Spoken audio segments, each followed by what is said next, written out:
Hello, Hawkeye fans, and welcome to our live game day show presented by Hawk Vision Extreme. Thank you all so much for tuning in. Today we are battling it out versus Wisconsin for the Heartland Trophy, bringing it right back here to Iowa City, where it rightfully belongs, of course. We need all 4 trophies here. We need that. Hawkeye fans, thank you again so much for tuning in. Today we've got a whole lot going on, of course. We've got an interview with Spencer Lee as we present him with the Sullivan Award.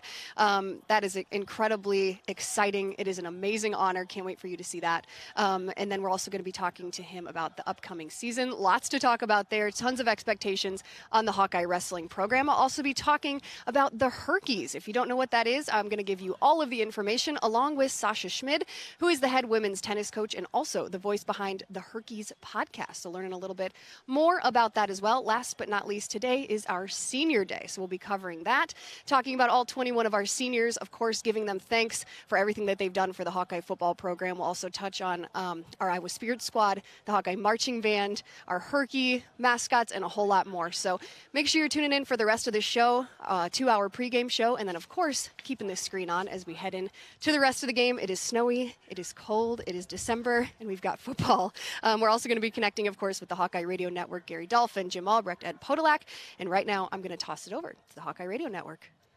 Farmers.org.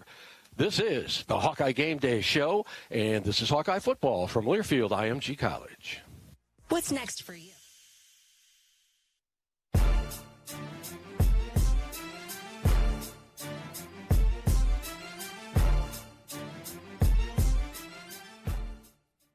Hi, Hawk fans. Gary Dolphin here. Join me live every Wednesday night during football season from 6:30 until 8 for Hawk Talk with Kirk Ferentz, presented by View Rooftop on the Hawkeye Radio Network and KCRG 9.2. While we aren't able to be in person for the show this season, View Rooftop looks forward to hosting all Hawkeye fans next year. Hawk Talk with Iowa coach Kirk Ferentz, presented by View Rooftop from 6:30 until 8 p.m. this Wednesday night. All right, Hawkeye fans, welcome back live from Kinnick Stadium. Thanks again for tuning in to our Game Day live show. Today, I said before, it is our senior day. It is a very special day. I know that they miss you all being in the stands and cheering them on as they come out the tunnel, but we will be showing coverage of that so you can say thank you to all of our seniors virtually from home. We'll also be giving a shout out to our Spirit Squad members, Herkies, and the Hawkeye Marching Band. This was truly a unique year, and we can't thank all of our seniors enough for everything that they've done and contributed to our game days and beyond. As a reminder, guys, you guys can jump on our fan cam and be included in our show, maybe up on the Kinnick Stadium video board. Go to hawkeyesports.com/fancam, join in. I want to see you guys. I want to say hello. Another way that you can join in is by using the hashtag #FightForIowa on Twitter. Then we can mention you here. We'll mention you up on the Kinnick Stadium video board. We want to see what you guys are doing today and hear some of those shout outs to our Hawkeyes. Last thing I want to give a little shout out to is Big Ten Rentals for hooking us up with this great stage and this great setup that is giving you guys this fantastic view of Kinnick Stadium. They are great partners of the Hawkeyes.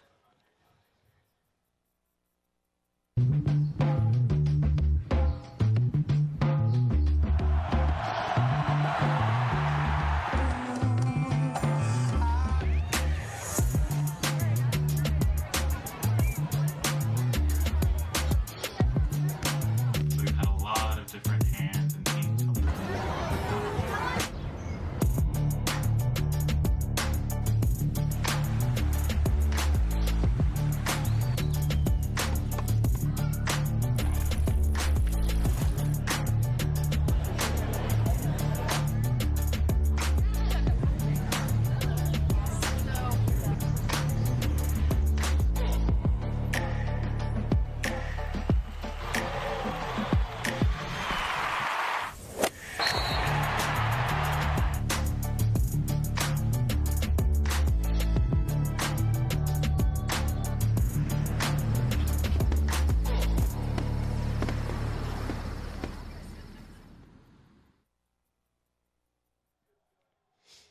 This is, all right. Okay, Hawkeye fans, our Hawkeye football team is arriving to Kinnick Stadium. If this were a normal game day, which we know it's not, we're playing football in December, first of all. But if it were, you guys would be lining up anxiously awaiting that Hawkeye football team to be arriving in the bus. You'd be saying hello, seeing some of your favorite players. Their friends and family would be there. But we want to still give you guys a live shot as they're arriving here from Cedar Rapids. So we'll jump down to that now and see our Hawkeyes pulling up to Kinnick Stadium.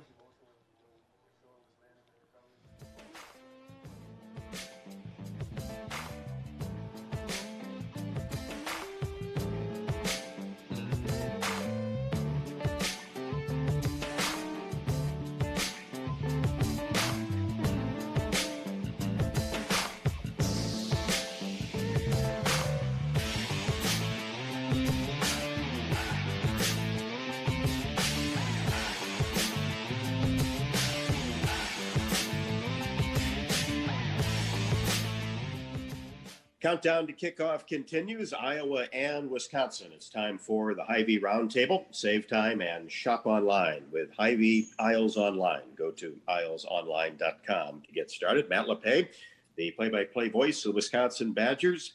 Great to have him on board here on the pregame show. And Matt, we were talking, it's been a crazy season. And Iowa so far has been able to play every single game on its schedule. Not the case for the Badgers, just 4 games. How has that really influenced this season so far? Well, it's just been such a stop and start, Rob. And obviously it was for everybody, going back to spring ball and the summer workouts and the delayed start of the season. Everybody has dealt with it to some extent. But I think for a team like the Badgers, where you play your first game, you look really good, and then you have to shut down for 2 weeks. You come back, you look really good. And they've only played consecutive weeks twice. So once, and then now twice with the game against the Hawkeyes. So, I think on the one hand, it's just been really tough for these guys to get into the rhythm of the season. On the other hand, I would tell you that I talked with the Badgers left guard, John Dietzen, who came back this season. He retired from the game last year because of just a list of injuries. And I asked him, I said, so how's it been? He said, well, a bye every so often hasn't been too bad for me. I've been able to go ahead and recover. But I think collectively it's just been a real challenge for Wisconsin and any number of programs to navigate this. And especially, I think, hurts offenses. And it seems that with injuries and start and stop, how has it affected the Badgers offense? Yeah, it's been interesting because, Rob, I think one of the narratives going into the season was that all of this was going to hurt defenses, right? Because you couldn't have live tackling. You weren't going to scrimmage the way you might normally would scrimmage in a season or in a spring ball. But you're right. I think timing has been off. Now, they've also had non-COVID related issues. They've had guys in and out of the lineup with various injuries, including their top 2 receivers in Danny Davis and Kendrick Pryor. That's a fair amount of production that just has not been available. Graham Mertz, the quarterback, he was out with COVID, and you're not doing anything in his case for 10 days. So it was natural that you're not going to be as sharp. And I think that's a part of it with Wisconsin. But I would also say that they have had, I don't want it to sound like an excuse, but when you're missing key players, be it via COVID or injury, it's a lot of production they just haven't had available with any degree of consistency. On the field, has it been red zone issues, lack of big plays that haven't been able to put points on the board? Yeah, probably more of the latter. The first 2 games, they were nearly perfect in the red zone. They were 12 for 12, 11 touchdowns in the Illinois-Michigan game. They didn't get in the red zone against Northwestern. And then last week, it was 2 field goals, and then late in the game, gave up the ball on downs against a pretty good Indiana defense, I might add. But the big play capability hasn't really been there. And I'll talk to Paul Chryst about it this week. He says you can't get so fixated with that. I mean, you've got to just do your job and let it happen. I think they've been close on a few occasions of breaking big runs, but Rob, their longest running play from scrimmage comes from a fullback, John Chanel. That was in the Michigan game. So Jalen Berger has been good, really good the last 3 games, but they don't have the proven home run threats. And I think opposing defenses recognize that. and that's made the job that much more difficult for the Wisconsin offense. Defense seems like it's been playing well. Is this as good a defense as some of Wisconsin's better teams? Sure, it seems that way. And the question going in from the Wisconsin perspective, Zach Baun, terrific outside linebacker, big year last year with the New Orleans Saints. Chris Orr, really productive inside linebacker with the Carolina Panthers organization. Now, how do you replace those guys? But they had a lot returning. And there's an outside linebacker, a freshman from Hawaii named Nick Herbig. He's already been pretty noticeable, and I think he could be the next in the really good outside linebackers that Wisconsin's turned out over the last several years. But I know Jim Leonard, the defensive coordinator, he loves his group. They have some depth that has been tested through injury and COVID for that matter, but he likes bringing different pressures. He likes being the aggressor, and there's always an assumption here, I guess, probably not unlike Iowa. There's an assumption that the defense is going to be pretty good. I don't know what the coaches would tell you, but I think outside looking in, this year's defense has been a little bit better than people thought. How about motivation for Wisconsin? Obviously, not the season it expected, and especially with this Iowa-Wisconsin game. Typically a lot on the line. You feel like it's for a championship. That's not the case today. But still, once you get on the field, you got to go play. Yeah, it's a popular question and it's legit. But I do think what they've talked about here and the players, I think like the Iowa players and guys across the country, when the season was initially shut down, the players were pretty upset about it. I mean, they really wanted to go play for various reasons, not the least of which is you train pretty much year round for it, and you want to be rewarded by having a game day. And on the other, let's be honest, you have a lot of draft eligible players on this team, not necessarily first round draft picks, but but draft eligible players who can be NFL good, and you want to build your resume. And how do you do that? Well, by playing games and getting stuff on video. So that remains very much a motivating factor, I think, for a lot of these guys. The championship dreams that has been dashed, but still, when you work so hard for so long, you desperately want to play as many games as you can. And certainly with a team like Iowa and just the tradition that the two programs have, I don't think motivation is going to be an issue for Wisconsin. It's just a matter of getting enough healthy bodies out there, at least on the offensive side, to give themselves a chance. Yeah, that time of year, no doubt about it. Well, Matt, appreciate it, and great to talk to you. Have a great call today. All right, always good seeing you, Rod. Take care. Matt Lepay, the play-by-play voice of the Wisconsin Badgers, will have more pregame as we count down to kickoff. This is Hawkeye football from Learfield IMG College. Well, Hawkeye fans, you have seen me sporting a lot of authentic brand gear down on the sidelines, and Hawkeye fans alike throughout Carver Hawkeye Arena and Kinnick Stadium. Authentic Brand is more than great official Hawkeye gear. With an amazing team of designers and equally amazing production team, Authentic Brand can create, supply, and manage your company's store, stocking it with Hawkeye-approved Authentic Brand headwear, apparel, and accessories. Check them out online at authentic-brand.com. You will look authentic, feel authentic, and be authentic. We are about 2 hours out from game time. I'm going to check back over with Hawkeye Radio Network here in a little bit. But you guys, I had a little technical difficulty a little bit ago. If you were tuning in, you're like, where's the Hawk Walk? I just promised that to you. We are getting to it right now. Your Hawkeye football team is now arriving to Kinnick Stadium. Like I said, if it were a normal game day, you'd all be here welcoming them, seeing all your favorite players and watching them touch for good luck that Niall Kinnick statue. But we're going to hop down to the Hawkeye team bus arriving here to the stadium. The Hawkeyes are arriving now in that Hawkeye team bus, as I mentioned, powered with biodiesel, a clean burning fuel that makes our air better, creates jobs right here at home, and adds value to every bushel of soybeans grown by Iowa farms. Hop aboard and cheer the Iowa Hawkeyes to victory. This message is brought to you by the Iowa Soybean Association and the Soybean Checkoff.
right, Hawkeye fans, there are a million ways that you can show your loyalty by joining the iClub. That is the very best way, of course. Members of the iClub are the driving force of Iowa athletics and create first-class opportunities for our student athletes. Make a direct and lasting impact on Iowa student athletes and join the iClub.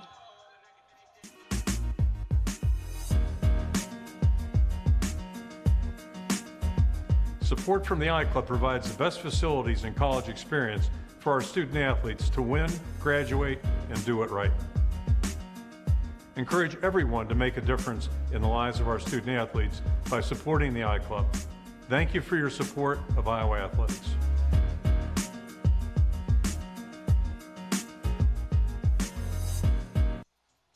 Well, fans, as you guys know, we sure miss seeing all of you in Kinnick Stadium this year, and we miss seeing you in Carver Hawkeye Arena as well. As we wrap up this football season, we're going to be taking all of these cardboard cutouts here from Kinnick, transitioning them into Carver Hawkeye Arena. And just so you guys know, you can also reserve your seat in Carver this winter by purchasing your very own custom cutout. It'll be in Carver for all men's basketball, women's basketball, wrestling, and gymnastics events this year. So although you won't be in the arena, you'll kind of still be in the arena, right? See yourself on TV, behind the benches, etc. If you guys want to see yourself in the arena, you can go to hawkeyesports.com/fan-cutouts and purchase yours. The best part about this is, of course, that 20% of the proceeds are going to the University of Iowa Stead Family Children's Hospital through the University of Iowa Dance Marathon. So you can, again, get those by going to hawkeyesports.com/fan-cutouts. And might I add, this is a fantastic holiday gift for all of your friends and family. Again, last time, hawkeyesports.com/fan-cutouts.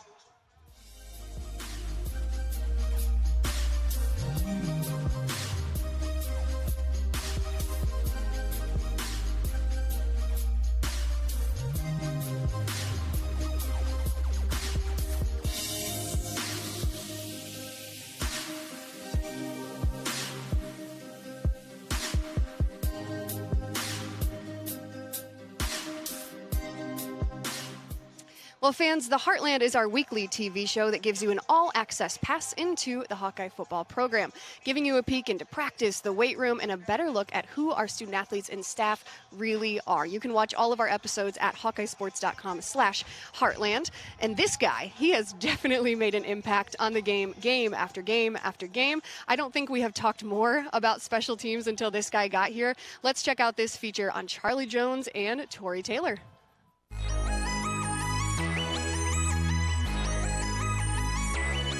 Yeah, so after high school, I committed to Buffalo out in New York, a little bit far from home, but I only had a few offers, and I felt the most love out there, and I saw an opportunity out there, and I just went with it, and then I was there for 2 years. I mean, I love the guys on Buffalo. I made a lot of lifelong friends out there, but it basically came down to, I wanted to play against the best of the best every week. And I knew the Big Ten is a place that, every single week you're going to be doing that. And I knew that Iowa was a place where you can really work your way up. You can kind of start at the bottom and, hard work, work your way up to a starting spot, or, whatever it is. So that was basically what made me choose Iowa. Cool. In high school, I did both kick and punt return. Then when I got to Buffalo, I did kick return. And then this is actually my first time doing punt return in college. Charlie Jones at his own 46. Goes right to left. Now down the near hash mark. Wide open territory. 30, 25, 20, 15, 10. Inside the 10, 5. Goal line. Touchdown! Touchdown, Iowa! Touchdown, Charlie Jones. Is that young man something? Every time he gets the ball in his hands, it is exciting to watch. Yeah, I think with Charlie, when he first got here, I'd known that he had been a kick returner because he did that at Buffalo and was successful there. Didn't know about him as a punt returner because he hadn't ever done it in a game. And so there's a little bit of unknown. But the one thing about Charlie, he was out the first year, but every day the guy was back there catching balls off the jugs machine, fielding punts, catching punts from Michael Sleep Dalton. Those two were roommates last year, our punter from last year. And then now he's a roommate with Tori Taylor and catching his balls in the offseason. I think all that time and energy and work that he put in, all that effort, has paid off for him. And it's really made him a very skilled returner, confident back there. It gives me confidence to put him back there. I think he has the confidence of his teammates, and the guy works incredibly hard. And I think that rubs off on people. People see that. And again, you talk about just the appreciation that he has for the opportunity and grateful for the opportunity. And it was fun watching him kind of blossom a little bit and become a good returner. Earning a scholarship is one of my goals. You know, it's important to me. I think it's important to my family to take that financial pressure off of them. I wouldn't say it's my main goal. Obviously, I have other goals, and that's just one of them along the way. That's just one that comes with coming in every day and just working hard. And eventually, you put in the work and you go out in the field and you produce, and hopefully that's something that just comes along the way.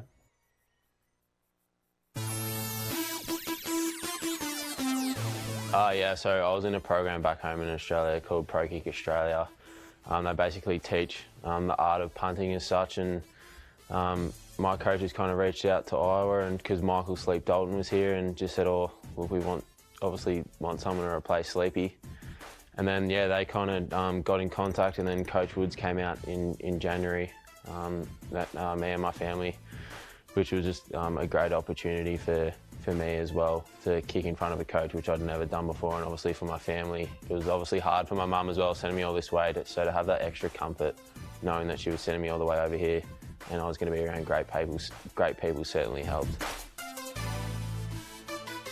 So I played Australian rules football, which is basically just a big oval with 18 men on each side, and you basically, like any sport, the highest score wins. You got to kick it through a set of goals, and it's 6 points for a goal, and then 1 point for missing. So 45.5-yard average. He knocks it straight up in the air. It's angling to the right. Hits at the 5 and is down inside the 3. Hit just outside the 5. My goodness, that thing was headed for the sideline, and when it hit the ground, it turned left and went straight toward the goal line. Honestly, I just try, it's a complicated sport in itself, so I just try not to overcomplicate it too much. But yeah, it's nothing really new to me, because I've been doing it for 15, 20 years. So like I said, I just try and simplify it, and it's nothing new. So I think that the transition hasn't been too bad at all. First off, you talk about Torrey Taylor, you talk about a guy that's incredibly grateful. I think when your mindset is in a place where you're a grateful person and grateful for the opportunities you have, you tend to look at things differently and actually tend to perform better. I think Torrey's in that place right now. He's a guy that really hadn't played football, obviously hadn't played American football yet, but hadn't played much organized football in general. And just having the opportunity to go over there and see him and see sort of the leg talent he had in Australia is very clear that he's very talented and with the ability to really strike the ball and with good hang time, good distance. And I think all the things that he was sort of missing, we can provide, in the sense that an opportunity for him, and then a way just to teach him and let him grow and kind of just watch him flourish. And I think we've all seen that the first 4 weeks. He's very talented, and it's just the beginning for him. The thing I'm probably the most excited about for him is that his teammates really like him, and the kid works really hard. He's a very appreciative person, a very grateful person. I think that rubs off to everybody. I think it's very obvious when you hang around him. And I think just the sky's the limit for him, and just getting the opportunity to watch him work and improve every day is very exciting.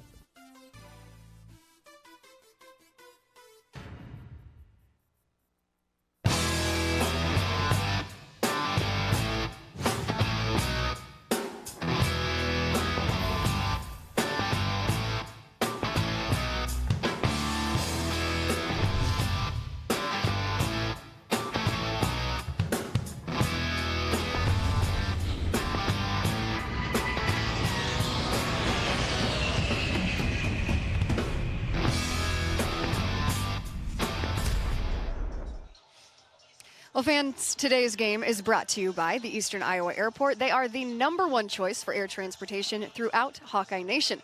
Check out flycid.com for more.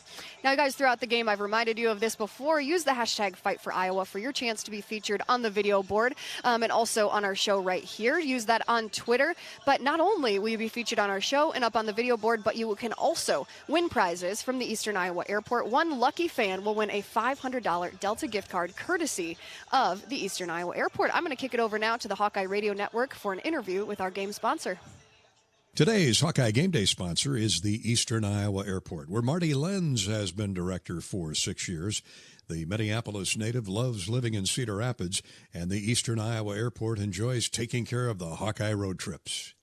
We certainly love flying the Hawks to their away games and, with the bowl games and things like that. We certainly love having them fly out of CID. So we're proud to sponsor Iowa Hawkeye athletics. How is the aviation industry rebounding and the Eastern Iowa Airport specifically? Yeah, so, we're holding our own. It's certainly been very difficult for us, like many businesses out there. We're anticipating finishing the year, we'll be about 53 to 55% down as compared to 2019. A lot of optimism in the industry right now, certainly with the vaccines, as you mentioned. So we're optimistic that travel for 2021 will be even better. But every day is, I tell everybody every day is a little better than yesterday. So it's just been a slow grind. Thanksgiving was not a normal rush. So we'll see what the Christmas holiday brings, but typically Christmas isn't as busy. I think spring break is our number one travel week, and then Thanksgiving, and then Christmas. So overall, the industry, we anticipate probably not until 2024 by the time we get back to, our 2019 record numbers that we saw. So we got a long way to go. Well, at least it was an election year where you had the president and a lot of other well-known names fly in and out of the Eastern Iowa Airport, huh? Yeah, no, it was, all business is good business, right? The Iowa caucus is always, kind of neat. For me, it still feels new. So having the election and all the candidates early on coming through was good. And only a couple weeks until the big day. A lot of presents, a lot of packages, larger items are being transported through the Eastern Iowa Airport. What's the cargo tonnage look like? What kind of year have you had there? Yeah, that is one bright spot. A lot of people working from home. And so, a lot of people are doing what they do on the e-commerce. And so our cargo numbers are up about 7% year to date. And we'll probably finish in that 7-8%. And then with that said, we've got a large expansion going on at the west end of the airfield with UPS, a new facility that will come online next I'd say late spring, early summer. It's sizable growth for UPS here at the airport. They'll be operating about 8 times more space than what they're currently operating out of. So that's good. So cargo is a bright spot, and certainly, with the holidays upon us, it's they're certainly busy helping Santa get those packages to all the kids and families across the country. Marty Lenz, director of the Eastern Iowa Airport, making sure the Hawks get to and from and hopefully a victory in between. Happy holidays, Merry Christmas, and Happy New Year from the Eastern Iowa Airport. The Lenz daughter, Megan, is a senior, soon to graduate from the University of Iowa. Congratulations, Megan. This is Hawkeye Football from Learfield, IMG College.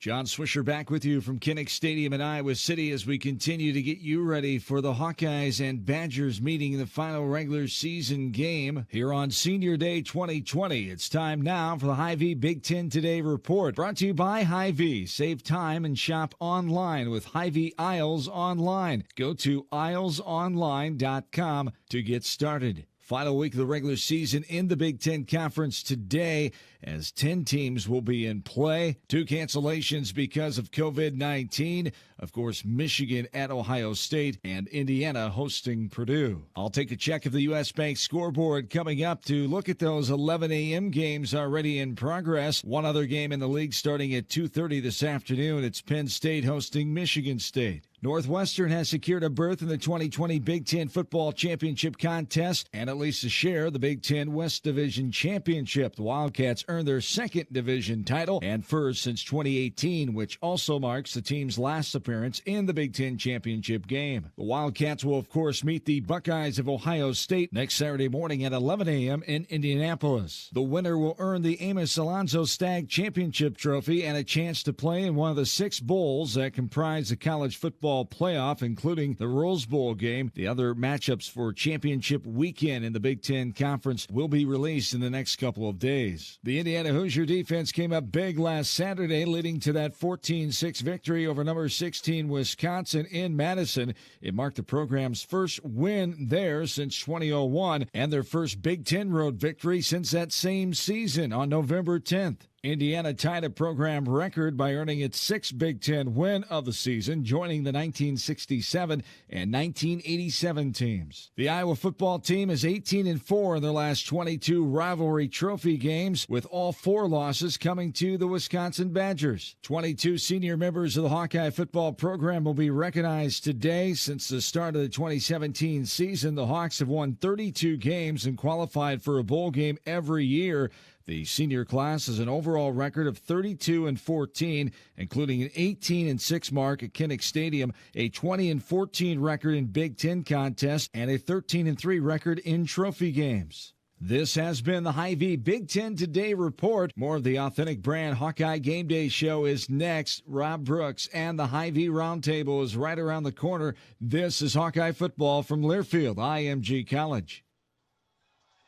Well, Hawkeye fans, as promised, joining me today, our first guest of today's show, braving the cold, is the head coach from the women's tennis team, Sasha Schmid. Coach, how are you? Good. Thank you, Laura. Yes, it is a little chilly, but I'm happy to be here. Football in December. What can we expect, right? Well, how have you guys been doing? The women's tennis team, let's talk about that first. Obviously, these are crazy times, handling when you can see each other, when you can't, when can we practice, when can we not? I mean, how's everything going? How are you guys kind of going through this, I guess? Yeah, it definitely has been unprecedented, but I think, you know, the team has been really flexible. They've been great. You get to the point where you're so happy to be together. They worked hard.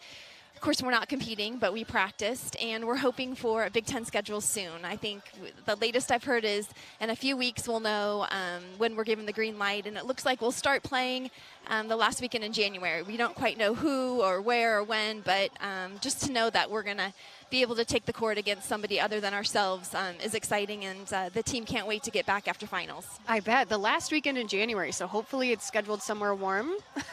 Well, yeah, and we luckily have wonderful Big Ten indoor tennis, so we'll most likely be starting indoors and then make our way outside maybe mid-March. Good, good. Okay, well, let's talk about the Hawkeyes. That's kind of what we're here for, right? We've covered women's tennis, which we're all really excited to get you guys back competing, but the athletics department recently launched the Hawkeyes. It's the We Are Women, We Are Hawkeyes initiative. Okay, the Hawkeyes community celebrates the rich history and tradition of women's athletes at Iowa and are committed to providing opportunities for female student athletes while empowering the next generation of Hawkeye leaders. A mouthful, but all great things. I mean, this is so exciting.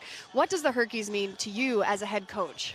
Well, it's very close to my heart. I've been a student athlete, an assistant coach, and now a head coach here at Iowa. And what the University of Iowa has been able to give to me and so many women student athletes is invaluable. And this initiative was started just to really have a mission statement of supporting and empowering women's athletics.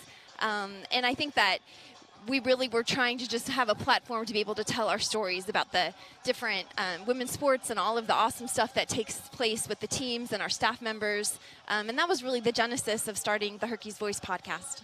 Yeah, so, I mean, how did all of this kind of come together? I mean, you came up with this idea for, like you said, the Hawkeyes Voice podcast, but how did everything kind of culminate from that initial idea to where you guys are now recording these shows? Well, really, Laura, it was 2020 and the pandemic. I mean, like so many people, found myself with a lot of time on my hands this summer without the girls here to train and no recruiting. I ended up filling my days usually on walks and listening to podcasts. And it was kind of as I was finding a connection through listening to stories myself on podcasts and also reflecting on women's athletics and the Hawkeyes program, and really feeling like out of 2020, we've got to become better. And how can we be better through this? And I really thought the podcast was such a great avenue for us to be able to tell long, extensive stories and really find a connection with our Hawkeye community.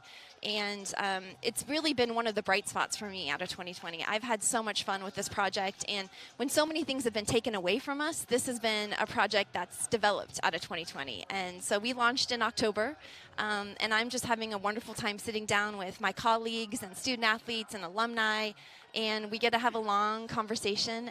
It comes out every Tuesday morning. Okay, so there we go, a silver lining from 2020 as that kind of winds down and we hop into the next year. But what are the goals overall of these conversations you're having with coaches, maybe some student athletes too? Well, there was a recent study that said of all women's sports, 4%, kind of find the media attention. And so I think there's a real space for us to be able to tell our stories in better ways and connect with our community. And I think sometimes there could be a false narrative that the community is maybe not as interested in some of the things that are going on in the women's athletics team, and I found just the opposite. The response has been so encouraging. We've had wonderful people reach out to us and say that they're really enjoying kind of the in-depth stories, and I think it's just one more way for our Hawkeye community to connect. And so, for instance, we had a great conversation with Coach Baluter, and we hear so much about her coaching and her team, but this was a real opportunity to get to know her and her siblings and her parents and where she grew up and her marriage with Dave and how they raised their kids and balance work-life balance. So it's been kind of another in-depth way for us to be able to tell our stories and for the Hawkeye community to connect with the wonderful people that are within our department. Absolutely. I listened to the Lisa Bluter podcast. It was so fantastic. There was so much good information in there, and especially when fans can't be there watching their favorite student athletes and their coaches coach. I mean, this gives them another avenue to kind of connect to them. So I love that idea too. Aside from Coach Bluter, who else have you spoken to? So we've had alumni and different staff members. Next week we're going to feature Kathy Zaharis, who is a professor in our finance department, but she is president we're the chair of our presidential committee on athletics, and it's a really important behind-the-scenes committee. And so we kind of get to pull the curtains back and listen to her. We're going to be featuring Coach Brands in the beginning of January, and he actually has been a huge advocate for girls wrestling in the state of Iowa, so he talks to us about that, and also his support for women's wrestling as an NCAA emerging sport. And so it's really been a variety of student athletes and coaches and staff members, and each week's different. So I feel like there's so much content that it's been really fun to think about who could be on Herky's Voice, and we're having fun featuring so many different people. Yeah, a little more behind the scenes, as you mentioned, coming up there. You guys, you can watch this. Let's see, herkies.hawkeyesports.com, okay? herkies.hawkeyesports.com. You can listen on Apple, Spotify, or just on hawkeyesports.com, as I just mentioned. Any other upcoming shows that you want to mention aside from Coach Brands? So we also have Coach Joey Woody, who's coming up, and it's actually a two-parter because his life is extraordinary, and he will be the last episode in 2020. It'll come out on December 22nd, and I really think you'll enjoy hearing all about Joey Woody's life. Oh, yeah, absolutely. And he coaches, I mean, a well-rounded amount of women's athletes, from sprinters to, the cross-country team.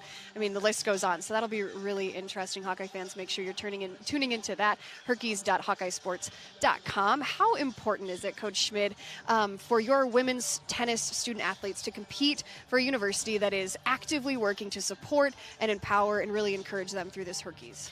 It's so important, and I think it's something that resonates with them and that they feel, and it's a huge confidence boost for them to be participating in sports, but also know that they have such a support system behind them and around them here at the University of Iowa. And I'll tell you, my team has really been enjoying listening to these podcasts because I think they're starting to understand the full context of the athletic department, the other programs, the other student athletes, and so there's some really fun synergy in that too. Absolutely. Well, Coach Schmid, thank you so much for joining me today, weathering the elements out here in Kinnick Stadium. And thank you so much for your work on the Herkies podcast. It is fantastic. Hawkeye fans, make sure you are checking that out. There is a whole lot more to come on that. We wish you all of the best in the upcoming season, that you guys get to stay warm, get to stay inside for as long as possible, and then compete outside. And we can't wait to watch you guys all do that. Wish you the best of luck and appreciate your time today. Thanks, Laura.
Well, Hawkeye fans, I mentioned this a couple of times today. I'm not really sure that we've ever played in Kinnick Stadium in December, and I think there might be a good reason for that. It is cold. It's a little bit windy. I've got my hand warmers here doing my best to stay warm.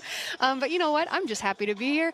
Happy for some Hawkeye football inside Kinnick Stadium. Can't wait for you guys to tune in later today. Also, later in our show, we've got Spencer Lee joining us as he receives the Sullivan Award, which is an absolutely incredible honor. Make sure you're tuning in for that. That's in the second hour of our show. Also, fans, you can join in on our show and up on the Kinnick Stadium video board by going to hawkeyesports.com/fancam and by using the hashtag #FightForIowa on Twitter.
Well, Hawkeye fans, if you weren't aware, which I'm sure you are, the Hawks are on a 5-game winning streak. It is win after win after win, and we love it. We love to see it.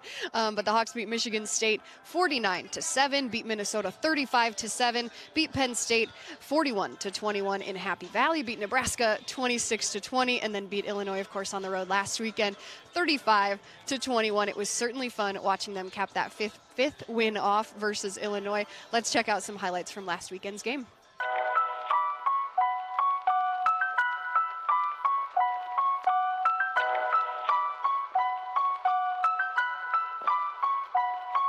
Hey, no luck, all hustle.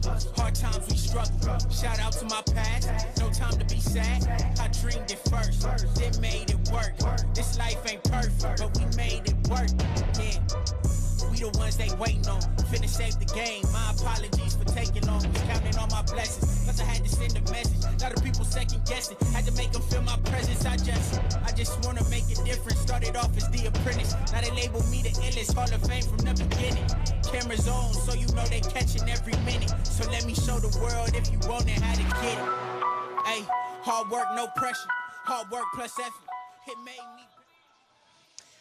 Well, fans, as you guys know, we are battling it out for the Heartland Trophy today. The Hawkeyes are 18-4 in their last 22 rivalry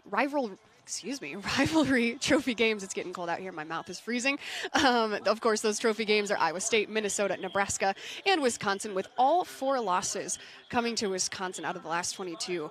So hopefully we are snapping that streak today. I can feel it. It feels like we are. 22 senior members of the Iowa football program will be recognized today, as we mentioned. This senior class has an overall record of 32-14, including an 18-6 mark at home, a 20-14 record in Big Ten games, and a 13-3 record in trophy games. That's a pretty good record if you ask me in trophy games. I like it. Iowa has won its last 5 games, outscoring opponents 186-76. That's also a really nice stat, averaging 37.2 points per game during this 5-game winning streak. And the Hawkeyes' 186 points scored over the last 5 games represent the best 5-game stretch since Iowa totaled 207 in the first 5 games back in 2002. Also, Hawks, today will be the 94th meeting between Iowa and Wisconsin, getting a big W today.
Hawkeye fans, I've mentioned this a couple of times, and I'll keep mentioning it until I see more of you on there. Make sure you're going to hawkeyesports.com/fancam. You can be featured on our show and up on the Kinnick Stadium video board. Let's check in on our fan cam right now. It looks like we got Joe and Ron from our production studio in the undergrounds, in the underbelly of Kinnick Stadium. Hi, guys. Hey, thanks for saying hello. Say hi to all of our Hawkeye fans that are tuning in. Guys, we need you. We want to see you. We miss you so much in Kinnick Stadium. This is the best way that we get to see you from your homes. Again, that's hawkeyesports.com/fancam.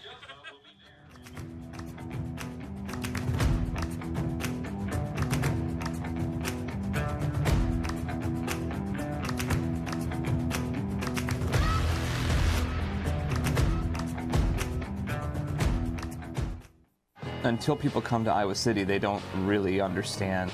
It's pretty breathtaking. I've never seen anything like this in my life. It spoke to me. It's really easy to ask questions and get involved in classes. World-class institution in a small Iowa town. You walk down the street and you know so many people. That closeness, it gives you some warmth and you feel appreciated. People go on from here to practice their art at a high level. Everyone has a story here. If you want to participate in the world of writing, this is the place to be. Everyone is working to help each other tackle some of the most pressing issues we will see in the 21st century. I've moved here from the East Coast, and it's really beyond what I ever expected. I've never seen a community this excited about the arts. Iowa has a long tradition of exploring space. Rushing the field with the players and the fans. You just feel a sense of community and connectedness with everyone when you're in that stadium.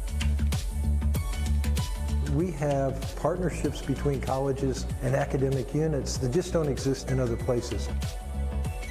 That's often why people are coming. They really do feel like this might be a place where they're able to have breakthroughs. Iowa City is full of diversity, culture, activity, but also a quiet underwriting of all creative endeavor that is palpable. This place holds an indelible place in my heart.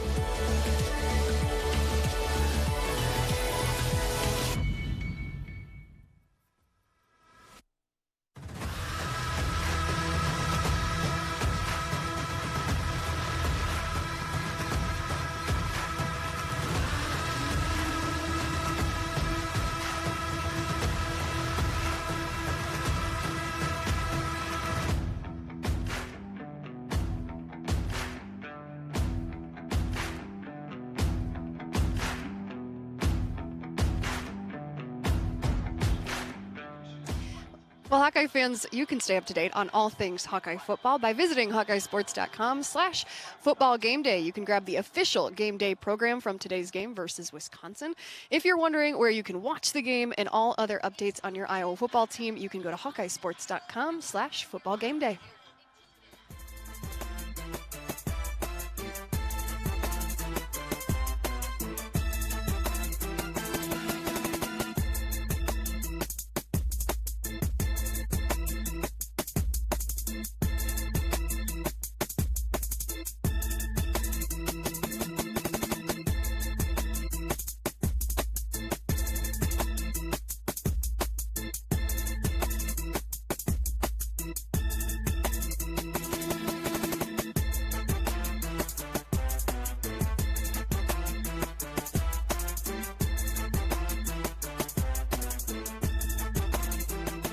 Well, fans, we're all familiar with the Hawkeye Wave, aka the best tradition in college football, which originated in 2017. Since then, it's gained national and international attention as 69,000 Hawkeye fans, the Hawkeyes, and the opposing team take a moment to turn and wave to the University of Iowa Stead Family Children's Hospital at the end of the first quarter. Although we weren't able to wave in person this season, we wanted to pay tribute to our heroes that are fighting up there every single day. You can stay tuned in our show, and after that first quarter, we'll be able to wave up to those children virtually from the comfort of your home, of course. A great way to give back to the University of Iowa Stead Family Children's Hospital is by purchasing a fan cutout. You can see them around Kinnick Stadium, and we are going to transfer them from here, take them over to Carver Hawkeye Arena, and you can also still purchase those for Carver Hawkeye Arena by going to HawkeyeSports.com/fan cutouts for more information. So far, we have raised $10,734.10 for the University of Iowa Dance Marathon and for the kids up there in the Stead Family Children's Hospital. That is incredible. Keep donating, you guys. Go to HawkeyeSports.com/fan cutouts and find yourself in Carver Hawkeye Arena.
Well, fans, welcome back to Kinnick Stadium. Heart of the Hawkeyes is our weekly feature that showcases some of our top Hawkeye fans. We've got a lot of them out there. It's presented by UIHC. If you want to see yourself or a family member featured, go to HawkeyeSports.com and enter your nominations there to be featured as one of our top Hawkeye fans.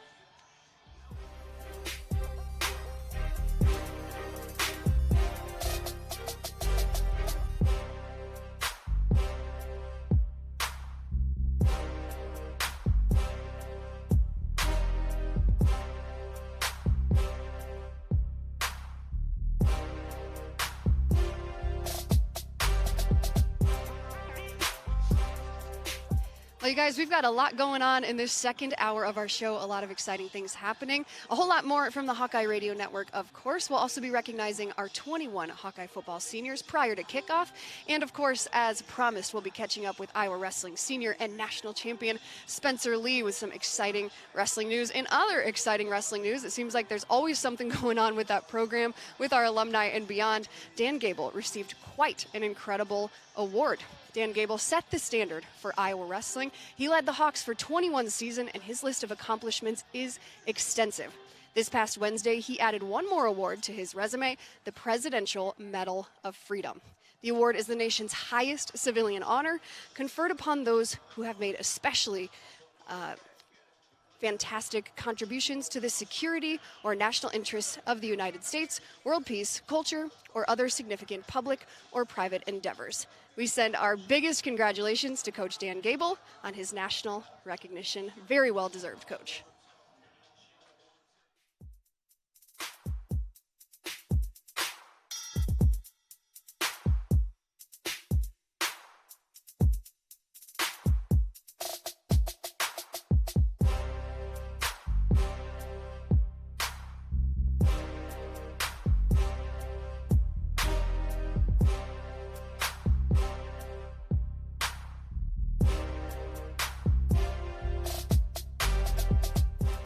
You can choose to give in, or you can choose to fight. For Hawkeyes, the choice is simple.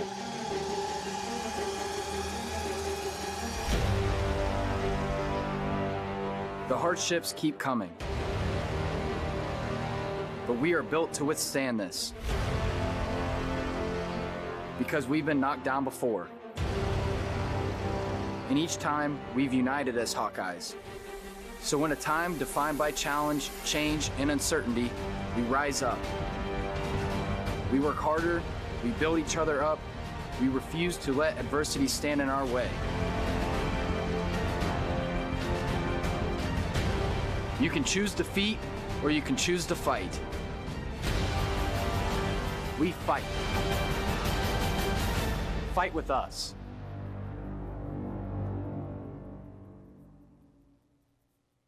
Back at Kinnick Stadium, they're expecting 36 degrees and cloudy, cool, maybe some snow showers in the area as we approach kickoff between the Badgers and the Hawkeyes this afternoon. Nationwide is proud to support Iowa chapters of Big Brothers Big Sisters through the Kirk's Kids program.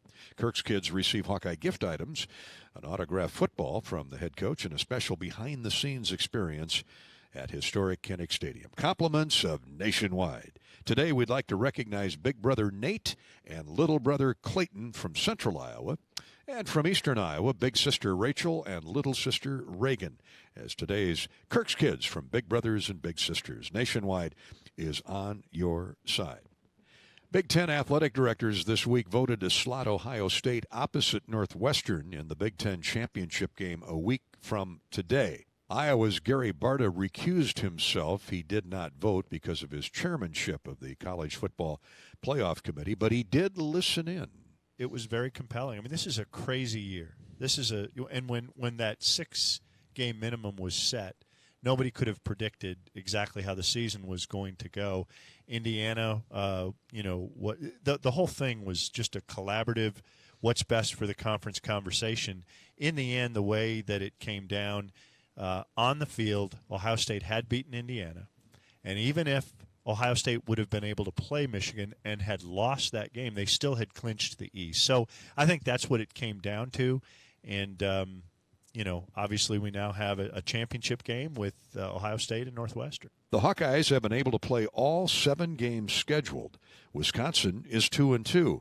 Call it coaches and players sticking to the testing and isolation protocols, world-class medical facilities, and some blind luck.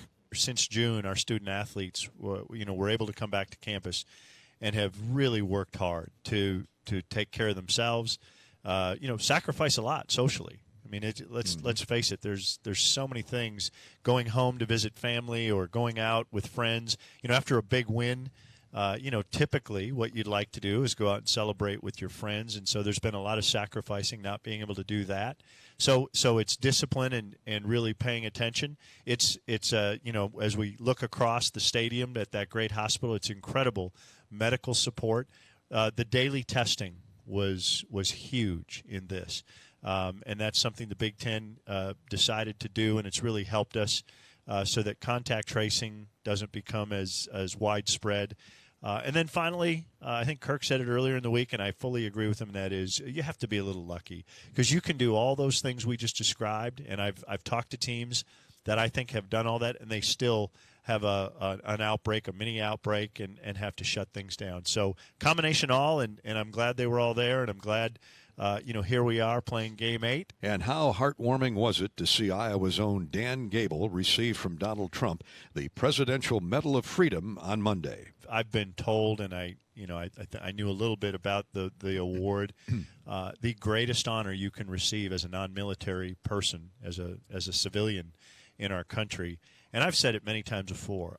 I don't think I've tried to think of, is there anybody else I've met in my lifetime who can say they were the best in the world at what they did, other than you, Dolph. But you haven't asked me that. Seriously, I mean to say with a straight face and not have anybody disagree with you, he was the best in the world at what he did, both as an athlete and as a coach. So great tribute to him and his career, and great kudos to the state of Iowa and to the University of Iowa. That's Iowa Athletic Director Gary Barta, who tells us we should know tomorrow who Iowa plays as a crossover opponent next week. In a minute, we'll hear from Wisconsin Badger head coach Paul Chryst, delivered by UPS. This is the Wiffles Hybrids Hawkeye Huddle. You're listening to Hawkeye Football from Learfield IMG College.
Well, fans, welcome back. We are live from Kinnick Stadium, and as I promised, joining me now is 3-time All-American and national champion, Iowa wrestling senior at 125 pounds, Spencer Lee. Spencer, how are you? Good. How are you? I'm good. Are you trying to stay warm? Are we okay? Yeah, it's pretty good. I don't think you guys get cold. Like, you don't get too hot, you don't get too cold. We're fine, right? Yeah, we're good. When I spoke with head coach Tom Brands right here, actually, on this stage a couple weeks back, he said that you guys are really just taking these schedule changes day by day, and that your team has really honestly just adapted to every single circumstance that has happened. This year has obviously been a wild one for everybody, but especially for you guys with the NCAA championships being canceled. The Tokyo Olympics were adjusted. What's your mentality right now, just kind of going into the unknown every day? Well, we're just training like there's competition coming up no matter what, so we're ready for anything no matter what could possibly come up. Last year when NCAAs were canceled, we were ready to compete anytime in the summer, anytime. We just kept training day and out. I mean, the training changed a little bit, but we were ready to go, and that's how it is right now. We're ready to go no matter what, no matter when the schedule is put out and what day we're ready to compete, we'll be ready for that day. So just do it tomorrow, right? Yeah, we're ready to go. We're all set. I know the Hawkeye fans are too, of course. We aren't sure, of course, on the schedule details for this year, but we can't wait for that season to start whenever that is. How is the team looking on the mat right now? How have practices been going for you guys? Awesome. We're just, it's nice being back together with the guys. We've been with them since June. I've been out in Carver since June, but now we're getting closer to competition time, and it's more exciting, and we're ready to rock and roll, and that's pretty much what we're getting ready for. So last season, obviously, Kinnick Stadium looked a little bit different. There were a lot more people here. But you and I think, were standing right down there about the 20-yard line. Yep. And you were in the mic. And to 69,000 fans, you said, expect national champions this year. Do you have the same message for our Hawkeye fans out there today? Absolutely. This year, we're going to win national title, and we're going to have a couple more people on the field, too. So be ready for that. Okay, hopefully I love 10. it. Fantastic. Well, I want to shift gears now. We've got a pretty special thing coming up here, a special recognition scheduled for today's show. At the end of last year, you were named the co-winner of the James E. Sullivan Award, an award presented to the most outstanding amateur athlete in the United States. What was your initial reaction when you won that award? At first, I was like, really? Why? Because it wasn't because I didn't believe that I deserved it or that I earned it. It's just that I didn't think it was my time yet. I mean, all the athletes I was just humbled to be in part of the 10 people that made it to the last part of it. So to even be named a winner was just kind of shocking. But I mean, I'm humbled, and I'm happy for it. And hopefully one day I can maybe win it again. Honestly, I expected that answer, but I don't think anyone else anywhere was surprised. And no one else thought, really? Why? We were all like, yeah. That totally makes sense. So joining us today is Wes Creason with AAU Wrestling to present you with that trophy that we've got sitting right here in front of you. So we thank him, of course, for joining us today. But I want to take a look back at last season because that was a pretty fantastic one. Let's start that highlight video now.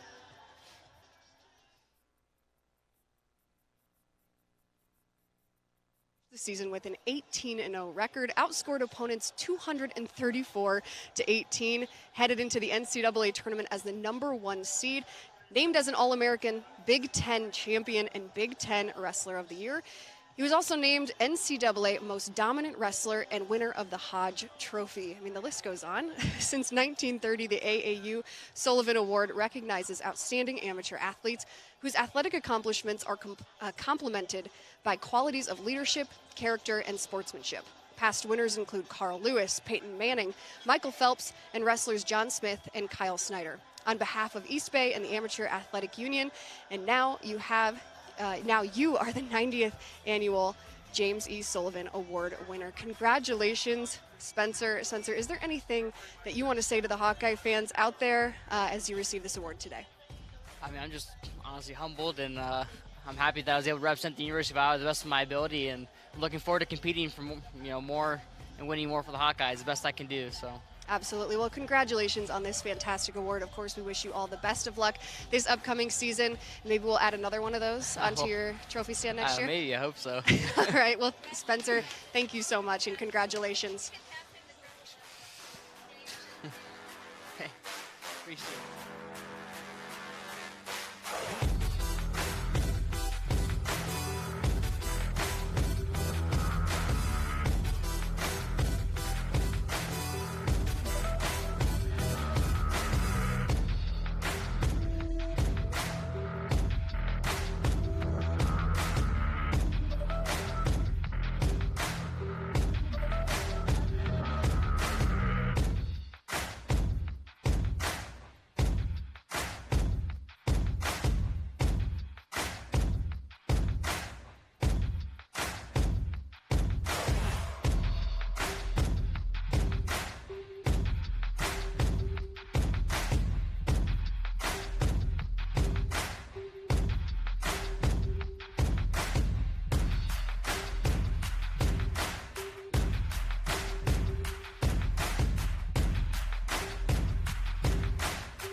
Right now, it's time to get ready for the boom.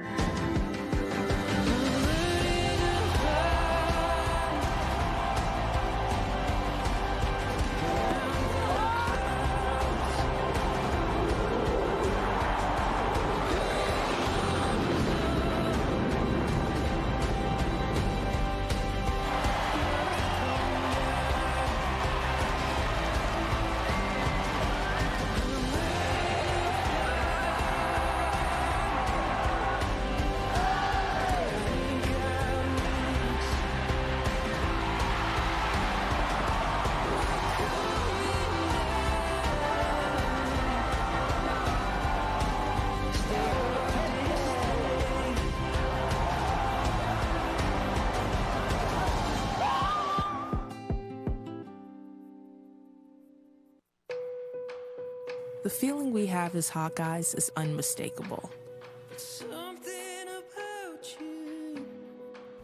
And it never leaves our hearts, no matter where we are. This semester might look different, but the most important things remain certain.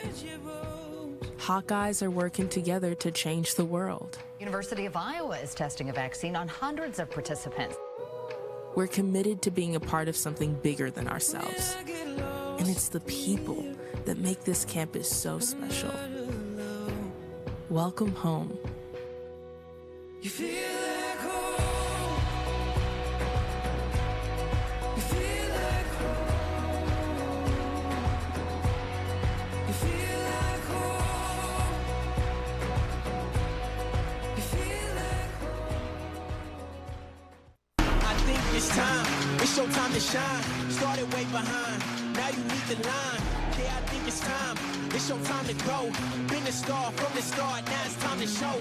Say you working hard. Well, let's work some more. Say you on your job. Time to let them know that you can't be stopped. You will not flop. Give it all that you got. So you stay at the top.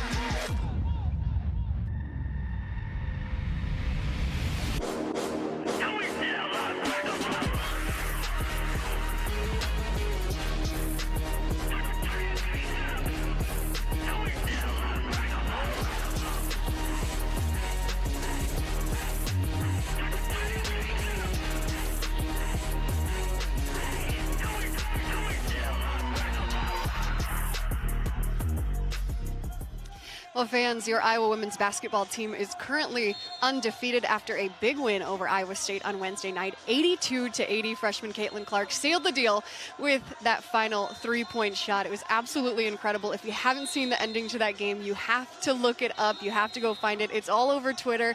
Go to the Iowa Hawkeyes and go to women's basketball on Twitter, and you will absolutely find it. It was so, so cool. Right here in Carver Hawkeye Arena, of course, got the win over Iowa State, as I said. They compete today at 3 o'clock at Michigan State.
we all love a good celebration video, especially after beating the Cyclones. You heard Monica Sonano there toward the end of that video say it is a Hawkeye state.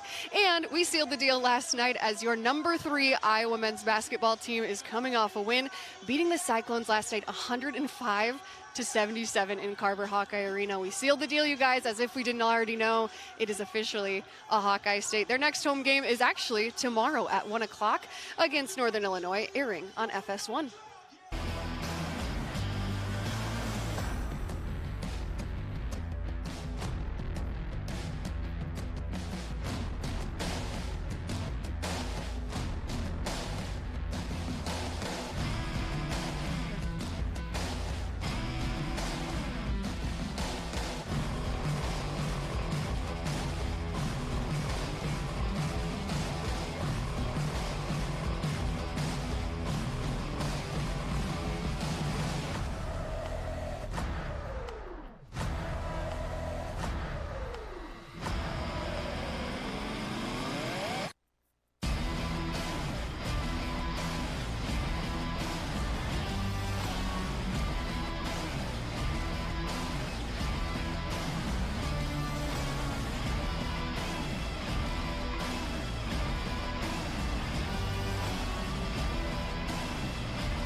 Perhaps 2 to 5 inches of snow expected in Iowa City.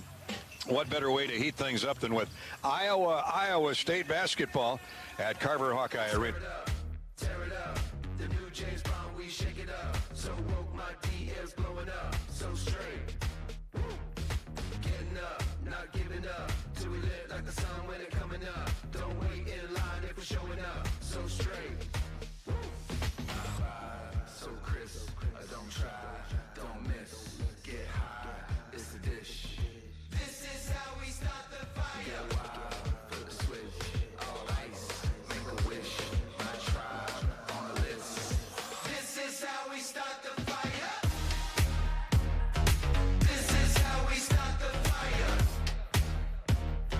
This is how we start the fire. This is how we start the fire. This is how we start the fire. Came to get busy, we came to get down. Don't care who's against us, we're gonna be loud. We came to get busy, we came to get down. Don't care who's against us, this is how we start the fire. Well, fans, let's talk about the opposing team today. Of course, the Wisconsin Badgers coming into Iowa City today. Wisconsin is currently sitting at 2-2 overall. Last week, they had a loss to Indiana, 14-6. This has definitely been a tumultuous season for them due to COVID-19. They've got the win over Illinois early in the season. They had a canceled game versus Nebraska, another canceled game versus Purdue, the win over Michigan where they won handedly, a loss to Northwestern, and then a canceled Minnesota game. And then, of course, as I mentioned, the loss to Indiana last week. An inconsistent season, to say the least. It's been really tough for them to gain momentum. They've got a young quarterback, a lot of things that are kind of not quite in their favor this season. We'll see how they show up today. This is definitely feels like Wisconsin/Midwestern weather. So maybe they'll thrive, maybe they won't. I guess we will see what happens. I know our Hawkeyes are showing up to play today for that Heartland Trophy. Now I'm going to kick it over to Gary Dolphin and Ed Podolak for the UPS interview with Wisconsin's head coach. Welcome back to Kinnick Stadium, Iowa and Wisconsin. Coming up shortly, let's meet now with Wisconsin head coach Paul Chryst, brought to you by UPS, working together to achieve great things like the Hawkeyes. That's problem solving. Visit ups.com and learn more. UPS, the official logistics company of Iowa Athletics. The Hawkeyes and the Badgers mirror each other in how the programs are constructed. Offensively, you have the tradition of fullbacks and multiple tight ends. Defensively, physical and stop the run. Badger coach Paul Chryst knows that's been the key in his team's 4-game win streak. Yeah, I think the way that the teams, the programs go about it, you know, the battle up front, you know, and certainly you're talking about offensive D-line, but you're talking linebackers and tight ends and fullbacks, and and both teams are obviously better when they can run the football, and it opens up a lot of the passing game for them. And so I think that, that'll be one of the storylines. It's that, and it's kind of some of the old fashioned ones. It's that, it's the takeaways. Do you protect the ball or not? That's the games that we haven't done that against them. It's made it harder. It's a good football team, and certainly, I think the back's a really talented back. Wisconsin is looking for its next great tailback. Chryst is hoping that freshman Jalen Berger turns into Jonathan Taylor someday, but he also understands how good Iowa's defensive line has been. And disruptive is an accurate term. And, I think is, in our opinion, going into this game, probably the best front that we've seen. And, good combination of strength and power and production. That's what jumps out at you. And certainly that's tied into, I think that, I think their linebackers are playing at a really high level as well, right? That frees, and that, I think that's important because it can free up the D linemen to do what they're doing. And like Iowa, Wisconsin is playing a first-year quarterback, and like Spencer Petras, redshirt freshman Graham Mertz has had his highs and lows. Mertz won't have wide receiver Danny Davis today, and the starter on the other side, Kendrick Pryor, has been limited with injuries. Tight end Jake Ferguson, Barry Alvarez's grandson, has been outstanding with 23 catches and 4 touchdowns. At Community First Credit Union, we offer low-cost services, easy-to-use digital banking, and a team that's dedicated to your success. Our goal is to be the best possible financial partner today and tomorrow. Save with us, borrow with us, grow with us, because at See First, together is better. See First, a proud sponsor of Hawkeye football, equal opportunity lender and federally insured by the NCUA. The Riverside Casino and Golf Resort Hawkeye Historical Winning Moment and the University of Iowa Sports Medicine Injury Update are around the corner. You're listening to the Wiffles Hybrids Hawkeye Huddle. This is Hawkeye football from Learfield IMG College. Well, fans, we've heard from the Badgers head coach, Paul Chryst. Now let's hear from our head hawk, Kirk Ferentz, over in the radio booth for our UPS Kirk Ferentz interview. Mid-December football at Kinnick Stadium. Welcome back to Iowa-Wisconsin pregame coverage courtesy of Wiffles Hybrids. Hawk fans, experience your home away from home at Coralville's finest all-suite hotels. Homewood Suites and Home 2 Suites by Hilton, each offering guests spacious suites, complimentary breakfast, 24-hour fitness center, pool, hot tub, guest laundry, and convenient locations. Let their warm and friendly staff take care of you and your family the next time you visit Hawkeye Country. Today's chat with Iowa head coach Kirk Ferentz is brought to you by UPS, working together to achieve great things like the Hawks. That's problem solving. Visit ups.com and learn more. UPS, the official logistics company of Iowa Athletics. I was thinking it'll be 9 months tomorrow. We were in Indianapolis at the Big Ten basketball tournament when all of a sudden it was canceled thanks to the coronavirus, and the sports world as we knew it was seriously altered. Iowa is just one of 9 Power 5 football schools that has played all of its scheduled games. Go figure. Coach Kirk Ferentz admits it's been quite the journey. Just so many things going on for our entire country, whether it's, the medical front, social injustice issues, and just, so many things in that 9-month period, and didn't realize we're already up to 9. So, it was a really interesting period there, that March 13th. And, when everybody left here, we knew there's likely to be some delays, that kind of thing, but nobody could have envisioned all the things that were going to happen afterwards. So it has been interesting. And, I think our whole approach as a program, and probably a lot of people doing the same thing, just trying to put one foot in front of the other and take as smart and as good as steps as you possibly can. And as it come fast forward, I can't say enough about the job our players have done. They've been really good about that. And, our medical staff here has been tremendous. And, so it's allowed us to have a chance to play 7 games, hopefully 8. And, not many people across the country can say that. So we're just really fortunate there. number of your players have taken giant steps forward this week. The semifinalists and finalists were announced for any number of college football awards. Davion Nixon, most notably, a semifinalist for the Outland, a finalist for the Nagurski. He's also listed by the Bednarik Award people. Torrey Taylor is a finalist for the Ray Guy Punting Award. Chauncey Golston, back to the defensive line, is on that Ronnie Lott Impact semifinal list. Good for those guys. They've all been key contributors along with their teammates. Just, tremendous guys, and it's interesting.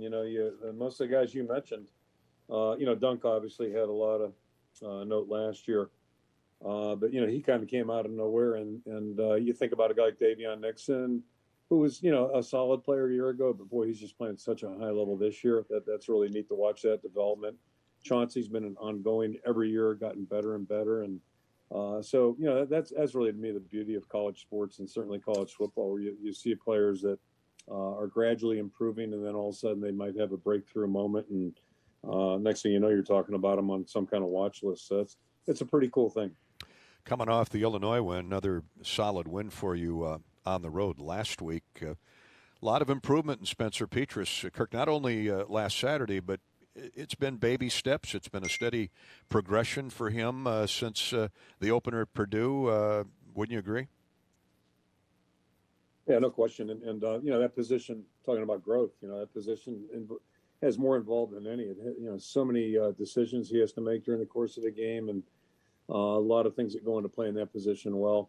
And we're talking about a player here who hasn't had the luxury of going through a spring or a normal summer.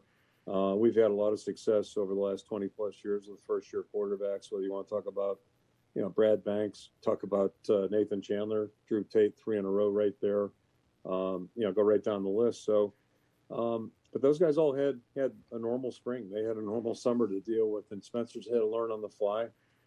Game experience has been very valuable, and I would suggest maybe last Saturday's game will be as big as any, because I don't know if we could have been any worse our first 3 possessions. I mean, we really didn't do a thing, and couldn't make a first down, couldn't change field position, couldn't move the sticks at all. And, it would have been easy for our entire team, including Spencer, just to kind of duck their heads and say, not our day today. But, he just kept playing. He stayed strong and really played great football, to your point, coming out of that. And I think that's really going to be helpful for him with his growth and development, because every player goes through situations like that, but every quarterback does, more importantly. And, as all of us know, quarterbacks, what they do is a little bit more scrutinized than maybe, somebody playing a different position. Indeed. You also told us not only to be patient with Spencer at the beginning of the year, but defensively, particularly middle run defense, you felt when you got Seth Benson and Jack Campbell back in the lineup that things would improve commensurately. And with Nick Neiman, steady leadership, he's been around so long. Man, your linebacking core is getting the job done. Nick's played well, but in the past, but he's talking about guys playing at a different level. He's really just he's having his best year ever. And but again, I just attribute that's what growth is about. That's what experience does for you, if you take advantage of experience, and he's done that. So yeah, in our whole defense, really after that second game, I wasn't so sure how stout we were on either side of the football, and wasn't overly confident. Not that I didn't think we could get there, but I was worried about how soon we might get there, to be able to play competitively in our conference. And each and every game's tough, and it starts up front. So we weren't very good against the run, and we certainly didn't run the ball very well in that second game. And I'll tell you, when you can't do those two things, it makes life kind of exciting. The Badgers were on fire offensively at the start of the year, 45 and 49 points, and the last 2 games they've really struggled against Northwestern and Indiana. Granted, very good defenses. Look around right now. They've had a lot of guys in their lineup. They had to play a true freshman at center last year, so or last week, I mean. So yeah, they came out of the gate smoking, and things have slowed down here the last 2. And Northwestern's not a good defensive team. They're an excellent defensive team.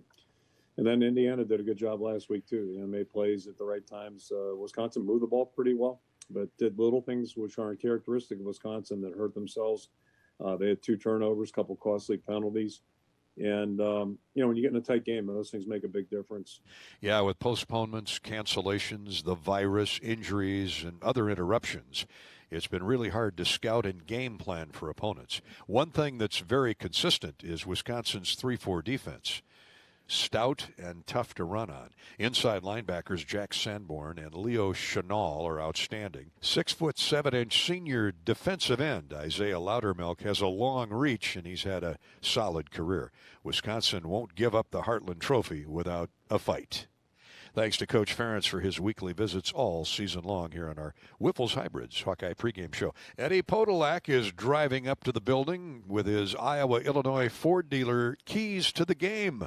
This is the Whipple's Hybrids Hawkeye Huddle. We'll come back in a minute with more Hawkeye football from Learfield IMG. Well, Hawkeye fans, thank you all so much for tuning in to our pregame show. Don't leave just yet. You got to keep this screen on throughout the game today so you can get our in-game experience at the comfort of your home. We'll have fan interaction, live stats, the Poncheros Big Burrito Lift, which we all love, and a whole lot more.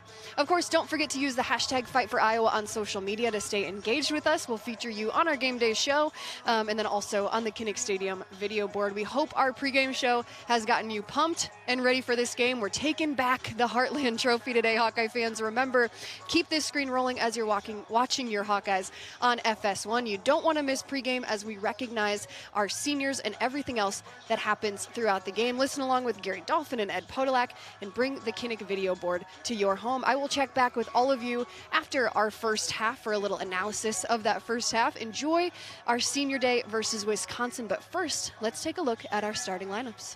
Run for your life.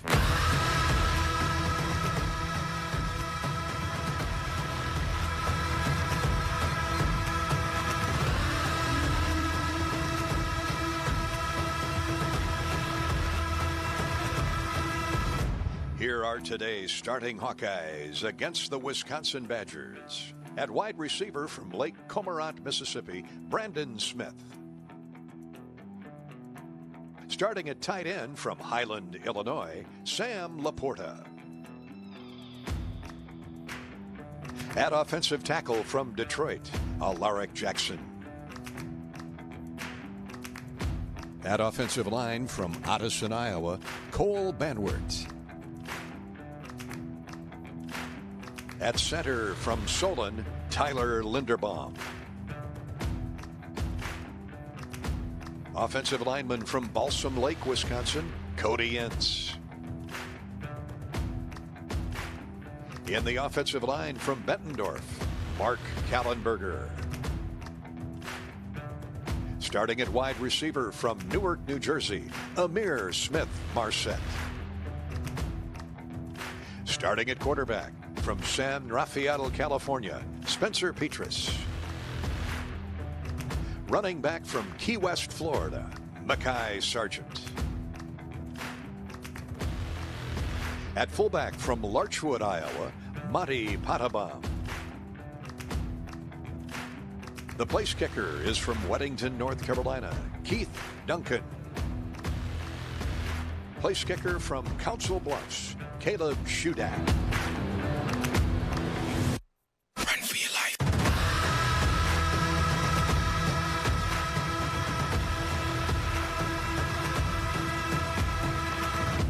Let's meet today's starting Iowa defense. Lineman from Detroit, Chauncey Golston. Defensive lineman from Kenosha, Wisconsin, Davion Nixon. Defensive lineman from Prophetstown, Illinois, Jack Heflin.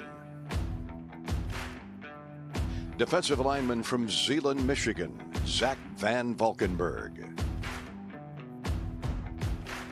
At linebacker from Skokie, Illinois, Barrington Wade.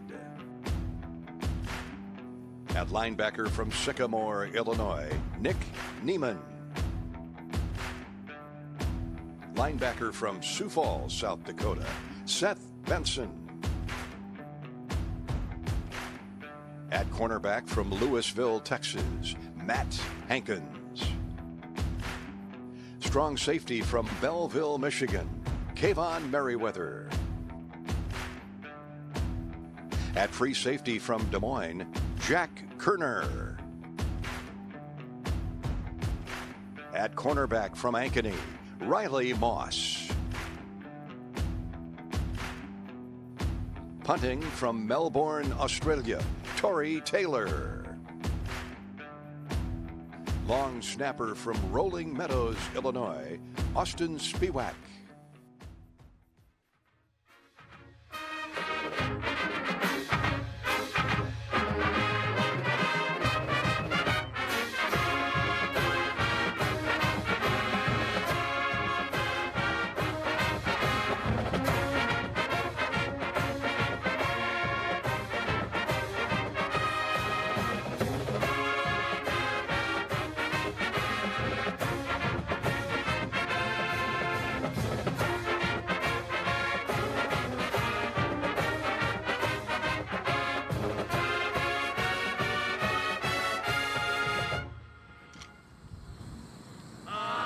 And now, here's a salute to head coach Kirk Ferentz and our Iowa Hawkeyes.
The University of Iowa Hawkeye Marching Band. 1, 2, ice!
Good afternoon and welcome to beautiful and historic Kinnick Stadium.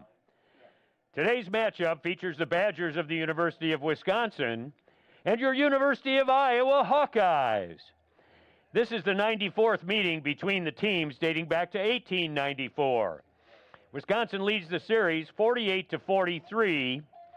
The winner of today's game will hoist the Heartland Trophy and lay claim to the hardware until the next meeting.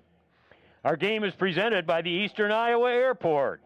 They're the #1 choice for air transportation throughout Hawkeye Nation. We thank them for their support.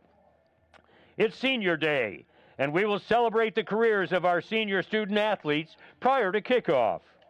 Remember to be great fans, respect social distancing, and wear a face covering throughout the game. Have a great time and enjoy the game.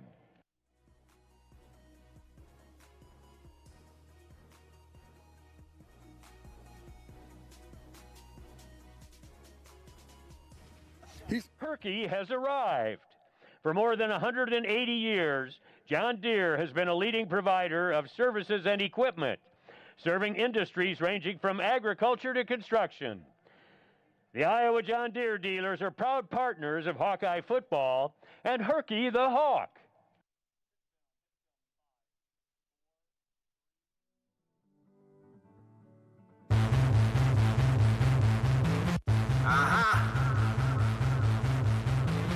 Let's go.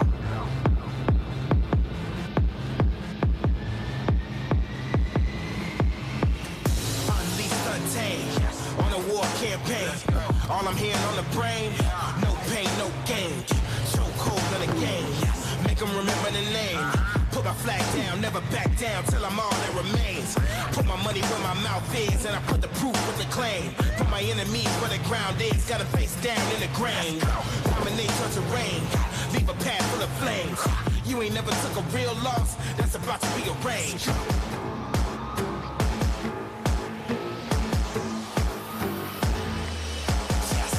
Let the fire blaze, let the bridges burn. Once we go to war, it ain't no return. You ain't know I was a problem, you about to learn.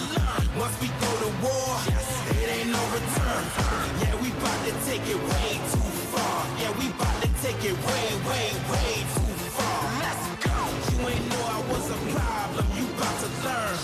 Once we go to war, it ain't no return. Born ready for the drama, with an army that arrive on, and we came here to conquer. Everything I put my eyes on was a piece to a monster. Gladiator down in my bones. You ain't built for the problem. Make way cause the God's home. When you hear my drums, can't hide, can't run. Thy kingdom come, thy will be done. I'm a bully back in my zone. I'ma throw him off of my throne. I was number one when you came, I'll be number one when you go.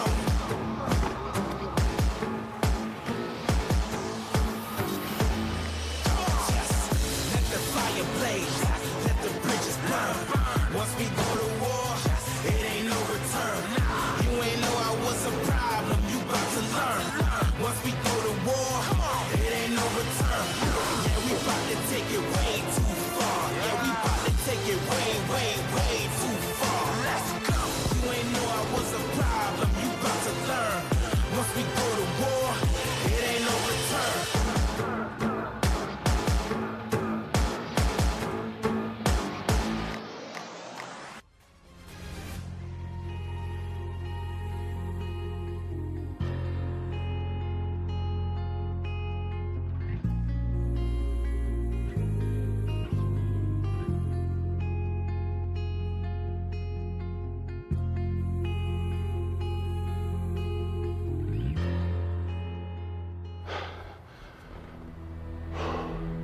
In our darkest of darks,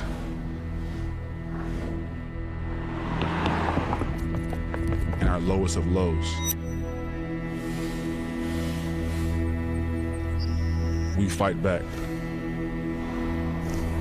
The one thing Hawkeyes have in common: 100 miles an hour or greater. Incredibly, semis flipped over. when our backs are against the wall, Our families go out of existence. The amount of flooding in this area is unprecedented. we fight back. Go ahead, finish it out, Brett. Finish this. Giving up is not an option. For Hawkeyes, it is an opportunity to rise again. Not who we were before, but a new us. A better us, together as one. We stand together. We fight together. We put in the work, the grind, the sweat, the blood, and the tears. We fight for Iowa.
Department and the Hawkeye football program would like to introduce the 2020 senior class, as well as their parents.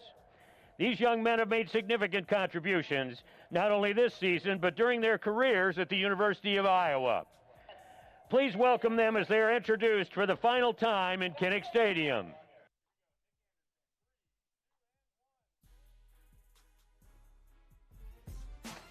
From Waukee, Iowa, Waukee High School, the son of Vicki Lee and Kevin Anderson, number 47, Nick Anderson.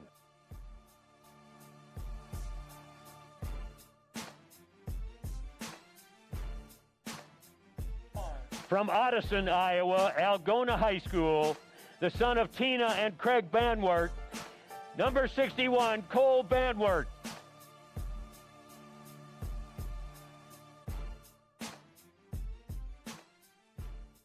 From Shellsburg, Iowa, Cedar Rapids Kennedy High School, the son of Dawn and Ken Byer, number 42, Sean Byer.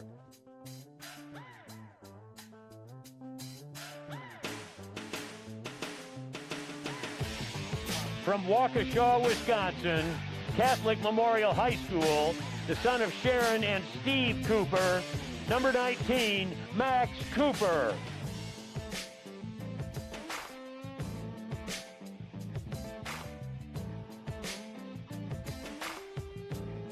From Lafayette, Indiana, Central Catholic High School, the son of Carla and Nick Cronk, number 51, Coy Cronk.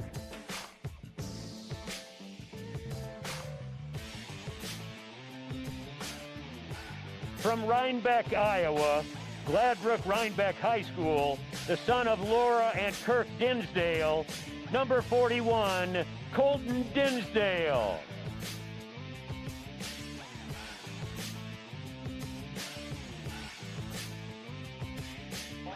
From Weddington, North Carolina, Weddington High School, the son of Jennifer and Stuart Duncan, number 3, Keith Duncan.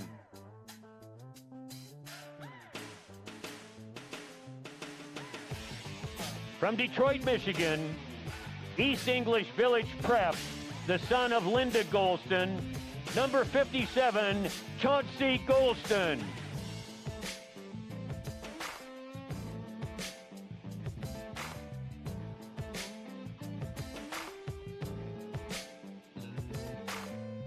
From Louisville, Texas, Marcus High School, the son of Glennis and Daryl Hankins, number 8, Matt Hankins.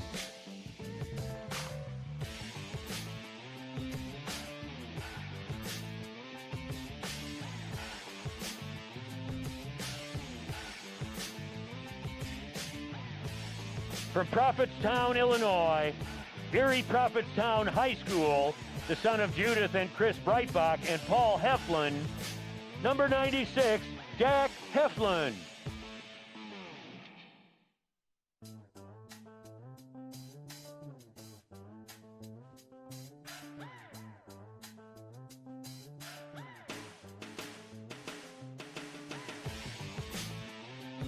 From Detroit, Michigan, Renaissance High School, the son of Deion Jackson, number 77, Alaric Jackson.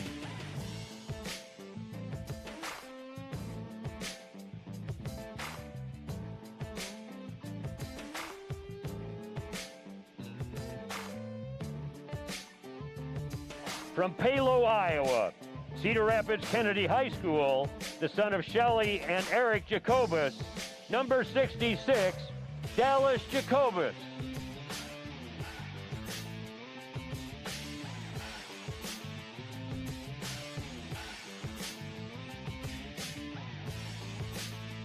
From Sycamore, Illinois, Sycamore High School, the son of Luann and Jay Neiman, number 49, Nick Neiman.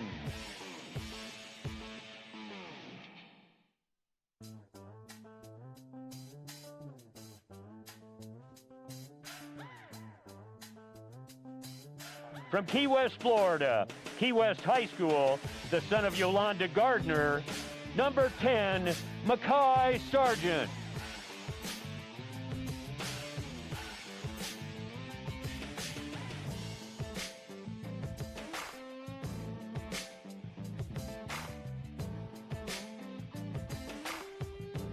From Pella, Iowa, Pella High School, the son of Matt Schulte and the late Carol Schulte, number 74, Austin Schulte.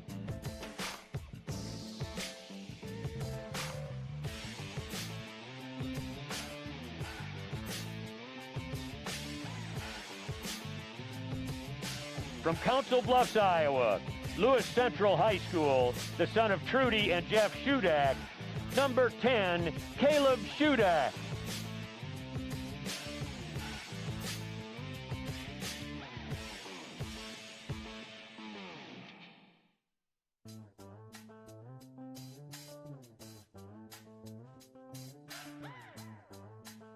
From Lake Cormorant, Mississippi, Lake Cormorant High School, the son of Tijuana and Roy Smith, number 12, Brandon Smith.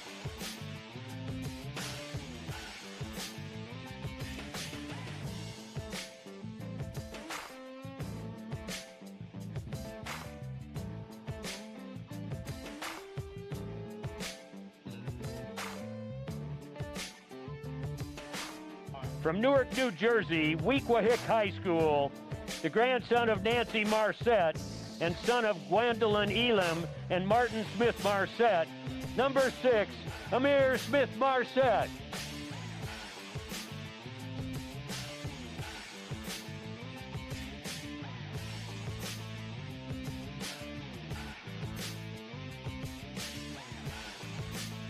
From Rolling Meadows, Illinois, Fremd High School, the son of Kristen and Phil Spiewak, number 18, Austin Spiewak.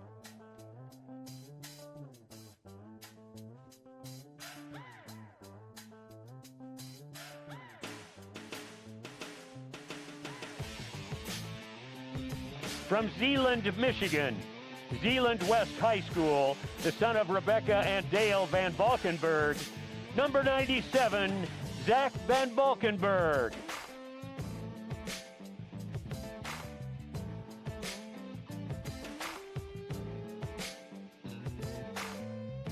From Skokie, Illinois, Niles North High School, the son of Christine Thurmond and Barrington Wade Sr., number 35, Barrington Wade.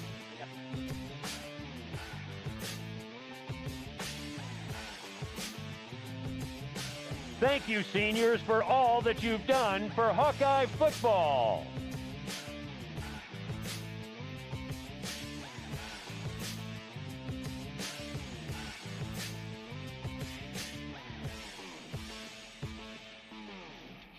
Run for your life.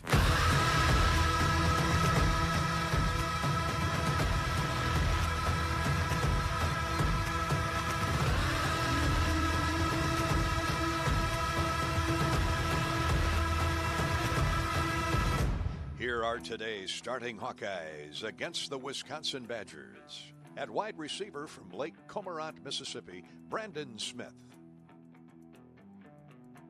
Starting at tight end from Highland, Illinois, Sam Laporta. At offensive tackle from Detroit, Alaric Jackson. At offensive line from Odison, Iowa, Cole Banwert. At center from Solon, Tyler Linderbaum. Offensive lineman from Balsam Lake, Wisconsin, Cody Ince. In the offensive line from Bettendorf, Mark Kallenberger. Starting at wide receiver from Newark, New Jersey, Amir Smith Marset. Starting at quarterback from San Rafael, California, Spencer Petras. Running back from Key West, Florida, Mekhi Sargent. At fullback from Larchwood, Iowa, Monty Potabom. The place kicker is from Weddington, North Carolina, Keith Duncan. Place kicker from Council Bluffs, Caleb Shudak. Run for your life.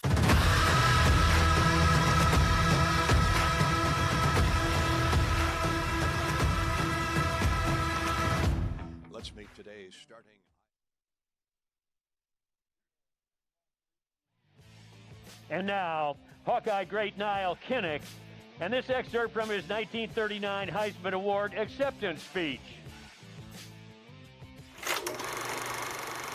I thank God I was warring on the gridirons of the Midwest and not on the battlefields of Europe. I can speak confidently and positively that the players of this country would much rather struggle and fight to win the Heisman Award than a croix de guerre. Thank you. Our national anthem.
And the Iowa Hawkeyes is straddling the sideline after those 21 seniors were introduced. We await the Wisconsin Badgers' appearance on the field.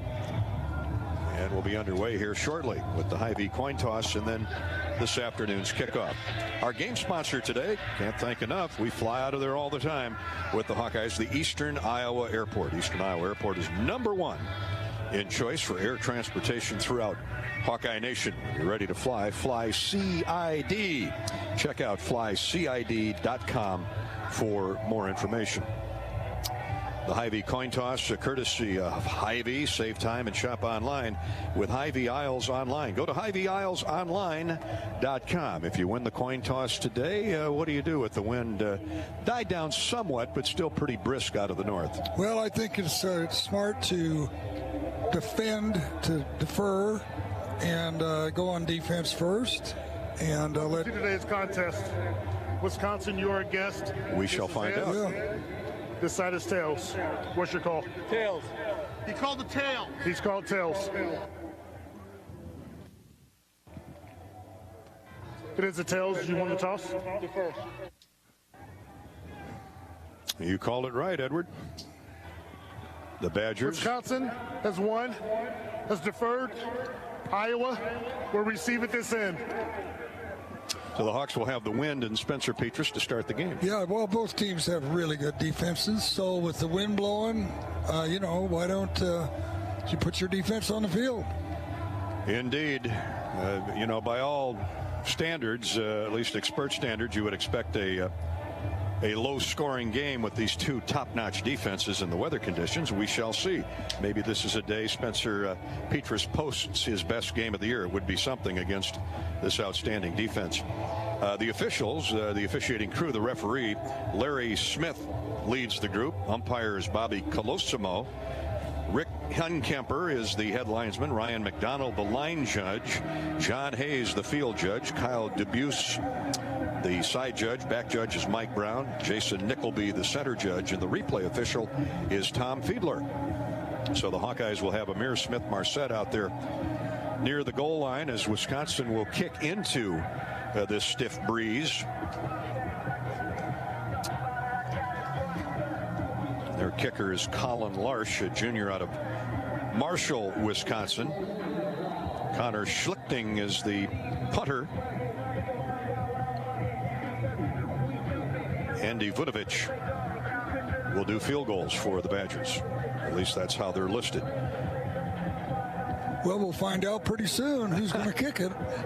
One way or the other in all three phases, all three areas. Brandon Smith playing with the snowballs down there. They don't see many of them. Not in Mississippi. Not from where he's from.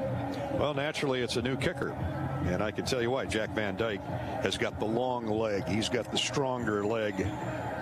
Averages about 60 yards a kickoff. I was reading those notes earlier this morning. Tall, lanky Jack Van Dyke. Back deep, Amir Smith is standing at the goal line. Ivory Kelly not playing today, injured in practice this week, so Mekhi Sargent is the up man in the formation. Here's the run up, and we're underway. The Badgers and the Hawkeyes from Iowa City, and it's a sidewinding line drive kick that Amir Smith wisely lets trickle through the end zone and out to the 25-yard line. The ball will come. Iowa goes 1st and 10, driving toward the south end.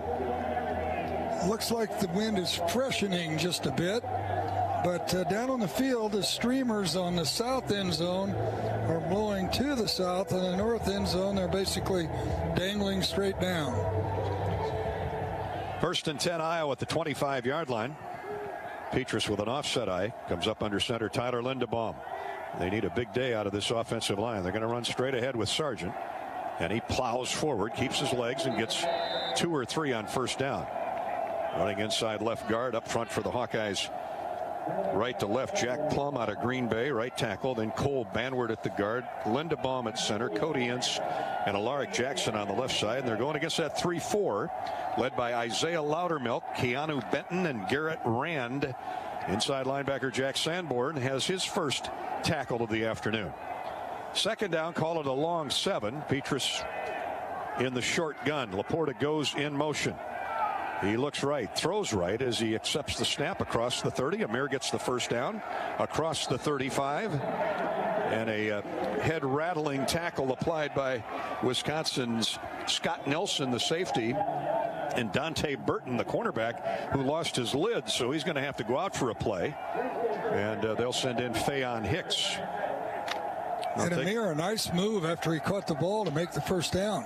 Yeah, he got across the 35 to the 36, so call it an 8-yard pickup. Duron Harrell is the backup corner in the game. Here's a cutback left to right, or right to left, excuse me. Mekhi Sargent runs for big yardage.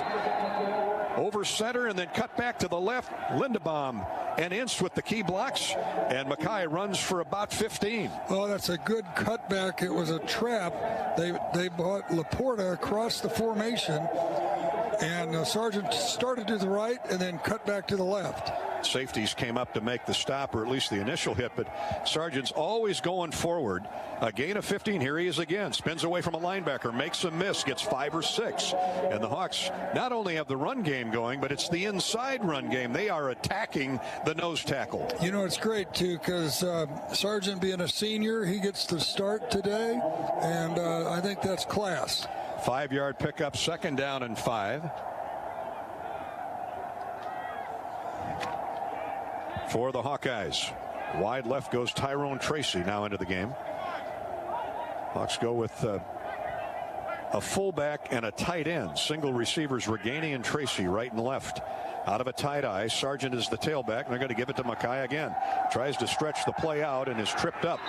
As flying across the line of scrimmage was Nick Herbig, one of their terrific young linebackers. He's a freshman from Hawaii. He's got to love this weather.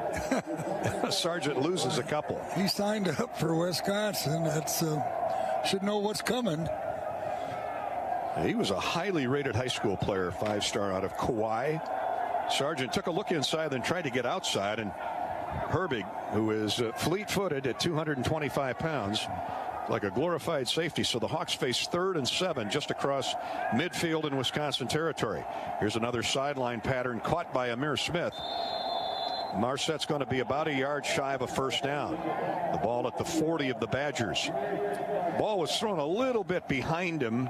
Dante Burton with the easy tackle there as Amir did all he could do to just catch the football, and then went down to the seat of his pants, and the Hawkeyes now they've huddled up off the field. Looks like they're going to punt it away. They're going to punt, and they're not going to be concerned about time running out on them. Yeah, good point. They're at the 40 of Wisconsin. 10 on the snap clock. We'll see if Torrey Taylor can deaden another one. inside the 10. Here's the snap, and he lets it go. On this one, he got all of and carries into the end zone. That isn't what he was trying to do. That's the first bad boot in enemy territory we've seen this Yeah, year. he didn't angle it to the sideline either. That was interesting, but I guess we've started expecting too much from that young man. Wisconsin will have its first look with the offense today. Graham Mertz, the young redshirt freshman quarterback, 6'5", 6'4", 225 pounds. He's thrown for 800 yards, a lot of those early, 8 touchdowns and 4 interceptions. And let's see, they're going to start Nakia Watson at tailback for the injured Jalen Berger. They overload the right side with Ferguson, that wonderful tight end, Barry Alvarez's grandson. Tight eye for the Badgers. And it's going to be Watson off left guard on a cutback. He gets a couple and then is mowed over, led by Neiman and Belton. And up off the bottom of the pile, Davion Nixon, the Wisconsin native. And Barrington Wade is starting as the third linebacker instead of the cash defense. Second down, call it 7 for Wisconsin. Hawkeyes used about 3.5 minutes of clock to start the game. A couple first downs. Now Wisconsin sends twin receivers to the right, empty to the left side. Now they shift to the left side, including the tight end. Out of a tight gun. Here's the fake on the jet sweep. A rollout right by Mertz. Good, well-designed play. And the Badgers are upfield close to a first down as they go to the tight end, Jake Ferguson, for about 6. Ferguson was grabbed from behind by Wade after Belton got in his way. Third down and a short yard for a first down. That was a good-looking play. Boy, yeah, a lot of fakes in the backfield. Fake the reverse, fake the to the tailback, and then the rollout. A lot of misdirection there by the Badgers. 29-yard line of Iowa. 10 minutes to go first quarter. Iowa nothing, Wisconsin nothing, and their third down back, Garrett Groshek, comes into the game. He's off the left. Actually, they wildcat snap to him. He gets the first down. Dane Belton on the tackle. And Wisconsin keeps the football as Groshek gets about 3 across the 30 to the 33-yard line. Good blocking off the left side. Of course, they've got those big old horses on the left wing. Cole Van Lanen, John Dietzen, both seniors, both veterans. Cormac Sampson is the center. Logan Bruss, the right guard, and Tyler Beach, the right tackle. They're young on the right side, veteran on the left side. So they've always got guys leaving early for the NFL, as does Iowa. First and 10. Oh, and a fumble, and the Hawkeyes are on it.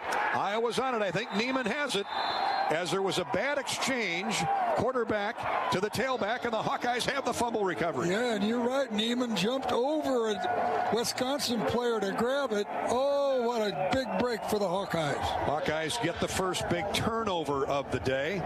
And the wind's blowing. It's cold down there, and I think it was Mertz. Yeah, Mertz was a quarterback. They go to that. He just dropped the football. He turned to hand it to Nakia Watson, and they never made the exchange. Yeah, the left guard pulling, hit it with his elbow. Oh, okay. I didn't see that. Well, Hawks now +9 in turnovers on the year, and a great opportunity at the Wisconsin 32 early in the game. 9 minutes to play first quarter. Play fake to the tailback. Here's a missile of a pass on a quick slant, caught inside the 20. The Hawks are in the Case IH red zone, courtesy of Brandon Smith. Oh, that's a good throw, too. The way to get started, that is a quick post right in behind the linebackers. There was no hesitation at all on that throw. Spencer had some mustard on that throw. That was a Nolan Ryan pitch there. 14 yards to the 18-yard line. Dante Burton, the cornerback, on the stop, as Brandon Smith went right down to the turf with it. Went into the fetal position and got up for a first down. He now splits wide left. Amir Smith to the right. See what the Hawks can do here as they nose closer to that Wisconsin goal line. Here's a throwaway by Petrus as he rolls out right. Took a shot from linebacker Jack Sanborn, who was coming on a red dog. Wisconsin will do that a lot, and nobody open downfield. He was looking for Brandon Smith, but he is double coverage. Yeah, they were trying to run the bootleg and get it out to Brandon Smith quickly, but he was covered. 8:34 to go in the first quarter. Hawkeyes trying to convert on the Wisconsin giveaway off the fumble. 14 yards on a first down play, and now an incomplete pass. Second down 10. Iowa goes heavy with 2 tight ends. They run the sweep to Amir Smith-Marset, and he's dropped for a loss of 2. What a play by Wisconsin's Eric Burrell, the veteran senior safety from Maryland. He's been around a long time, and he made a big-time play there. Iowa looks at 3rd and 12. He saw it coming all the way, never hesitated, went inside out. No way to get past him. Hawks are in the Case IH red zone. Take the field with a winning lineup from Case IH. Learn more about exclusive offers on top-performing tractors and combines at caseih.com/Hawkeyes. 3rd and a bunch. Petrus back to pass. Rolls out right, now throws the screen to Tyler Goodson. He's inside the 15, dropped at the 12. And about 4 yards shy of a first down, which will bring Keith Duncan on for a field goal try. A good safe play. Get it to your best tailback, your best pass catching tailback, and get closer to that goal line. And, you know, they take the 3 rather than going forward on 4th down. Any points in this game are going to be important points. They really are. Duncan on the year is 12 of 16. This is a 30-yard attempt. Here's the snap. The kick is on the way. And he helicopters it right through the uprights. 3-0 Iowa, 7:12 to go here in the first quarter. Iowa, Wisconsin. Hawks fire the first shot on the scoreboard. This is Hawkeye football from Learfield IMG College.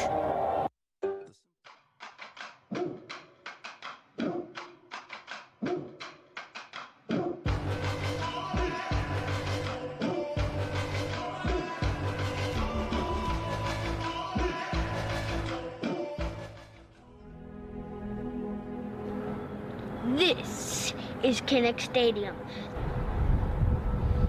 the home of the team I root for, the Iowa Hawkeyes. This year, we face some challenges as Iowans and Hawkeyes. But we are Hawkeyes, and we are family. All of us together, we are united. We recognize things bigger than the game. When we hit the field, we've got a squad. Amir Smith-Marset, Jack Kerner, Tyrone Chasey, Hy-Vee Kelly Martin, Keith Duncan,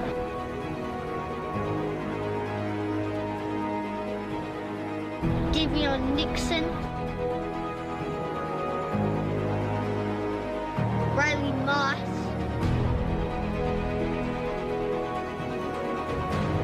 Charlie Jones,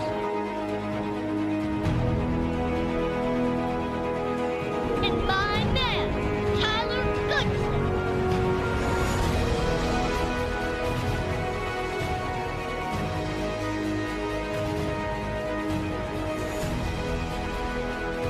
Are you ready for the Iowa Hawkeyes?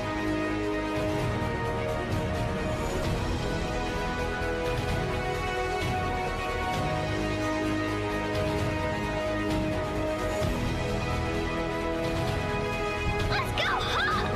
Woo!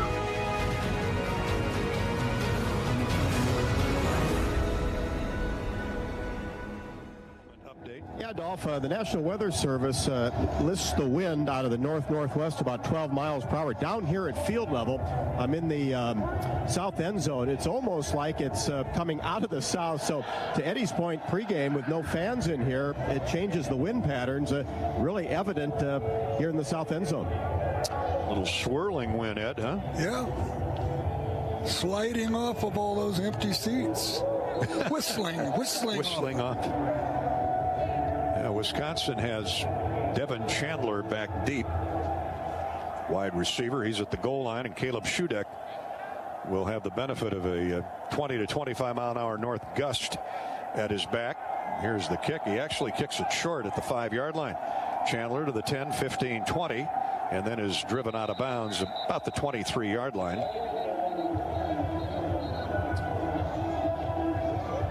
Kyler Fisher downfield for the Hawkeyes, along with Dallas Cradith out of Missouri. Officials timeout on the field, so we'll step out. Iowa 3, Wisconsin nothing. Congratulations to Walton Ponce and Joe Yeaman, today's Shelter Insurance fan of the game. Shelter Insurance, shelter for your auto, home, and life. Visit your local agent or find us online The student support staff make up the backbone of Hawkeye football. They put in tireless effort each and every day. They have committed themselves to the Hawkeye football program, and we are forever indebted for their work. Please turn your attention to the video board as we recognize the Iowa football program's senior support staff. Our senior equipment manager, Jordan Rios. Our support staff members, Drew Thomas, Ireland Hostetler, Tori Myers, Lucy Liautad, Justin Elsner, as well as our video team seniors, Colin Croston, Hannah Conlist, Alan Hoover, and our senior managers, Austin Black, Kyle Curley, Hayden Meister, and Lincoln Onan. Give it up for our senior support staff.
Wisconsin football, 1st and 10 at the 20, just shy of the 25 after the kick return by Chandler of 20 yards, and Graham Mertz up under center, a tight eye. They turn and hand the ball off to Nakia Watson. He gets to the outside and gains 5 yards. Chauncey Golston hanging on. Matt Hankins was there to close the door as well. Watson has good speed for a big guy. He's 230 pounds at 5'11", out of Austin, Texas, one of your favorite towns. Yep. Ball just shy of the 30. 6:40 to go first quarter, 3-0 Iowa. Badgers send single wide out to the right. Twin receivers to the bottom of the field. Mertz again up under center. And looks to be changing the play. Snap coming from center Cormac Sampson.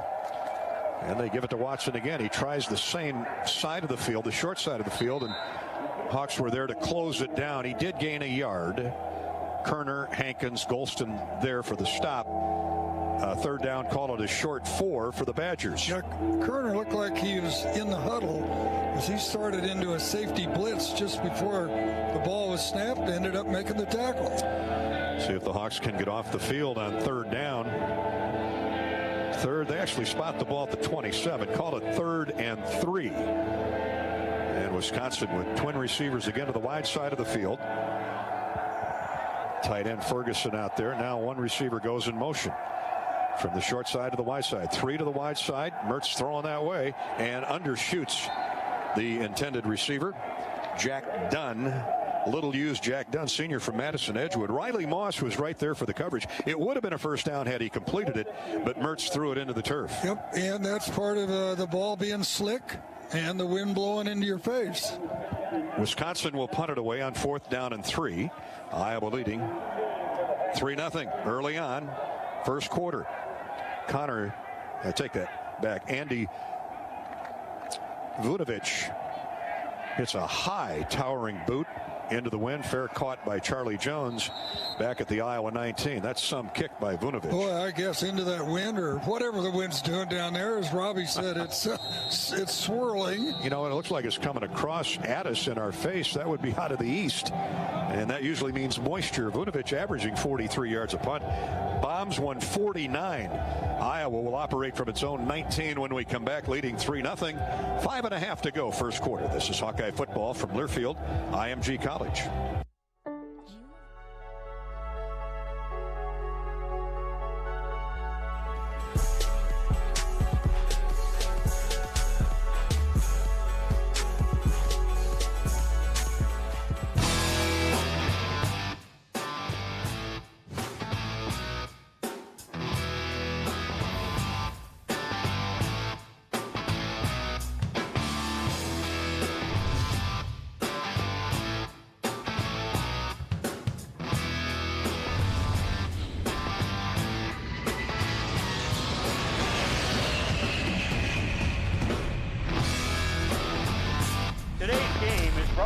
By the Eastern Iowa Airport.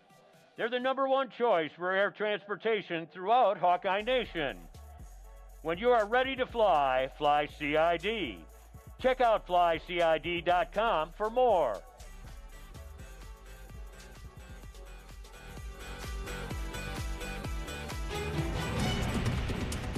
And good afternoon, everybody. From the Iowa's News Now Weather First Forecast Center, I'm meteorologist Nick Stewart. It's going to be a cold one. We've been pretty blessed with some very mild temperatures for the last several game days. Today, though, not so nice. Temperatures likely to be falling through the low 30s. Windy conditions as well, and still a few spotty showers. Those wind gusts could be as high as 20 to maybe 40 miles an hour out of the north and east. Post-game, still mostly cloudy skies. The snow, though, begins to wind down. Still windy, though, and cold with temperatures slowly falling into the upper 20s. And it doesn't get much better for your Sunday. Upper 20s for highs, partly cloudy skies. Overall, a cool couple of days here in eastern Iowa. Stay safe, everybody. Stay healthy, stay warm, and go Hawks.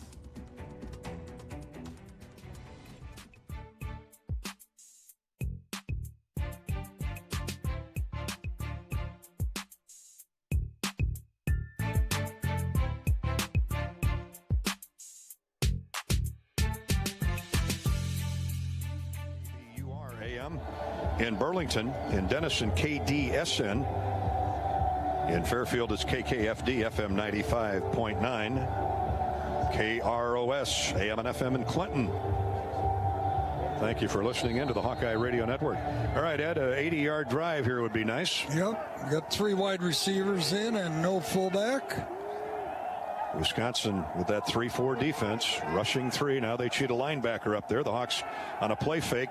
Here's a dangerous pass in heavy traffic that's caught on a turnaround slant by Petrus, but Brandon Smith fought his way through 2 white shirts to get the ball for a 3-yard gain. Noah Burks, the linebacker, was right there. I'm telling you, Spencer fit that into a tight window. Yeah, it's like they were in the huddle. They were trying to run a screen with Alaric Jackson going out after the cornerback.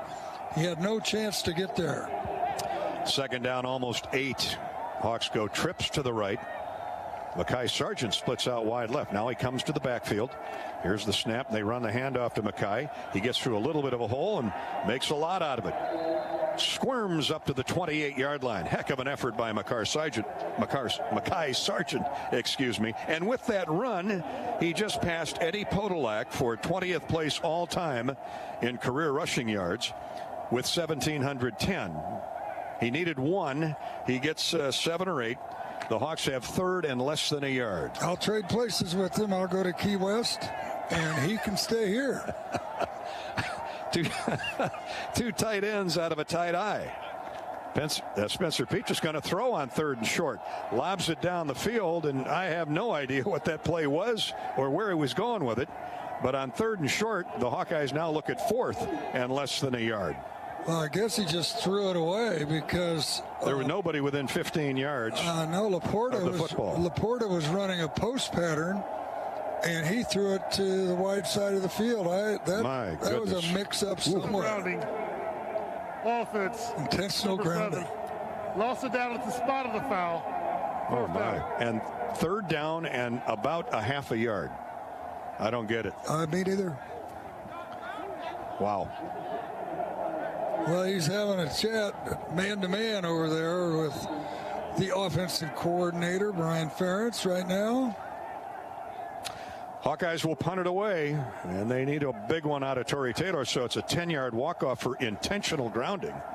And Taylor, it's a short kick, and the ball on the seat of his pants is caught at the Wisconsin 44-yard line. Heck of a play there. A heck of a catch by Dean Ingram. Just a 38-yard punt by Tory Taylor, who has struggled with that cold piece of leather so far, and he's had a great year. But Ingram, he was on his hind end when he caught that football. Yeah, he slid, his feet slid out from under him, and he caught the ball. Throughout the game, use the hashtag #FightForIowa for your chance to be featured on the video board and to win prizes from the Eastern Iowa Airport. One lucky fan will win a $500 Delta gift card, courtesy of the Eastern Iowa Airport. Travel well and visit flycid.com.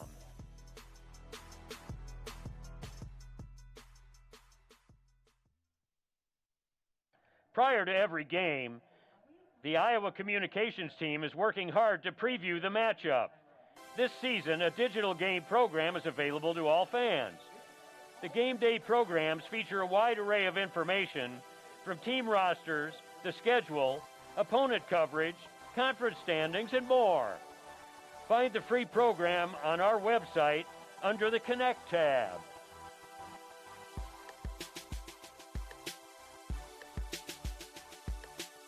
Today's military hero of the game is presented by American Equity and Mid-American Energy. Joshua Gaeta is an aviation maintenance technician, second class, and is currently stationed in Cape Cod, Massachusetts. Joshua has dedicated 14 years of service in the United States Coast Guard. He spent 11 years in search and rescue and 3 years in narcotics interdiction. Joshua has served around the world from the Atlantic Ocean to the Bering Sea, the Western Pacific, as well as the Great Lakes. He's credited with saving 5 lives and intercepting over $5 million in narcotics.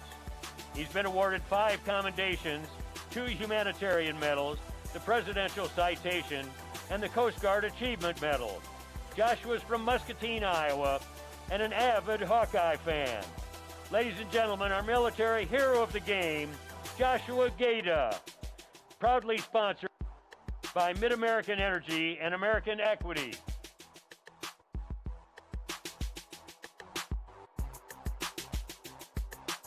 Badger 44 when play resumes. We're brought to you by Wellmark Blue Cross Blue Shield and Iowa Corn. Every day, Iowa farmers are using innovative practices to improve the quality of our water, teaming up with experts to implement a science-based playbook to conserve natural resources for a better today and tomorrow. The Iowa Corn Promotion Board and Iowa's corn farmers care about the water we share. Get in the game and learn more at cleanwateriowa.org. So Wisconsin, benefit of a poor punt. That was with the wind, too. Torrey's got to adjust to the chilly temperatures out of Australia. And Wisconsin bunches receivers right off each tackle. Back to pass. Hawks are blitzing. Mertz gets rid of it and completes it to Ferguson, the tight end, at the 48. That's like a running play. Gain of 4, second down, 6. Riley Moss right there for the smackdown of Ferguson. Yeah, and there wasn't a lot out there. Riley Moss was covering him tight, but probably trying to set up Riley Moss for a stop and go later here in the game. Twin receivers to the right, including a slot man. Single receiver to the short side of the field on 2nd and 6. Empty backfield. Mertz to throw again. And this one's deflected at the line of scrimmage. He had a man open. He had Ferguson open on an out pattern. And thankfully, one of the Hawkeyes got a hand up in the air. Looked like a blitzing linebacker, Jack Campbell. Yep. Jack Campbell's 6'5". He just keeps making plays, doesn't he? Yep. Red shirt freshman. Man, that was big because that would have been a first down. Now it's 3rd down and 6. Badgers are 1 for 2 out of the gate on 3rd down. Big play by Jack Campbell. They've blitzed, Iowa has, on the first 2 plays from scrimmage. Now trips to the right for the Badgers. Single receiver short side. 1 running back is Groshek. And they'll look for him in the passing game, too. Here's Mertz throwing over the head of the intended receiver. And that was Shamir Duque. Well, great coverage. Well out of bounds. Yeah, it was. I mean, airtight. Kerner was over there to help Moss. And the Badgers will punt it away, or so it appears, on 4th down and 6. Good defense by Iowa. 4th down and 6 near midfield. It's a game of field position, Ed. That's the way it's going to be all afternoon. Whoops, and whistles before, just as the ball was being snapped. And Andy Vunovich, who had a big-time punt. There's no foul. The officials were not in position to officiate the play. 4th down. Well, I love that explanation. The officials were not in position to officiate the play. Well, there's a penalty on them. How do they step that off? Huh? So, since Wisconsin has the ball, mark it 10 back. Doesn't really matter to Vunovich. He's at midfield. I think that's the first time I've ever heard that. The official, at least Smitty Smith is honest. Charlie Jones standing back at his own 8-yard line. And Vunovich hits an end-over-end punt that Charlie fields at the 14. Runs up and underneath it. The Hawks will start deep again from their own territory with 3:11 to go in the first period. We'll keep it right here and tell you Hawkeye football is brought to you by Mediacom. Turn your house into the hottest hotspot with Extreme Wi-Fi 360. Hyper fast, ultra reliable. You'll feel extreme power in every corner of the house. Extreme, powered by Mediacom. Very efficient 38-yard punt by Vunovich. The Hawkeyes have another 3 minutes with what wind there is. And they go multiple tight ends and Tyler Goodson in the backfield. Here's Spencer Petras, gives it to Tyler on a stop-and-go move, and once he stopped, he was stopped. Wisconsin sent everybody. Yeah, that's, when our tight ends get their hand on the ground, normally they do a good job of blocking. That time, the outside backer got inside of Laporta. That's Nick Herbig, and he has been a thorn in the Hawks' side here in the first quarter. That's the young man from Hawaii. He's liking these temperatures and the wind chill. In Iowa City. No gain for Goodson. Did all he could do to get back to the line of scrimmage. Here's a high snap. Petras grabs it and gets it to Amir Smith on the outside left, and he's banged out of bounds up near the 20. So that is a gain of 5. And the Hawks have a serviceable 3rd down and about 5. Yeah, and this is a big 3rd down play here for field position. And, it's running down to the end of the first quarter where we've had the wind. Hawks are 0 for 3 on 3rd down. Colin Wilder, the senior safety from Katy, Texas, on the stop. Iowa needs 5 for a first down at the Hawkeye 24. 3 wideouts and a tailback, plus a tight end in the formation. Petras back to pass, has time, throws, incomplete. Well, a lot of contact over there. A single coverage with Brandon Smith by Cesar Williams, senior from Grand Prairie, Texas. No flag. And the Hawkeyes are going to have to punt it away. Wide receivers are having trouble keeping their feet as they're trying to make that stop or that square out move. I think really his feet came out from under him here more than any kind of defensive interference. It was an absolute out-and-out assault by Cesar Williams on Brandon Smith. Man, how did they miss that call? Oh, well. Torrey Taylor now. They need a big punt out of Torrey. He's averaged 38.5 yards his first 2 tries. Wisconsin shows they're going to put the punt block on. Here's another low end-over-end kick. Fair caught at the 38-yard line of Wisconsin. The Badgers will have it there 1st and 10. Better for Torrey Taylor with 1:52 to play in the first quarter. Well, he hasn't hit the middle of the ball yet that I can tell. And low line drive spinning end over end football, 43 yards on the punt by Taylor. College football playoffs out this week show Alabama, Notre Dame, Clemson, and Ohio State still 1 through 4. And as you know, the Buckeyes will play for the Big Ten Championship opposite Northwestern next Saturday in Indianapolis. So here come the Badgers again with good field position. 1st and 10. Hawks will try and get the ball back. 3-0 Iowa. We're inside 2 minutes to go, first period. Mertz wings the tight end, Ferguson to the left. They run that way. Now Watson cuts back the other way and is going to pay for it. Boy, that was a great charge by that defensive line. I mean, they knocked that big offensive line back into the backfield. Heflin, Campbell, Nixon leading the way. Golston got a piece of it. Barrington Wade cleaned up. That was the textbook gang tackle. Gain of a yard by Watson. They blocked left. He ran back to the right. Now Wisconsin sends twin receivers to the right. They wing a tight end, Ferguson, that way as well. 2nd down and long. Mertz back to pass. Throws an out pattern. Nobody home.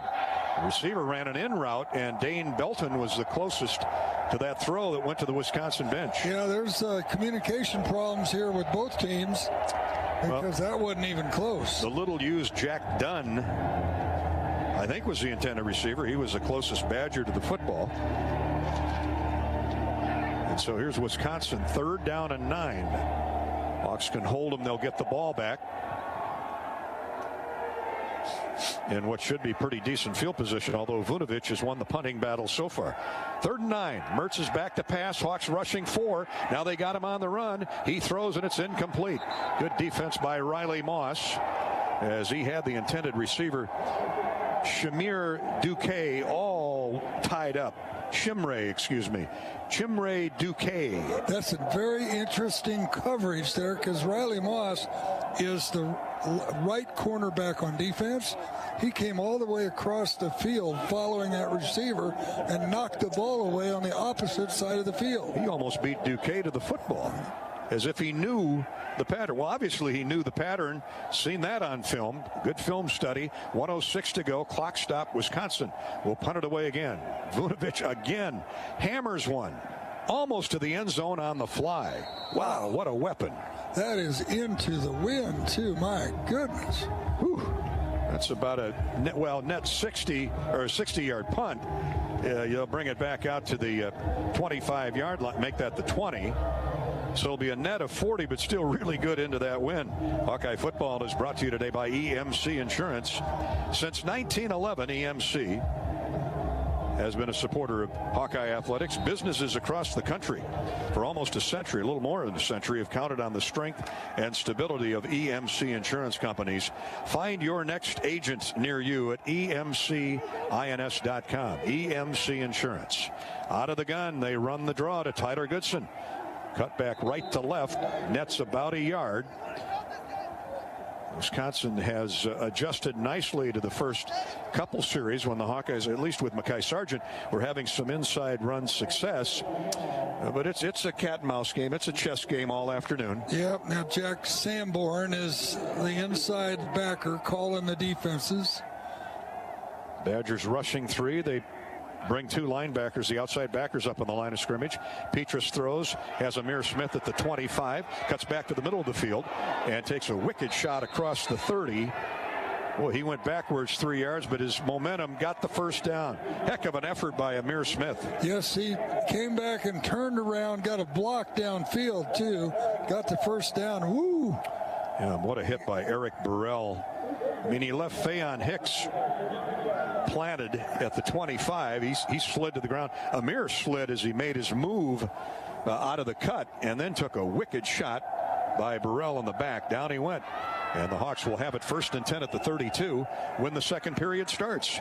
From Kinnick Stadium, it's Iowa 3, Wisconsin nothing after 1. We'll turn around and go the other way. And this is Hawkeye football from Learfield IMG College.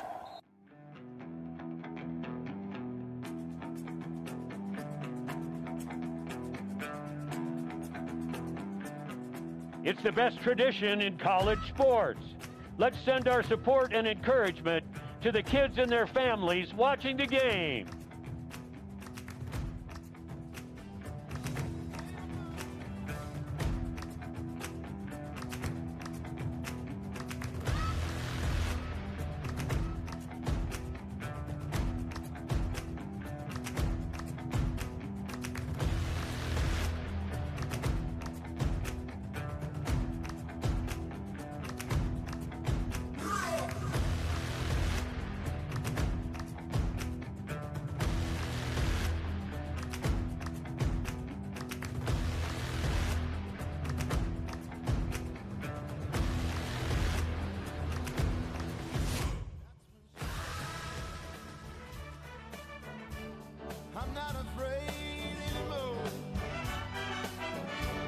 thank you fans, both from Kinnick Stadium and from around the world.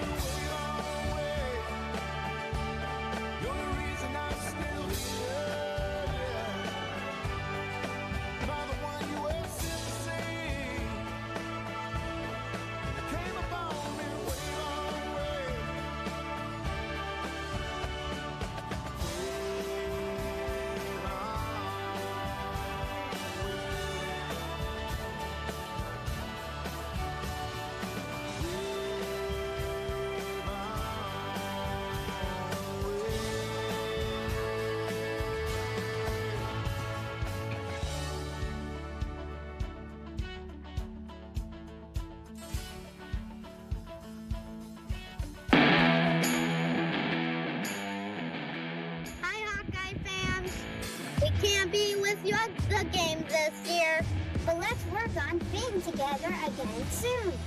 Remember the 3 W's. Wash your hands. Wear a mask. Watch your distance. Do your part so we can see you next year. Go Hawks. Go Hawks. Go Hawks. Wisconsin has gone fumble, punt, punt, punt. That'll be the overused word in the English language today, unless these teams figure out the other's defense. And you're right, they're both salty. Number 1 and number 3 in most categories in the Big Ten, and ranked nationally, of course. And many of their defenders on the watch list. Pick one: Outland, Lot Impact. Bednarik, Nagurski. Iowa has the ball 1st and 10 at the Iowa 32 when we go to the second quarter. Kyler's shot now in at one of the guards, left guard. Kyler's been playing well. They've been alternating, he and Cole Banwart. Cody Ince has played both sides. Right now, the Hawks need to put a drive together or continue this drive. Amir Smith with a nice gain of 6 or 7 on that last quick out. A lot of quick outs today. Yeah, they like that. They're covering one-on-one, and when those linebackers are inside trying to cover the run, you've got that one-on-one coverage on the outside. Amir and Brandon split wide left. Hawks are going to run it off tackle. Big hole, and Tyler Goodson carries the ball to the 39 of Wisconsin. That's 7 on first down. Yeah, and that time they got that linebacker to walk out a little bit, thinking pass, and that's what we needed to make that play work. Big hole off the left side. Alaric Jackson with a kick out. Scott Nelson, the safety, junior from Detroit. Jesuit High School, made the stop for Wisconsin. The Hawkeyes have it 2nd down 3. Just shy of their own 40-yard line. Running back Goodson goes in motion. They flip it to him, and he is drilled just as the ball arrived. Wow. Heck of a play again by Scott Nelson, the safety. They knew that play was coming. Yeah, they've had plenty of time to look at film because they haven't been playing much. But that ball was thrown backward, too. If he hadn't caught that and gone down, it had been a fumble. Dangerous play. Loss all the way back to the 33. That's a -6. With 1 minute gone, second period. So the Hawks now face 3rd and 9. 3rd and 9 from the 33. Let's see if Spencer can dig him out of a hole. Wisconsin, good protection. He throws it to the underneath man for maybe a gain of 2. That's Reganey, the slot receiver. And here comes a punt once again. Reganey hit immediately by Jack Sanborn. Hawks are 7 shy of a first down. And Iowa leading 3-0. Will punt it away. 2 minutes gone here in the second period. Could be that kind of a day. Yeah, I'd stay away from that Jack Sanborn. I wouldn't go into where he's guarding his area. He and Herbig have been the linebacking stars early for Wisconsin. Zach Baun has graduated and gone off to the NFL, a high draft pick. They just keep plugging him in up there in Madison. Here's Torrey Taylor. Now he gets into a good one. A high hanging end over end punt fielded at the 15. That's the Torrey Taylor we know and love. And that's telling me this. Oh, here comes the snow. Do you have a Actually, that's blowing off the top of the roof. It looked like a squall, though, didn't it? Yeah, it did. Timeout on the field. We'll regroup and come back with the Hawkeyes leading Wisconsin 3-0. 12:58 to go in the first half. This is Hawkeye football from Learfield IMG College.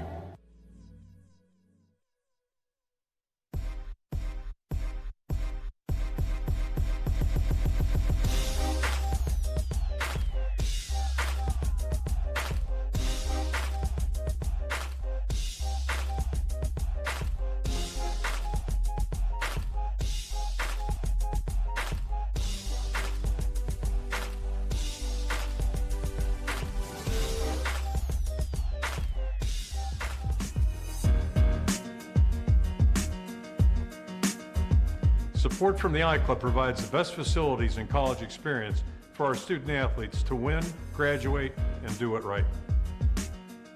Encourage everyone to make a difference in the lives of our student athletes by supporting the I-Club. Thank you for your support of Iowa athletics.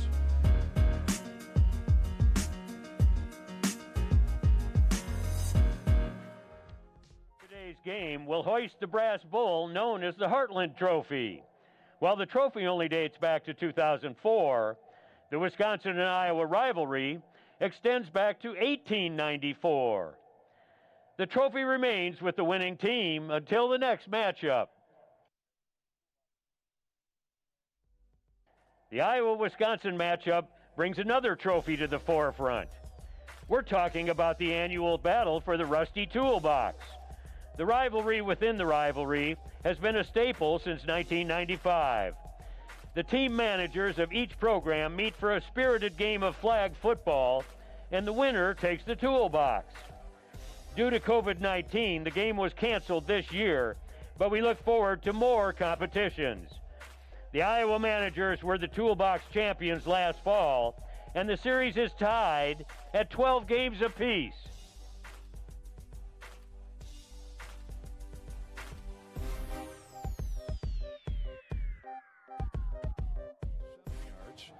Goodson net of 3. He's had a couple negative plays. Watson has run for 9 yards for Wisconsin. Builders, contractors, and serious do-it-yourselfers know Spahn & Rose is the one-stop shop for high-quality building materials like Anderson Windows. Every sash, every piece of hardware, and every accessory easily comes together to allow you to create the home style you're after. Anderson Windows, more than just a window, and you want them sealed tight these days.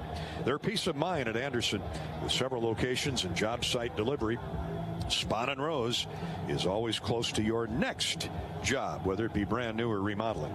Buy easy or build better with Spahn & Rose. Now, Pody, Hawkeye defense has the Badgers at their own 16. Yeah, the Badgers have a total of 24 yards of total offense. Keep it up, black shirts. 1st and 10, real tight eye, fullback and a tailback. They're going to run the end around to Dunn, and he frees himself from a couple Hawkeyes and gets upfield all the way across the 30. First big play of the game offensively for Wisconsin, as the Hawks looked like they might have got fooled a little bit. Seth Benson couldn't quite get there in time. Yeah, they pulled 2 offensive linemen around the corner. First time we've seen that outside lead play like that, and outflanked us. 18 yards to the 34. Dane Belton knocked him out of bounds. Jack Dunn, little used Jack Dunn. And Wisconsin on the move with a big play on 1st down. They go in motion again. And here's Mertz stumbling. Securing the football and then stumbling forward for a yard.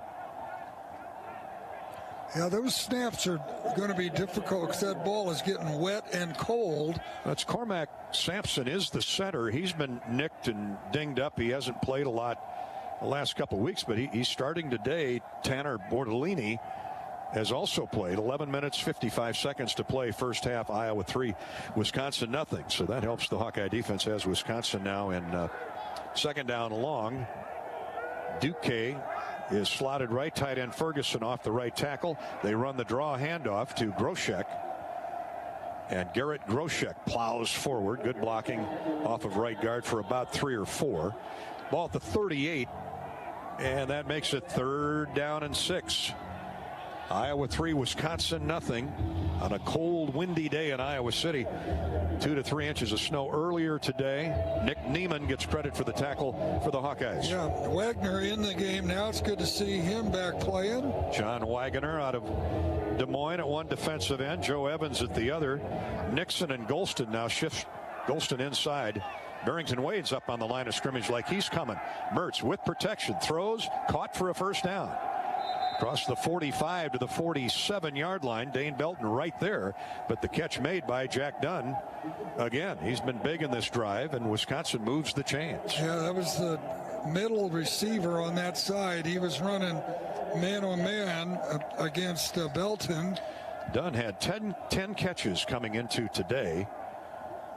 And he just picked up his second. Of course, he has a nice end-around run, too.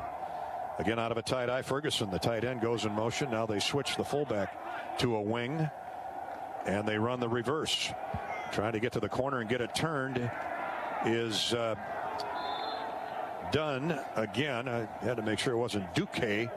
Hawks had that play sniffed out. Matt Hankins in particular. Yeah, Hankins has had a terrific year. Really good tackler in the open field. Chauncey Golston helped him out. A gain of 2. The ball right at midfield. So Wisconsin Badgers offense moving the ball from its own 16 to the midfield stripe. And that 18-yard reverse jet sweep by Dunn. Big play in this drive. Another tight formation with the tight end and a tailback. And Mertz straight back to pass. Looks down the middle of the field, now comes over the middle, and it's intercepted, I think, deflected off of Watson, the tailback, and the Hawkeyes are saying they have it. Yes, the umpire just said yes, too. Kayvon Merriweather came up with it, the strong safety. The ball thrown a little bit behind Watson. He was open. By the defense. And the pickoff by Kayvon Merriweather. And I just happened to have the glasses right on Kayvon, and I thought the only question was, did he get his arm underneath the football, his hands, and cradle it? It looks like he has on the replay. It's under further. Obviously, they're going to review it now, but it's going to be tough. That ball might have touched the ground. Yeah, it looks like the nose of the football got to the ground, but is it enough to turn it to reverse the play? We shall see. Heck of an effort either way by Kayvon Merriweather. They've been, Merriweather has been playing some safety, but Belton's been playing some safety also. That time Merriweather at safety and Belton at the cash position. 9:38 to go in the first half, second quarter. Clock is stopped as they review the play. Courtesy of Athletico, physical therapy is the thing you're told to do after medication, x-rays, or surgery. But what if the best way to fix your pain is to start where you normally finish? The sooner you start with physical therapy, the sooner you can start changing everything. It all starts with no prescription needed at Athletico. I'm sorry. I was just going to say all of our reviews courtesy of Athletico. Yeah, I want to make sure we get Athletico in there, but thank you. I don't. It's supposed to be in order to reverse a play on the field. Clear evidence. Yeah, clear evidence, and I don't see the clear evidence. I think. Neither do I, but control the ball when it hit the ground. Now they're taking a long look at it, to your point, Ed. And why they do that, we'll tell you. Hawkeye Football is brought to you by Mid-American Energy. If you need to recycle old working refrigerators and deep freezers, visit midamericanenergy.com for details, plus energy-saving tips. Mid-American Energy. Obsessively relentlessly. To Walton Ponce and Joe Yaman are Shelter Insurance fans of the game. Shelter Insurance for your auto, home, and life. Find us at shelterinsurance.com. We're your shield. We're your shelter. It's looking more and more like it will be Wisconsin football third down. Here comes the call from Larry Smith. After further review, the pass is ruled incomplete. It will be third down from the 50-yard line at position 1. Well, I agree with you, Ed, but we're a little partial. It looked like the nose of the football touched the ground, but Merriweather had both hands around it and rolled over on his back. But the right call. Any part of that football hits the turf, so the Badgers catch a break there. and avoid their second turnover of the afternoon. 3rd down and 7, a long 7 for Wisconsin. Hawks will rush Wagoner, Golston, Evans, and Davion Nixon. Well, let's get a fumble recovery or a pick on this play. 3-0 Iowa. Wisconsin lives for another down with 9:40 to go first half. Stay with us at halftime. Courtesy of Budweiser, we'll update you on scores and statistics from around college football and here at Kinnick Stadium. 3 wideouts head to the wide side. Nobody to the short side except Ferguson, the tight end. He's usually the guy they go to in this situation. Mertz in the Wildcat retreats from center. Hawks are blitzing. Pass to the outside is incomplete. Thrown low. He hurried the throw because of the rush put on by, among others, Seth Benson, and Jack Dunn had it land at his feet. Well, Phil Parker really is liking the blitz against this freshman quarterback. We've seen more in this half than we normally see in an entire game, but it's got him shook up. Well, Mertz had a great debut for the injured Jack Cohn, Illinois game on opening night in Madison as the Badgers put up 45 on the orange and blue. Here comes the punt by Vudovic, and this one is off the side of his foot. I know what he was trying to do, but he didn't get it accomplished. Oh, they're going to bring this ball out around the 30-yard line at least. He's still coming. He's trying at 30-yard line. Wow, that's a net of 20 for Vudovic. So he's been so good, but he's proven he can be shaky at times too, and again supposedly with the wind at his back. Yeah, there must be some snakes operating down there around that end of the field. We couldn't punt it, and they can't either. Snakes? Yeah, you know, snow snakes. Snow snakes. You're going to have to explain that one to me at the timeout. I'll do it during the basketball game. First and 10 Hawkeyes protecting a 3-0 lead. Hawks are going to run off the left edge, trying to find any kind of space as Tyler Goodson, and not much. Chanel, the linebacker, slid down the line of scrimmage along with Mullins, big nose tackle. Actually, he's listed as a defensive end, Isaiah Mullins out of Columbus, Ohio. Short gain of 2 for Tyler Goodson. Clock running, 9 minutes to go. First half, Iowa with a Keith Duncan field goal leads 3-0. Amir Smith, Marset, and Reganey split wide to the right. Reganey in the slot. Brandon Smith to the short side. Tight end Will Porta goes in motion. Draw handoff to Tyler Goodson, and the linebacker's just standing there waiting for him to run to him. Yeah.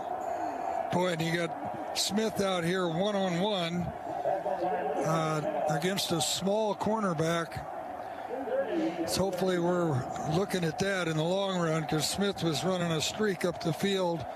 Whew, he had a couple steps on him. Leo Chanel, he and Sanborn, they are big-time inside linebackers.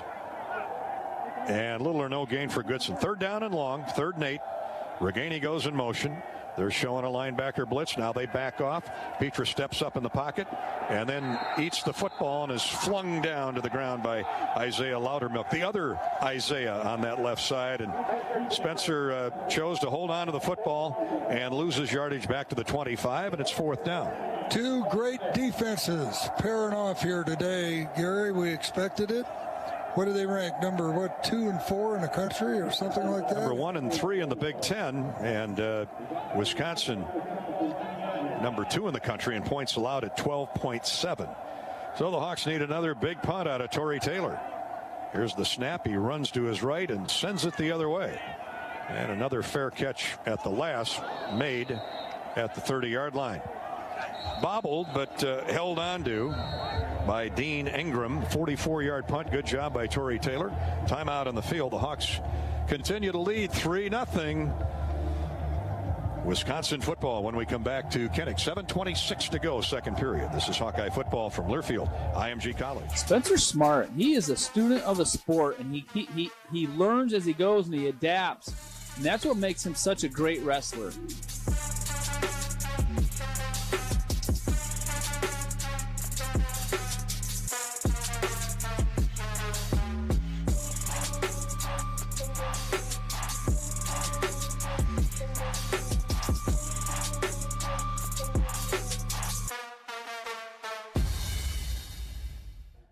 Earlier today, senior wrestler Spencer Lee received the AAU James E. Sullivan Award. The Sullivan Award is presented annually to the most outstanding amateur athlete in the United States. Lee is a two-time NCAA champion. He outscored his opponents 234 to 18. He averaged 5 team points per match and was named NCAA Most Dominant Wrestler and Big Ten Wrestler of the Year. Lee is the 5th wrestler in history to win the award. Congratulations to Spencer Lee, the most outstanding amateur athlete in the United States.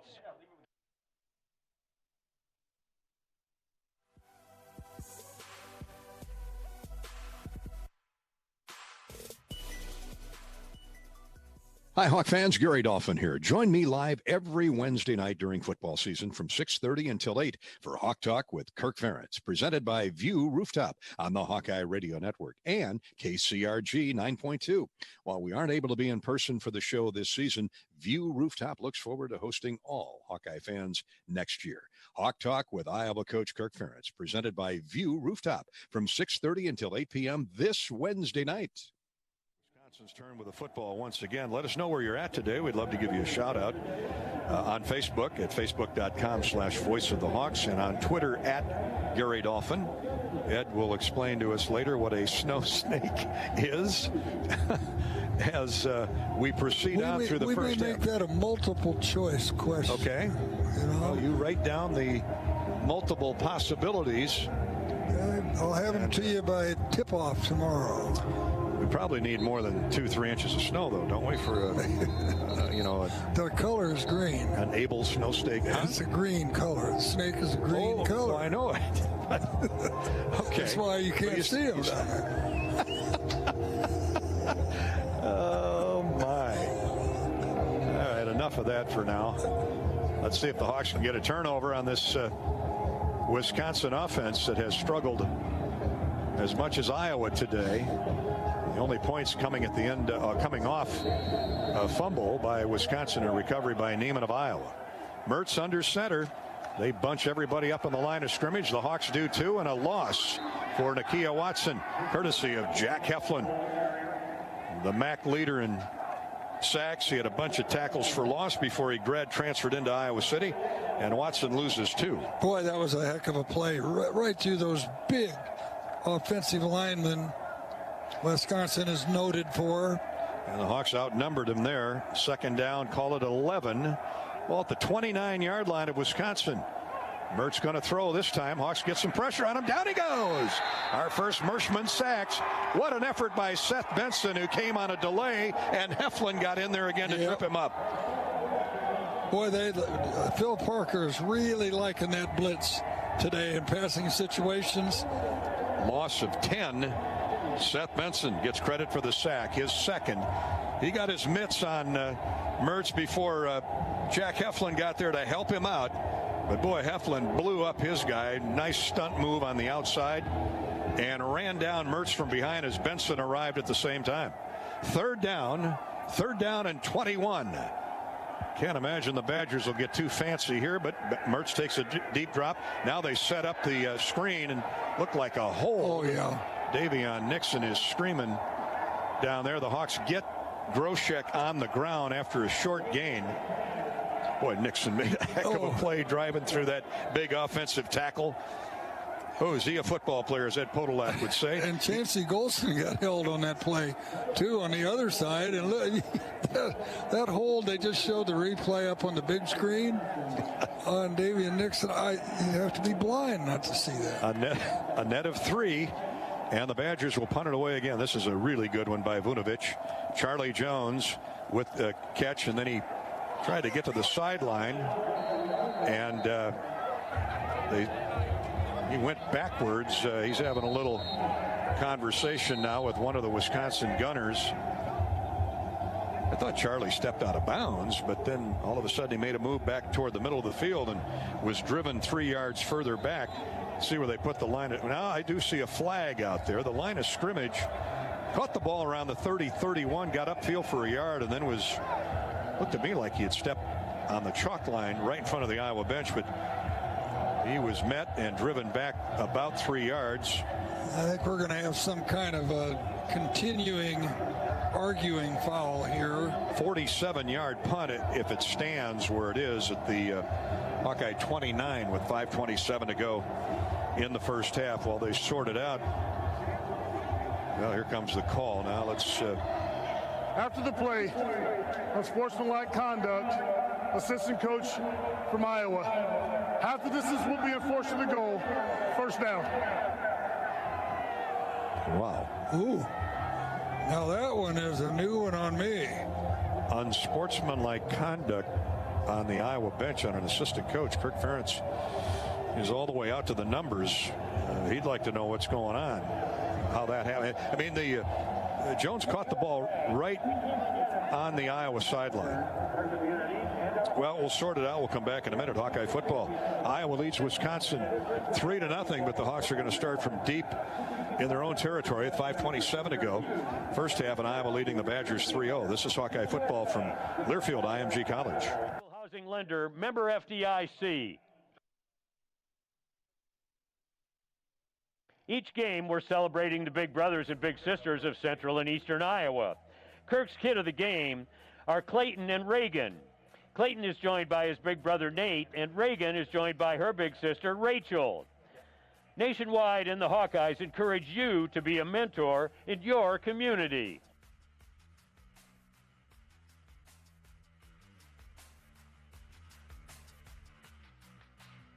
Farming agriculture today is more important than it really ever has been. So I think it's important for us to talk about the importance of farmers. Collectively, we want to celebrate our farmers and what they're doing. I think it's something that we all can get behind. It symbolizes something a lot bigger than us. If agriculture went away today, it's to take away the base foundation of what Iowa is. The reality is you're tied to a farmer every day because they provide you food. You walk through the grocery store and every aisle, there's stuff we grow here in Iowa, and that's why America needs farmers.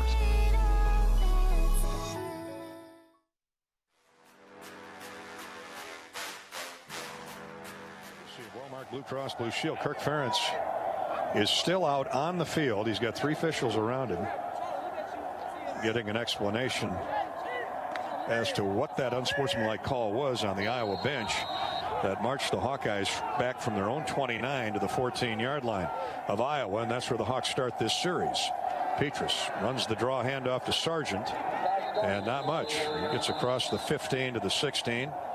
Gang tackle. Jack Sanborn underneath that pile up. They're clawing at that ball, but good job, Mekhi Sargent. He's sure gloved. Sanborn is their first. Colin Wilder, the safety, likewise. A gain of 2, second down 8. 5 minutes to play first half, and it has been a boxing match. 3-0 Iowa. A game filled up with punts. Laporta hasn't been heard from yet. Play fake on the draw. Petrus throws way over the head of Ihmir Smith-Marsette, who was double covered as he made his break on a quick slant.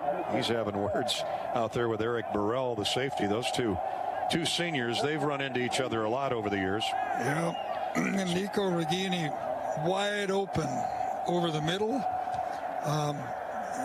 Petrus decided to go to the outside where they had double coverage. They had let Regini go over the middle. Clock stopped. 4:45 to go till halftime. Iowa facing 3rd and 8.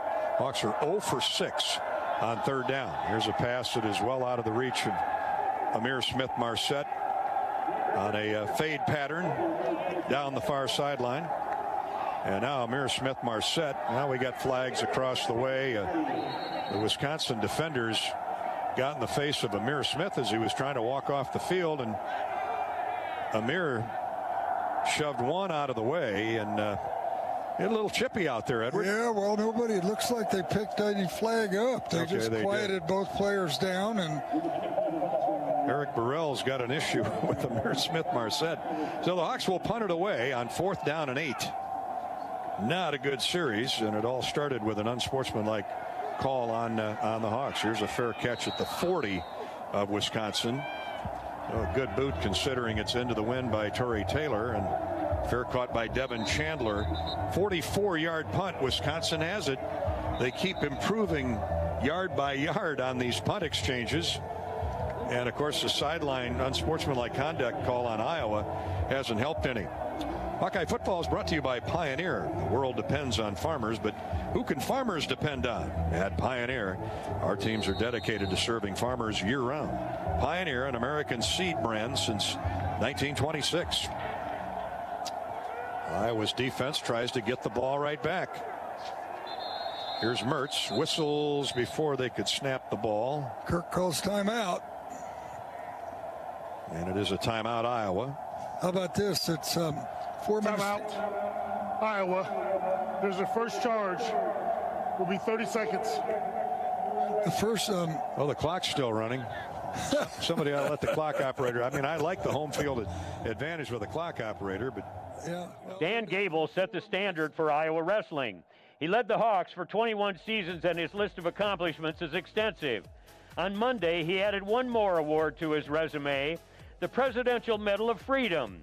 The award is the nation's highest civilian honor, conferred upon those who have made especially meritorious contributions to the security or national interests of the United States. We send our congratulations to Coach Gable on his national recognition.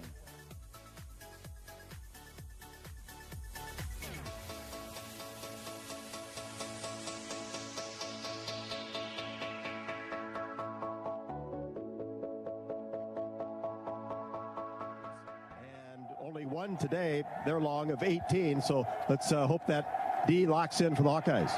Now they run the draw handoff, the counter draw, and sliding through for 3 or 4 yards. Looks like a new running back in there for Wisconsin. Let's double check the number. Brady Shipper, it looks like.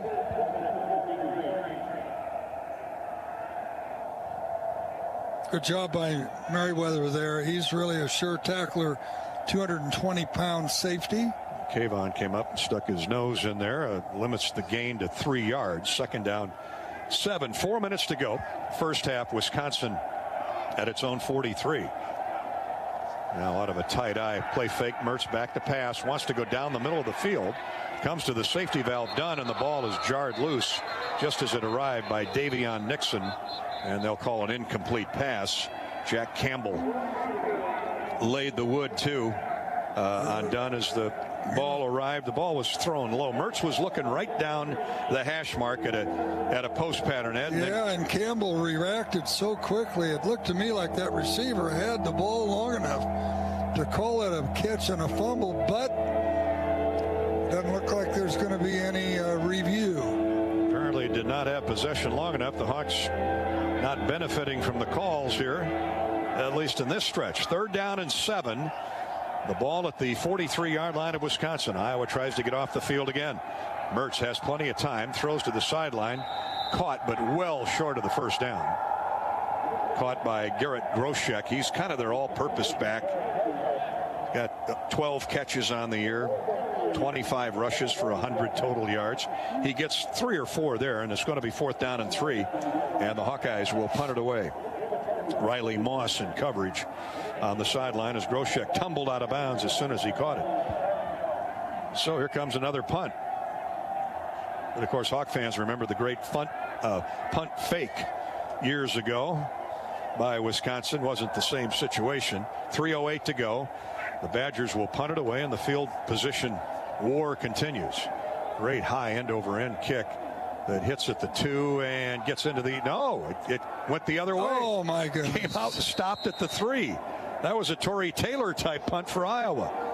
How about that? Inside the 1, I think, Gary. It hit it on the 2, but it went nose down at the 2, or at the 1, to your point. And I thought it was scooting into the end zone, and it did a reverse. Came back a yard, and the Badgers were there to cover it. 51-yard punt. How big is that? Well, it's been a punt fest, as Ed likes to call it. Now the Hawkeyes need a couple first downs to at least use up some time. Of course, the Badgers, with all 3 timeouts remaining, first and foremost, they want to keep Iowa pinned in. Well, standing right at the goal line is Spencer Petras. Badgers are crowding that line of scrimmage. They got 6, 7, 8 guys up near the nose of the football. Running straight off center and right guard is Tyler Goodson. He gets a couple out to the 4. where the Badgers will call timeout with 2:49 to go, first half. For Wisconsin, Garrett Rand, the defensive end, 285-pounder from Arizona. He's feeling the cool weather today. Although he's a senior, he's been up here 4 years. He's used to it. Hawks check to the sideline off the Wisconsin timeout with 2:49 to go in the game's first half, and Iowa holding on to a 3-0 lead. I'd say it's precarious, but if it's only 3-0, it's always in danger.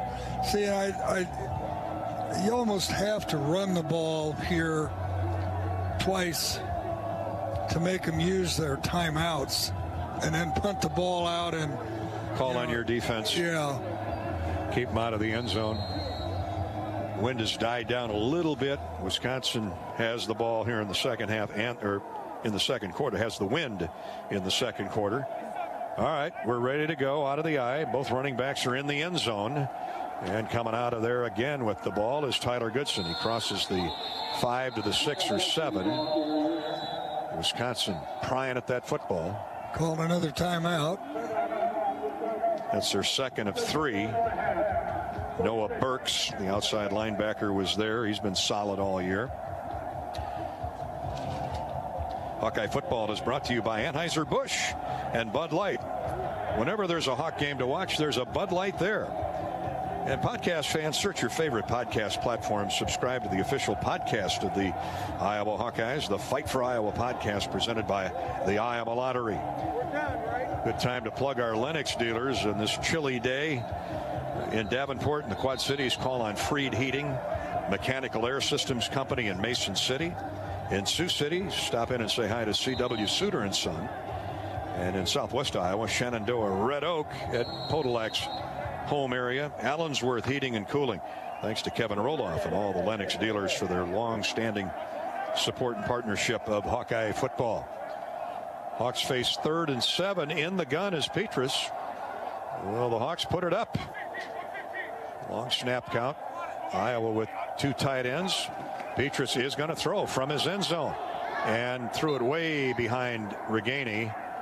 So the Badgers save that 3rd timeout, and Iowa will have to punt it away.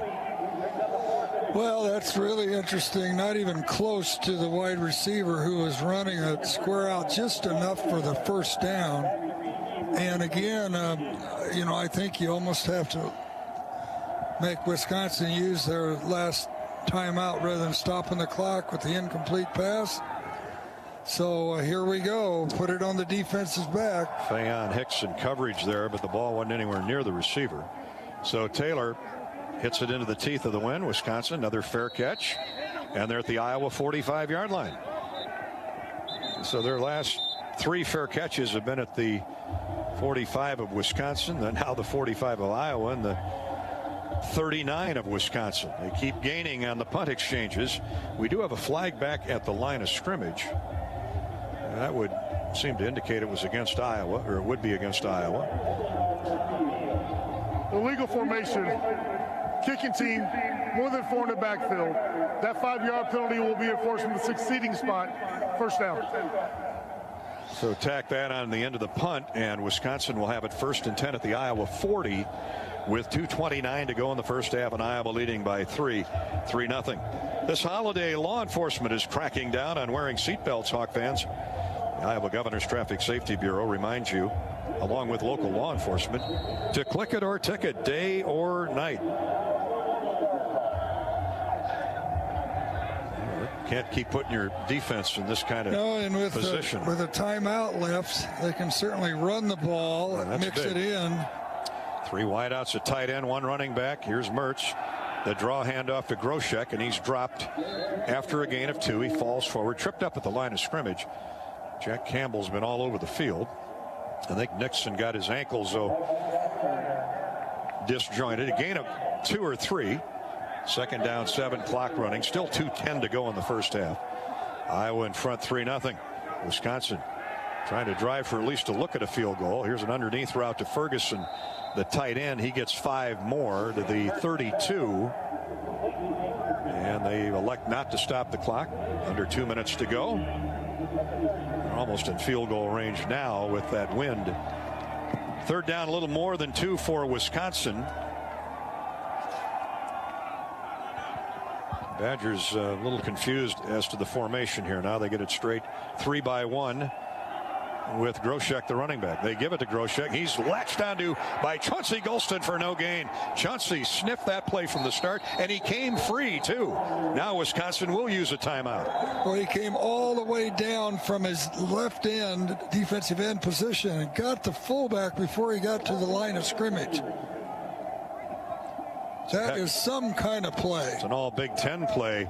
Wisconsin now has to make a decision. Do you go for it on 4th down? If they try to field goal, it'll be about 50 yards. 1:16 to play in the first half. Wisconsin's field goal kicker is Colin Larsh. And he hasn't had many attempts, just 3 of 3. He's 3 for 3 on the year with a long of 29. So you would think Wisconsin would go for it here. Well, of course, they're out of timeouts now because they had to use that one. Right. 4th down, a little more than a yard. With 1:28 to go in the first half. Remember, Wisconsin's played only 4 games in this season. Interrupted twice by COVID. Not all on the Badgers. They had a team call them, I think it was Minnesota, yes, with the COVID. Well, Wisconsin's going for it. They put Groshek in the Wildcat. So he gets the snap. He's going to run wide right. He's going nowhere. He's going backwards, and they blow the play dead. They blow the play dead. He threw the football as Seth stopped at this point. What a turn of events. The Hawks are going to have the ball outside their own 40 thanks to Jack Campbell, who came flying through. He and Benson have been spectacular once they got back in the lineup. Great call by, you're right, Phil Parker is rolling the dice here today, Ed. Why not? In this goofy year that is 2020. And, you know, this is interesting because... now they're going to give him forward, backwards motion to the 37. Because they'd blown the whistle because of the end of the motion, and he tried to save it by throwing it. So here we go, 2 timeouts. Paul Chryst will probably get rid of that play. So the Hawks with 2 timeouts have the ball on the exchange of downs at their own 37. Now, what in the world is this whistle? Well, a coach called timeout. He was really yelling at the linesman, and I don't know what it was about, but he wanted to, I guess, question where the ball should be placed. No, I know why he called it. We need to do a station identification. Oh, there you go. Top of the hour. He's a good guy, you know. Yeah. Let's pause 10 seconds for station identification. Iowa 3, Wisconsin nothing, late first half. You're listening to Hawkeye Football.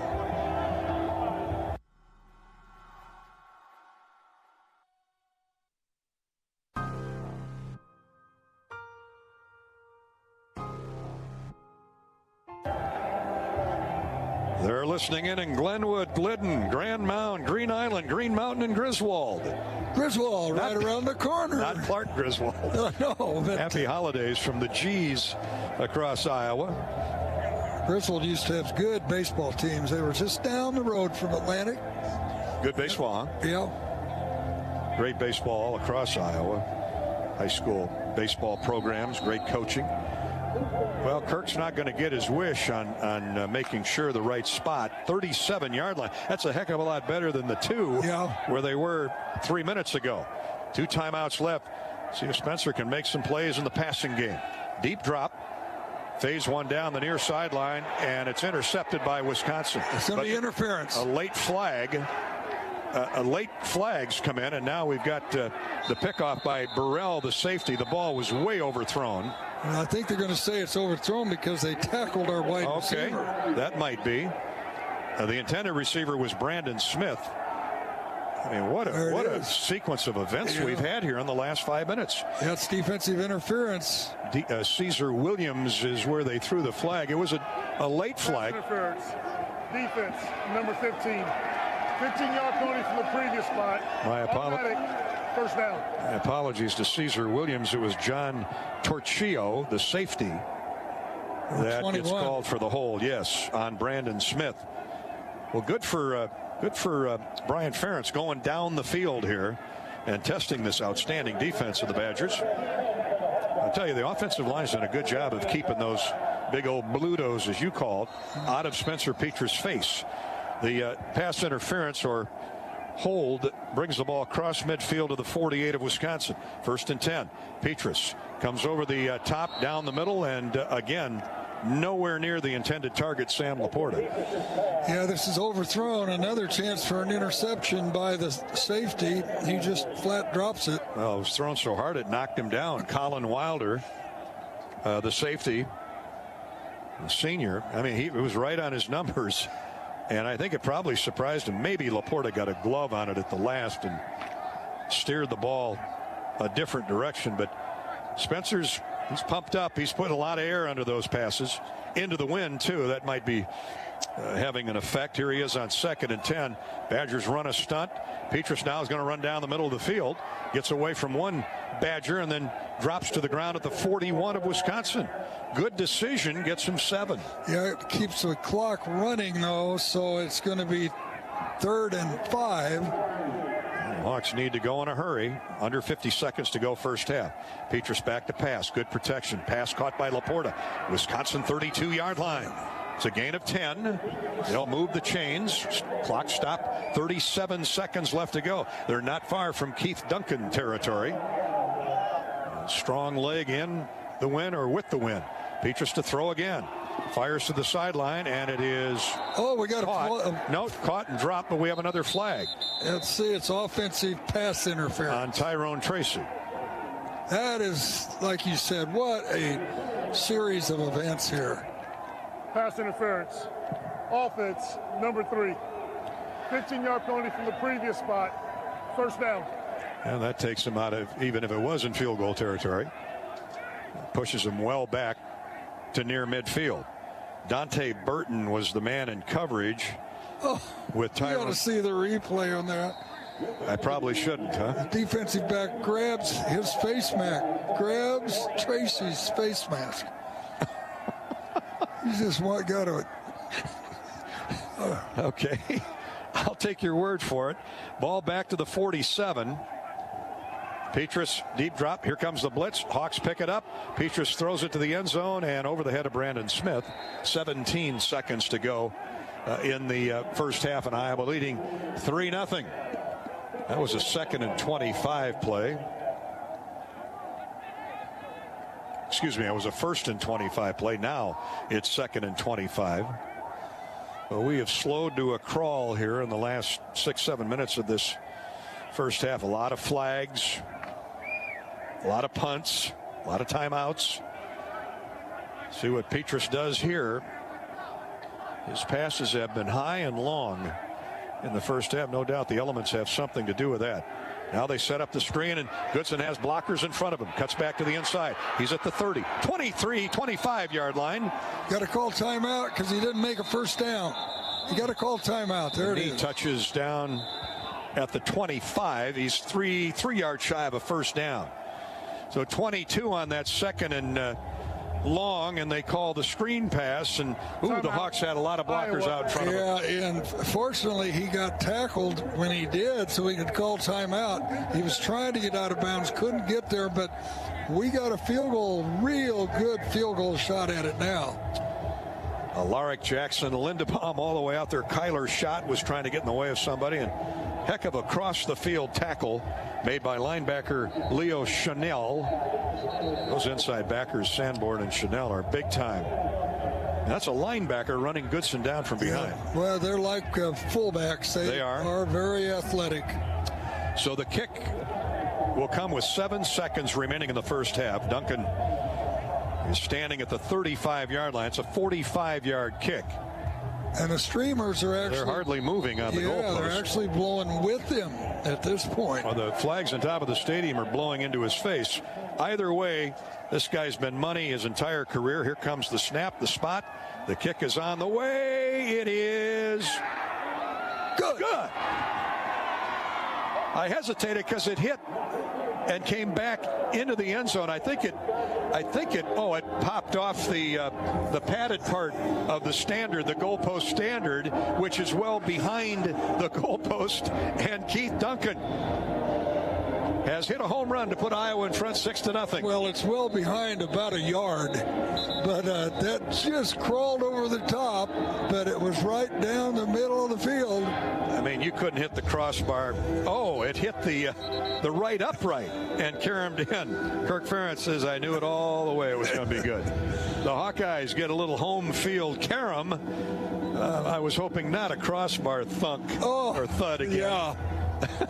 1 second to play in the half. Well, that Hawkeye scoring drive, 45 yards, 6 plays. 36 yards, 6 plays.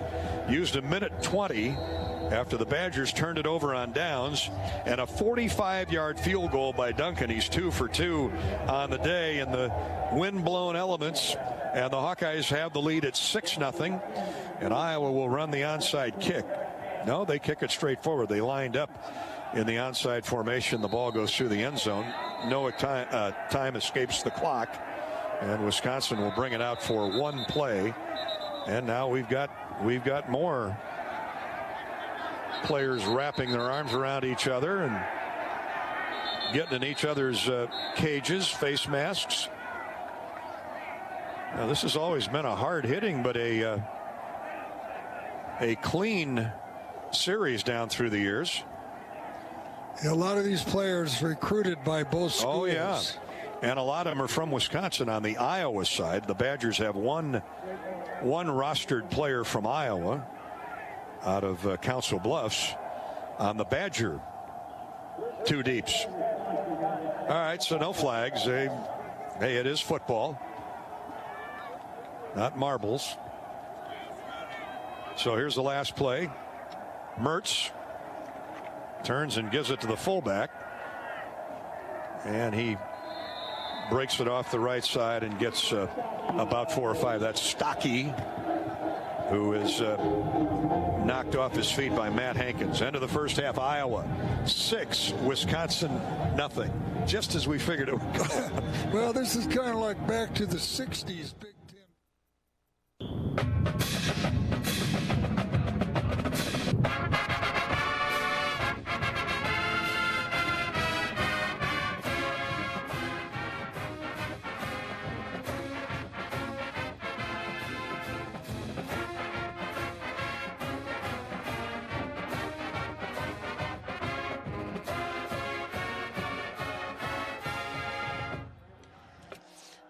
Alrighty, hey Hawkeye fans, welcome back. We are live from Kinnick Stadium. I'm not cold. I'm not cold at all. It's kind of warm here, actually.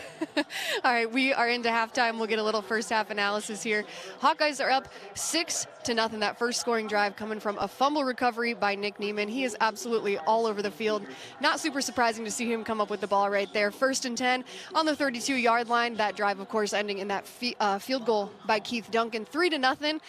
This entire first half, let's admit, isn't the most exciting, but it's a back-and-forth defensive battle. I mean, both offenses really just struggling to gain that momentum. Expected this, honestly, coming from the Wisconsin-Iowa game. This is always a knockdown, drag-out game.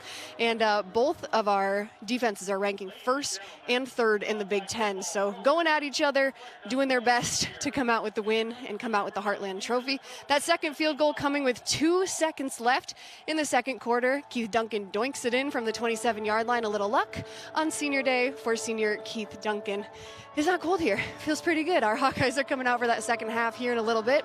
Stay tuned for the rest of the halftime as we check in with the Hawkeye Radio Network. Go Hawks.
This is Ron, the producer.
Overcast, gray, and snowy, windy day in Iowa City. 2 field goals by Keith Duncan. That's the difference so far, and 2 outstanding efforts by the defenses. One of Duncan's 3-pointers came off a Wisconsin fumble giveaway on the first drive, first possession of the game.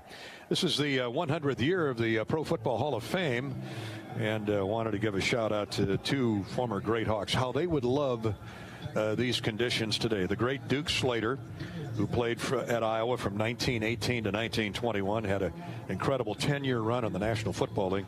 For 10 years, the only African-American lineman in the NFL in the 1920s and early 1930s, and a great player. He was named to the Pro Hall of Fame along with Alex Karras. The great Alex Karras on those wonderful Evashevsky teams in the 1950s. Alex played double-digit years with the Detroit Lions, All-Pro, Pro Bowler annually. Alex Karras, both were voted in by the Veterans Committee on the 100th anniversary of the Pro Football Hall of Fame. That gives the Hawkeyes 5 NFL Hall of Famers, which ranks top 10. Notre Dame and USC have 13. Michigan, Ohio State have 10 each. Miami and Pitt have 9. Alabama and Syracuse have 8. Minnesota 7. And then Illinois and Iowa. And so congratulations to the Slater families and the Karras families, both, of course, deceased And we think about them not only today, but this season. Well, I got to spend a lot of time, not a lot of time, seemed like a lot of time, many times with Alex Karras after I was still in the NFL, but he was then broadcasting Monday Night Football. He was, with Howard. And then he did those movies, starred in a number of movies, and he was a character. Mongo. He didn't have to. He didn't have to change his personality to play that part. No, and his lines were not plentiful there. Just punch the horse in the nose, and two of the all-time greats at Iowa. Of course, Karras had one of the all-time great lines in college football history when they said he failed to leave with his degree. So wait a minute, I was at Iowa for 2 terms, Truman's and Eisenhower's. All right, we're set to play football. Second half. Let's hope the Hawkeye defense is as good as it was in the first half. Here's Schudek's line drive through the end zone. Wisconsin had won the opening toss and deferred. And now we'll get the ball to start the second half off the touchback as Schudek does what he does best, knocking the ball out the back of the end zone, and Iowa's defense trots onto the field, having allowed Wisconsin 66 total yards in the first half. And across the front line, it's Nixon, Van Valkenburg, Heflin, and Chauncey Golston. That's a good place to start. Neiman and Benson are the linebackers. And the Hawks, well, Barrington Wade's out there too, so it's the base 4-3 to start the second half. Here's Mertz on a rollout right, and it throws caught at the 30 and out of bounds. There is Jack Dunn. He's been the primary go-to guy. He's been targeted half a dozen times today, and he makes his second catch. Matt Hankins right there to bump him out of bounds. The Hawks giving ground. He gets 5 on first down. Yeah, that's normally something you've seen in the first half, that maybe Hankins was playing off of that receiver a little bit, because you come right out with that play to start the second half. So Hankins needs to, snug it down a little bit. Always an intermission of adjustments out of a tight eye. Nakia Watson's going to run off the left edge, and he fights for whatever he can get. He's thrown back at just as he crossed the 35. That'll be a first down and a run of 5 yards. So the Badgers come out. One short pass play on a rollout, then a 5-yard run. 1st and 10. Yeah, that's, your adjustments you make at halftime. And they probably changed their blocking scheme a little bit there, because they pushed the Hawkeye defensive line back off the line of scrimmage. Mertz stands in under center. Cormac Sampson. They overload the right side with the tight end Ferguson. Mertz rolls out that way, throws again, sideline pattern, wide open is done, gets a first down out around midfield. Well, that's interesting, because Hankins is playing a good 12 yards off of that receiver. And also out there covering underneath is Barrington Wade. Instead of having the cash back in there, he's playing, as you mentioned earlier, as the third linebacker. 13 yards. Longest play maybe, outside of one, the jet sweep. Longest play from scrimmage by Wisconsin to this point. And the Badgers are on the move. 49-yard line of Wisconsin. 1st and 10. Hawks need to get that adjusted. Here's Watson off the right edge, and he's hit immediately in the hole by the linebacker. Wade is standing over the top of him, but I think it was Ben Neiman who came up, or Jack Kerner maybe. Yeah, Kerner. Kerner, the safety. Yeah, boy, played like a linebacker. Yeah, playing like a linebacker, and he is outweighed about 30 pounds, and he just dives right in there and takes him on. Watson has carried twice. First 2 minutes of the third period gone, and Wisconsin now in Iowa territory at the 49, so call it a net of 2. 2nd down 8. Fullback goes in motion. Tailback is Watson. And they have 3 receivers left. Looking that way is Mertz again. Quick slant to the fullback, and another big gain inside the Iowa 40 to the 38. What's going on here? Well, that time they just took the fullback, put him in motion out to the outside. That's Mason Stockey. And that's really, the linebacker's got to go with him. Barrington Wade coming across, but was giving him too much field. 11 yards. First time today that the Iowa defense has been giving up yardage. Wisconsin has punted every possession but one, and but 2. They fumbled it away on one and turned it over on downs on the other. Here's Watson on a cutback right to left. Big gain again inside the 35 to the 31-yard line. That's a gain of 6 on first down. Now the offensive line is asserting itself. The Iowa defensive line owned the first half. Wisconsin has come out and is shoving the Hawks around. Van Valkenburg got the tackle, but not before they gain. Well, they move it back to the 32. It's still a net gain of 5, though. Yeah, right now at this point, Wisconsin offensive line probably had a little heated conversation from their coaches at halftime. Cole Van Lannen, John Dietzen on the left side, Logan Bruss, Tyler Beach on the right side. Here's a tie-dye for Wisconsin again in Iowa territory. Quick hitter to the fullback Stocky, and he's drilled after a gain of a yard, maybe 2. Neiman and Seth Benson drill him right at the line of scrimmage, and he did get forward for, well, they give him 2 yards. 3rd down and 3. 11:10 to play, third quarter, just underway. Opening drive of the second half. Wisconsin on the move. Iowa leading 6-0. Badgers are 2 out of 9 on 3rd down. The Hawks were 1 of 9 in the first half. Mertz shifts to the short gun with one tailback. Back to pass, gets rid of it in a hurry, in and out of the arms of the intended receiver. Man, it was right there. Ed should have been caught. And Duque is the guilty partner. He had, I mean, the ball had a little mustard on it. You got to make that catch. Yeah, hit him right between the numbers. Riley Moss was there to make the tackle, but it would have been a first down. Instead, Wisconsin will be forced to try a field goal into the wind. And it's going to be Colin Larsh from Monona Grove. He's had a long of 29. This will be from 47. Here's the kick, well short, not even close. It was straight at the goalpost, but that wind, you could see it shove it right in the nose, Ed, well short of the goalpost by about 3 or 4 yards. Look at that defense come off the field. All the offensive players there to welcome them off the field, to give them a big slap on the helmet. That is a great stop by the defense to begin the second half. A little surprised on 3rd and 2 that they didn't go for it the way they were moving the ball, but Paul Chryst, he's a lot like Kirk Ferentz. Take the points when you can. They come up short there. Timeout on the field. Iowa continues to lead 6-0. This is Hawkeye football from Learfield, IMG College. We can't wait to get back to normal and to see Kinnick Stadium come alive. Season ticket renewals and deposits for next fall are available. To do so, go to HawkeyeSports.com/tickets. Here's a short reminder of what's to come. Afternoon, football fans. Right now, it's time to get ready for the boom.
Wellmark Blue Cross Blue Shield, our game day sponsor.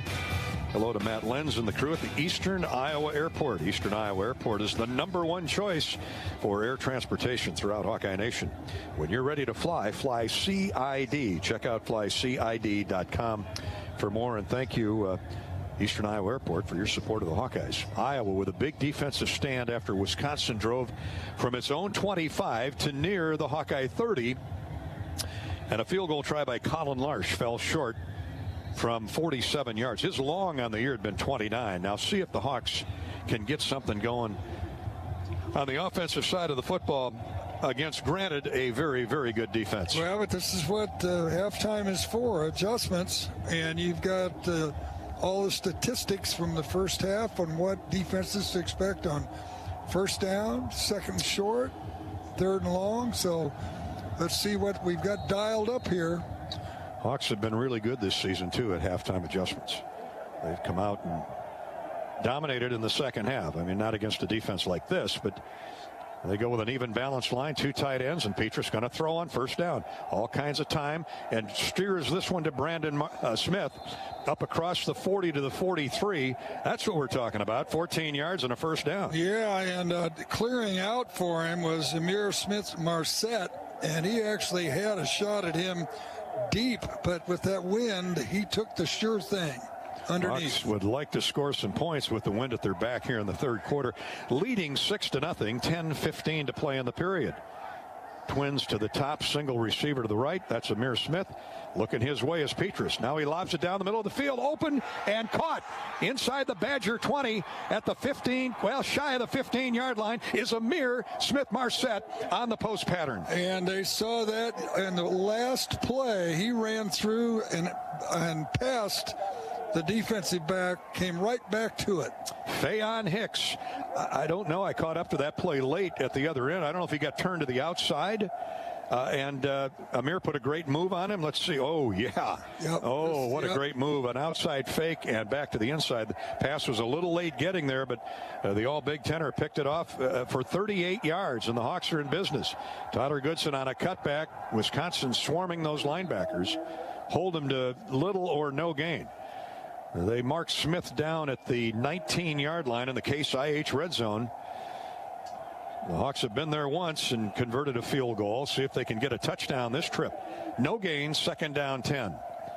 Just very hard to run laterally on the Badgers. Well, and they've got that 3-4 plus their safeties are really good tacklers. That's why throwing the ball has been successful in this drive. Petrus 12 of 19 for 139 yards, and here's a drop by Brandon Smith at the 15. He took a peek upfield before he looked the ball in, and it was right there, and that's just a flat-out drop by Brandon. He'll be upset with himself on that one. Yeah, he was thinking about running, and that's a small cornerback and a big wide receiver. He was thinking about running over him. 3rd down, 10 at the 19 of Wisconsin after a 38-yard pass hookup. Petrus to Amir Smith. Hawks show throwing here, regaining in the slot right to the wide side. Goodson in the backfield. Wisconsin's a late blitz. He's going to the end zone, has a man open. Caught, touchdown! Touchdown, Amir Smith-Marset. Beautiful fade pattern. Beautiful fade pattern. He looks like he's going up the field straight and then fades to the corner of the end zone, and that was a perfect throw. Had single coverage with Caesar Williams, the corner. Amir backed into the end zone between the pylons, and to your point, Petrus with a soft throw there. Beautiful touch throw from 19 yards. Guides it in. Touchdown, Hawkeyes. It is now 13-0 Iowa. Pending the point after try, of course. 12-0 to be accurate. Well, and they're going for 2 as Petrus is going to take the snap. I guess that makes sense. Get an even 2-touchdown lead. It worked a couple weeks ago here against Nebraska. Out of the snap, here's Petrus. Quick slant, caught, 2-pointer. Brandon Smith. He looked that one in, buddy boy. Yes, he did. 8:49 to go, third quarter. Again, when Petrus is on target, that thing has got a perfect spiral to it, and he can hum it in. Spencer Petrus is warming up the car here in the third quarter. Iowa takes a cue from the defense. It gets a stop and then drives right down the field. 2 big pass catches by Amir Smith-Marset and the 2-point conversion to Brandon Smith, and the Hawks now have the lead at 14-0 over the Badgers with 8:49 to go, third quarter. From Kinnick, this is Hawkeye football from Learfield IMG College.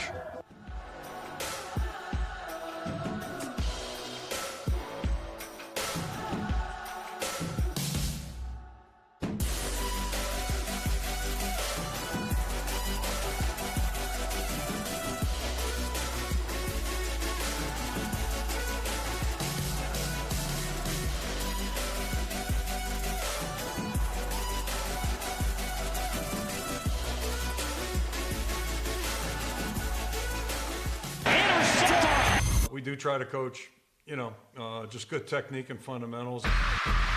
And I think film study is a big part of it too. A lot of it's, being in the right place, right time. It's intercepted! It's picked off right away! Intercepted on Bobby Hooker! And it's intercepted. Josie Jewell. Jackson Ross. Picked off by Barrington Lynch. Jackson, are you kidding me? Snyder. Turning it down the sideline is Brandon Snyder.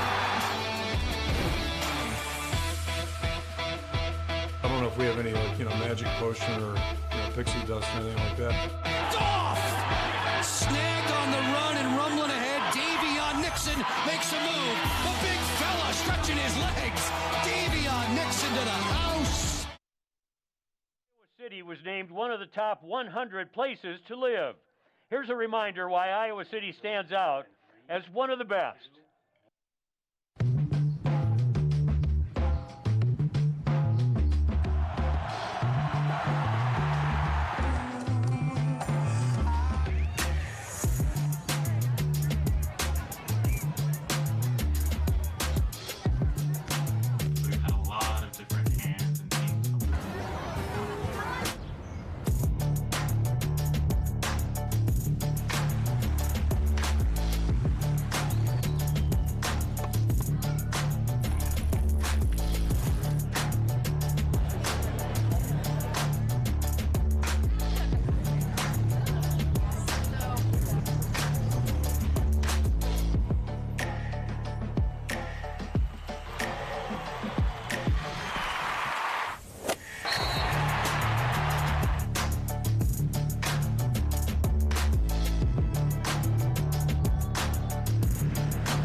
Week where Spencer Petras came to all the receivers and said, guys, stay with me. Just stay with me. We're going to make some plays. Obviously, that worked out well.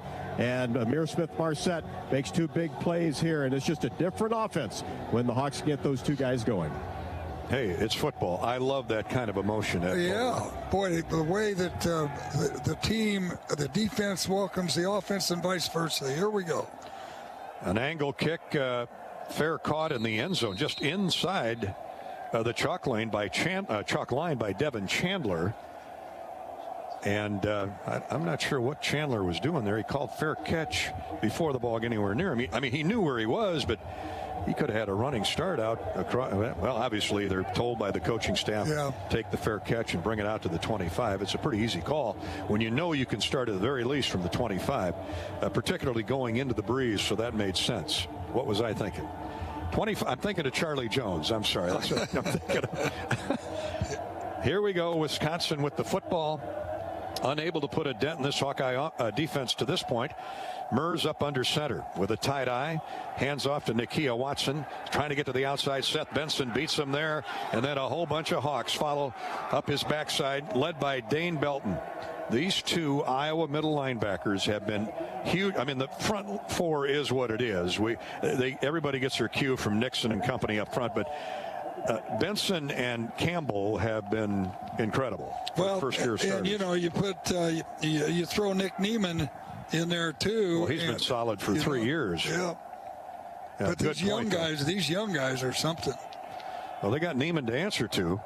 If they don't, true. He's the boss. And more importantly, they got Phil Parker to answer to if they don't do the job. But boy, they're well educated. Let me tell you, Mertz to throw after a loss of 2, and a quick slant is caught for close to a first down across the 30 to the 33. Yeah, that's a good call. We were in blitz. That's a good call. Duque on the catch. Shamir Duque, and they get not only the loss back, but eight yards on top of a 10-yard gain. Call it 3rd down and 2. Ball at the 33 of Wisconsin. 7.5 to go, 3rd period. Badgers line up, trips to the right, bunch formation. Now they shift. A lot of motion, including tight end Ferguson. They give it to the fullback. They're trying to snooker the Hawks into thinking they're going outside. Now, where is his forward motion? Looks like he's a little bit shy. It's going to be about half a yard, buddy. The 34-yard line. Riley Moss agrees with you, Ed. As the middle of that Iowa line. And here comes the punt team. Here comes the punt team. It is 4th and less than a yard, but Iowa fans will remind you of those special teams trickery by Wisconsin over the years, here or up in Madison. But they are showing punt with Iowa leading 14-0. Paul Chryst says, well, we do have the wind in the fourth quarter. And let's see what happens. And Vunovich has been outstanding. This one is a low line drive that Charlie Jones fields and then fumbles. And Wisconsin has it. Oh, my. Oh, no. Charlie tried to pull a trick play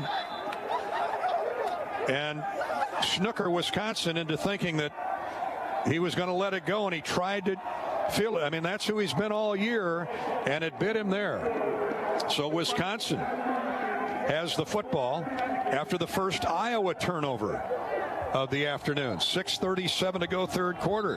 What a turn of events. And he was trying to keep it from bouncing again and getting 5 or 6 more yards. Yeah, I understand. But sometimes you just got to get away from it. Particularly after the defense just had a great stop on 3rd and short. Adam Bay flopped on the football downfield for Wisconsin. A backup defensive end, and the ball is at the 25-yard line. Well, the turnovers are even. Let's see if the Hawks, they run the reverse, and they run it to Duque, and Iowa did a good job of sliding to the outside and tackling them after a 3-yard loss, in particular Jack Campbell.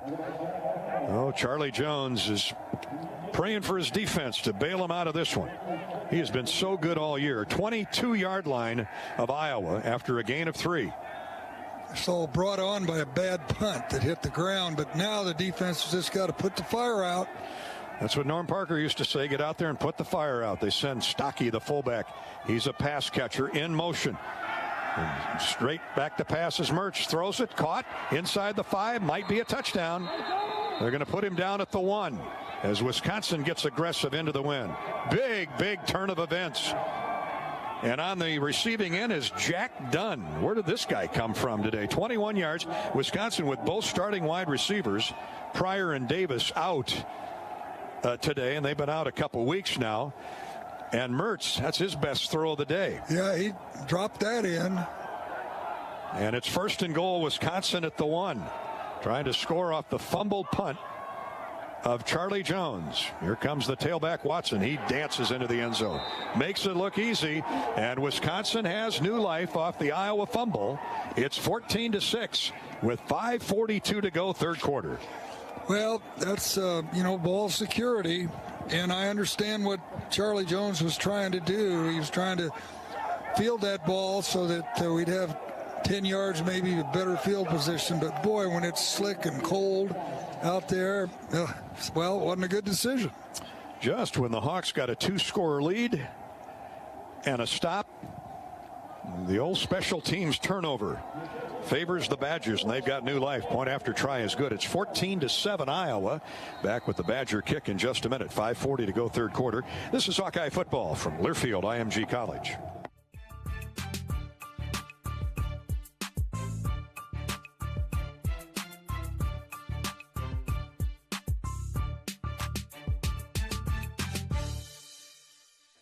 Iowa senior defensive end Chauncey Golston has been named one of 24 semifinalists for the Lott Impact Trophy. The award is presented to the nation's best impact player on and off the field. Impact stands for integrity, maturity, performance, academics, community, and tenacity. Finalists for the award will be named in January, with the winner being named in February. Congratulations to Chauncey Golston, and best of luck. Until people come to Iowa City, they don't really understand. It's pretty breathtaking. I've never seen anything like this in my life. It spoke to me. It's really easy to ask questions and get involved in classes. World-class institution in a small Iowa town. You walk down the street and you know so many people. That closeness, it gives you some warmth and you feel appreciated. People go on from here to practice their art at a high level. Everyone has a story here. If you want to participate in the world of writing, this is the place to be. Everyone is working to help each other tackle some of the most pressing issues we will see in the 21st century. I've moved here from the East Coast, and it's really beyond what I ever expected. I've never seen a community this excited about the arts. Iowa has a long tradition of exploring space. Rushing the field with the players and the fans. You just feel a sense of community and connectedness with everyone when you're in that stadium. We have partnerships between colleges and academic units that just don't exist in other places. That's often why people are coming. They really do feel like this might be a place where they're able to have breakthroughs. Iowa City is full of diversity, culture, activity, but also a quiet underwriting of all creative endeavor that is palpable. This place holds an indelible place in my heart.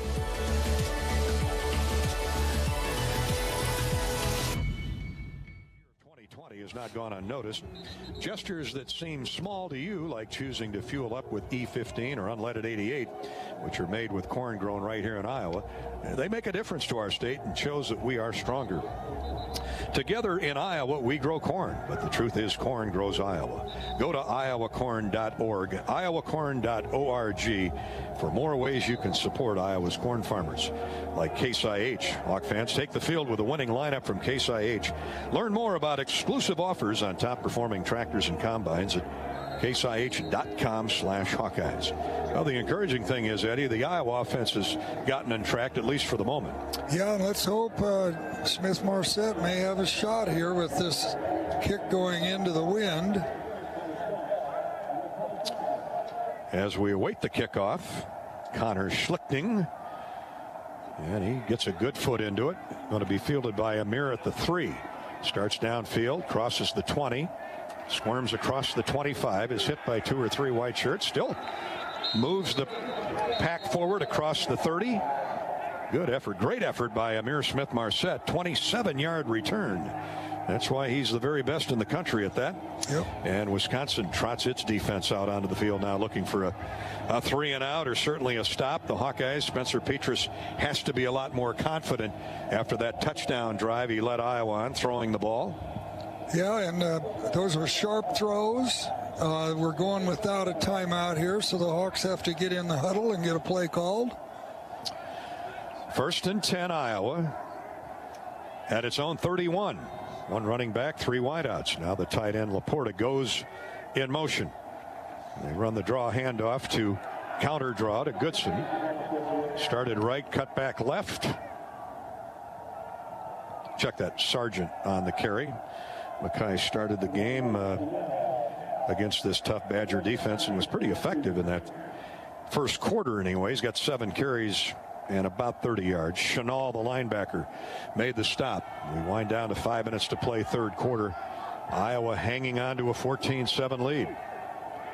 In the gun is Petras to throw on 2nd down. Good protection. A pass to Laporta got there a little bit late, and you throw it into Jack Sanborn's neighborhood and you're taking a chance. Yeah, that's the middle linebacker reading the tight end all the way. They're in double zone, so they've got the deep stuff covered since we hit the long passes in that first drive of the second half. So it's 3rd down and 8. Last thing the Hawks want to do is go 3-and-out. Petras shifts from under center to the gun. Goodson's out there with him. And in motion is Reganey from one side to the other. Blitz coming. Iowa picks it up, and the pass not anywhere near the intended target, Sam Laporta. See, now here again is Reganey wide open on the underside over the middle. And we've got to hit that pass. You've got to see that. I know he's a young quarterback, but we've played enough games now that you've got to see that. What are you saying? He's just locking on to the primary receiver? That's right. He's on him all the way. Oh, yeah, Reganey's got his man beat by 2 or 3 steps, and good coverage by Wisconsin's Scott Nelson, the safety. He's had a good second half. So the Hawks are going to go 3-and-out and punt the ball away, and here is Taylor sending it up into the night sky. Fair caught at the 25-yard line by Wisconsin. Joe Evans was downfield waiting to lower the boom on Devin Chandler. Check that. It's not Dean Ingram. 42-yard punt. Timeout on the field. The Iowa defense called on again with 4:46 to go, third quarter. Iowa leads Wisconsin by a touchdown, 14-7. This is Hawkeye football from Learfield IMG College. It's Davion Nixon getting through to the quarter. Davion Nixon throws down Peyton Brent. It's been a big day so far for Davion Nixon. Down by Davion Nixon. Swarmed and brought down. Off! Snagged on the run and rumbling ahead. Davion Nixon makes a move. Davion Nixon to the house. Iowa defensive lineman Davion Nixon is up for 3 national awards, the only player in the country to do so. He's one of 5 finalists for the Bronco Nagurski Trophy. The Nagurski Trophy honors the National Defensive Player of the Year. He was named one of 6 semifinalists for the Outland Trophy. The Outland Trophy is presented to the nation's best interior lineman on offense or defense. And finally, he's been named one of 18 semifinalists for the Chuck Bednarik Award, which is presented to the nation's most outstanding defensive player. Let's hear it for Davion Nixon.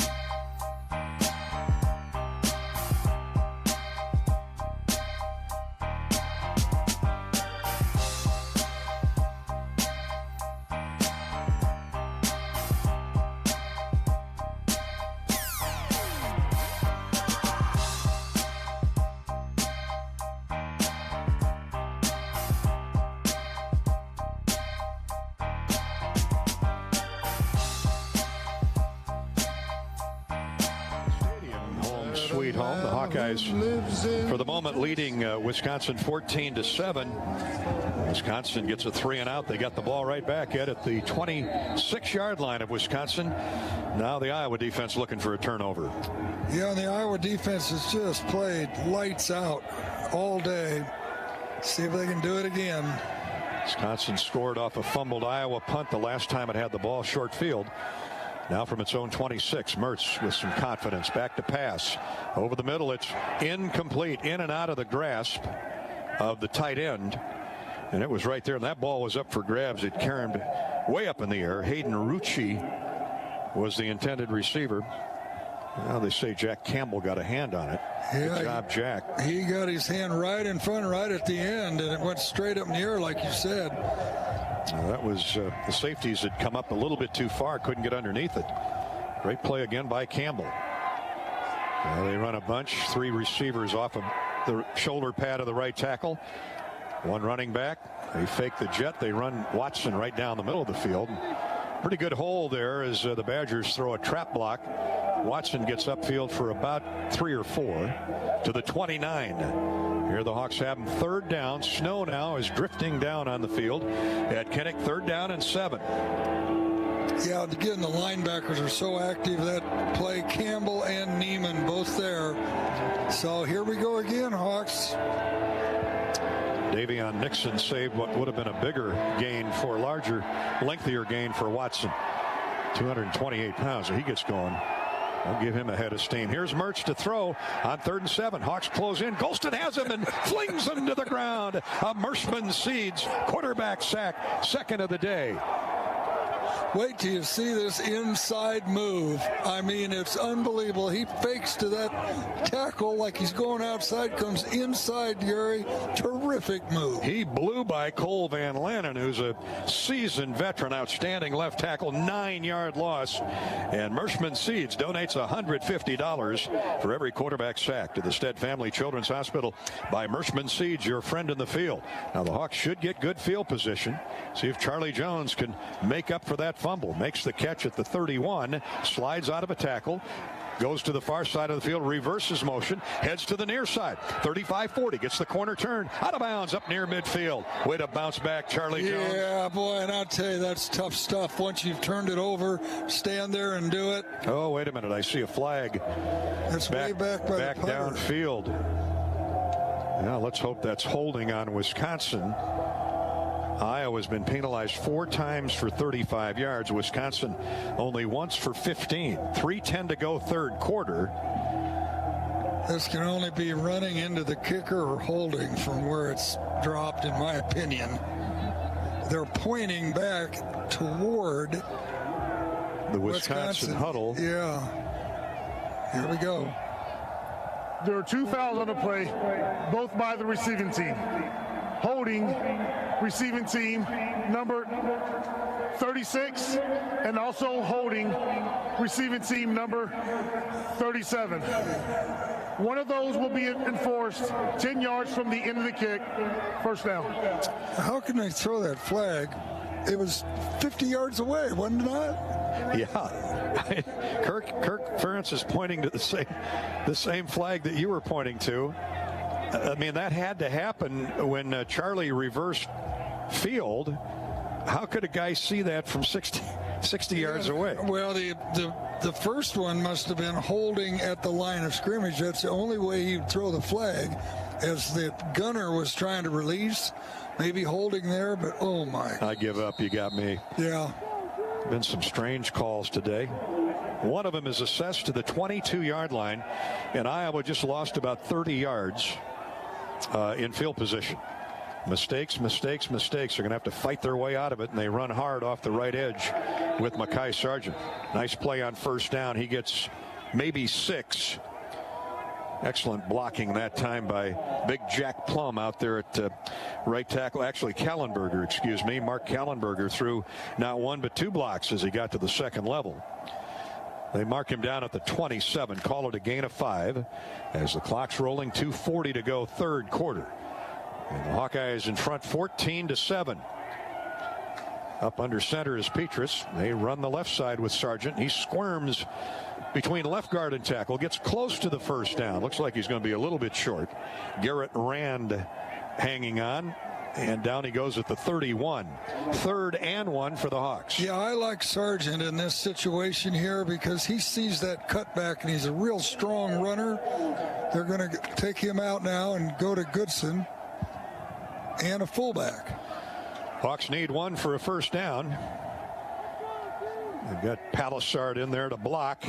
Oh, they do the toss sweep, reverse motion, first down, 40-45, out of bounds at the 47-yard line. What a call and what a play. What a pitch by Petrus, followed by the run of Tyler Goodson. He got close to 15 yards before Eric Burrell caught up to him. And we haven't seen that play this year. They fake to the fullback, and it looks, that's what we like to do, is dive that fullback in.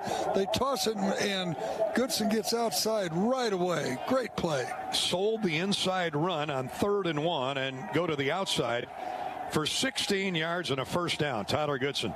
Now Petrus stands back in the pocket, throws it down the field, has a man open, caught 10, 5, goal line, touchdown Iowa, and a cartwheel for good measure by Amir Smith-Marset, who gets up a little gimpy.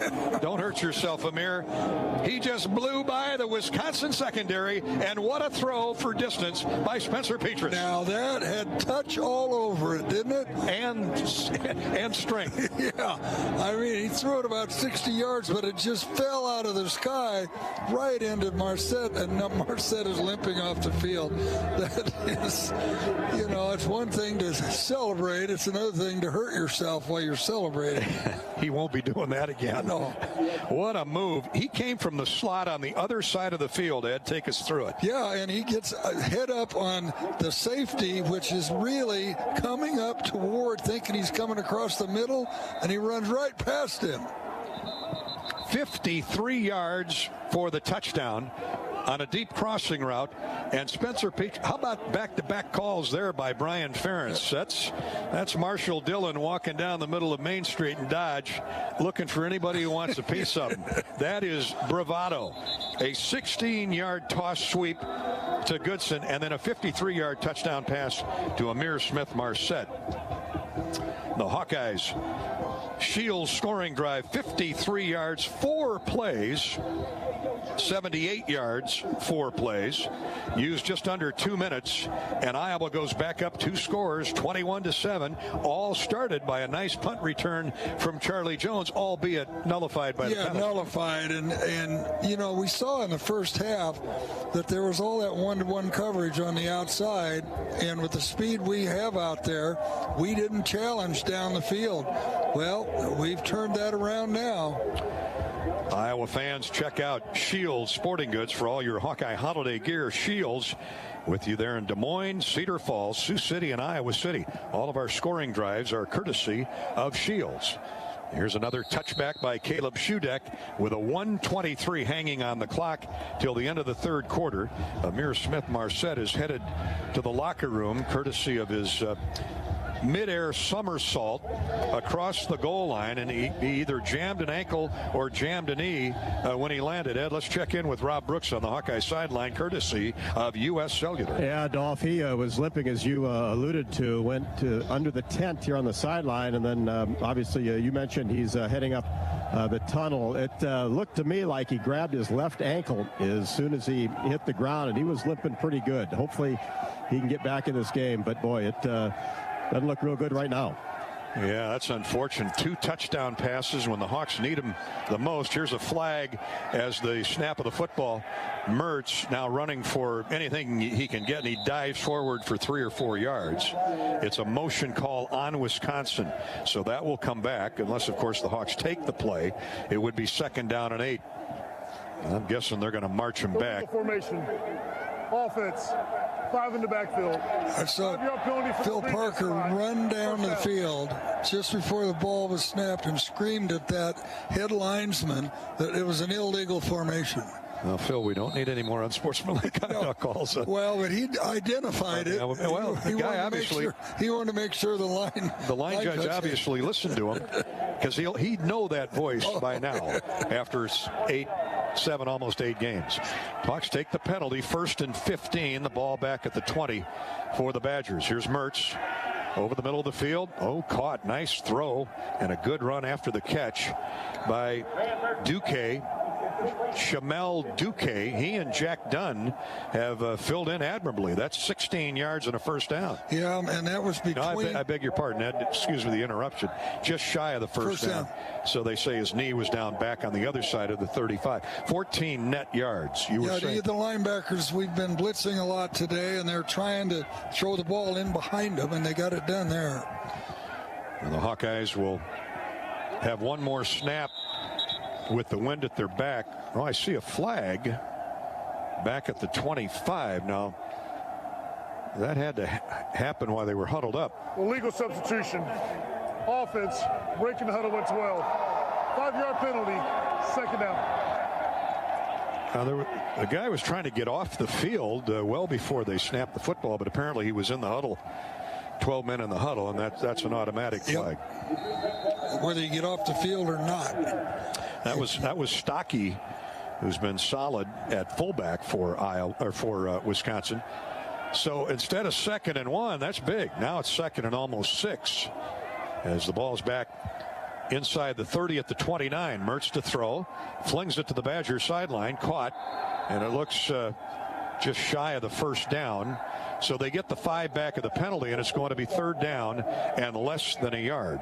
It's right where it was before the penalty. Quick out by Jack Dunn. That's the end of the third quarter. Wisconsin now has the wind. The wind has died down considerably, we'll tell you. The snow has picked up commensurately. But it's coming straight down. It's not blowing sideways. 21-7 Iowa over Wisconsin after 3 quarters from Kinnick Stadium. This is Hawkeye football from Learfield IMG College.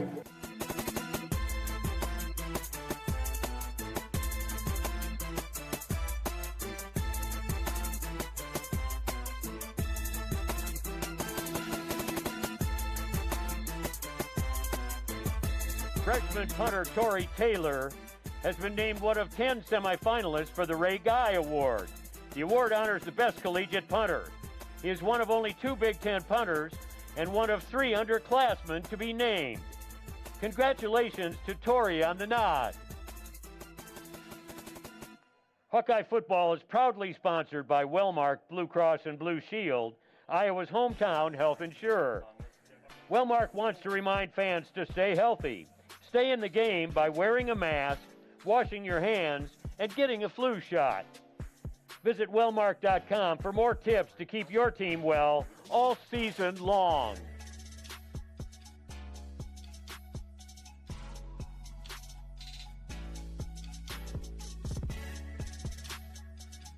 Fans, stand up. It's time for Panchero's Big Burrito Lift.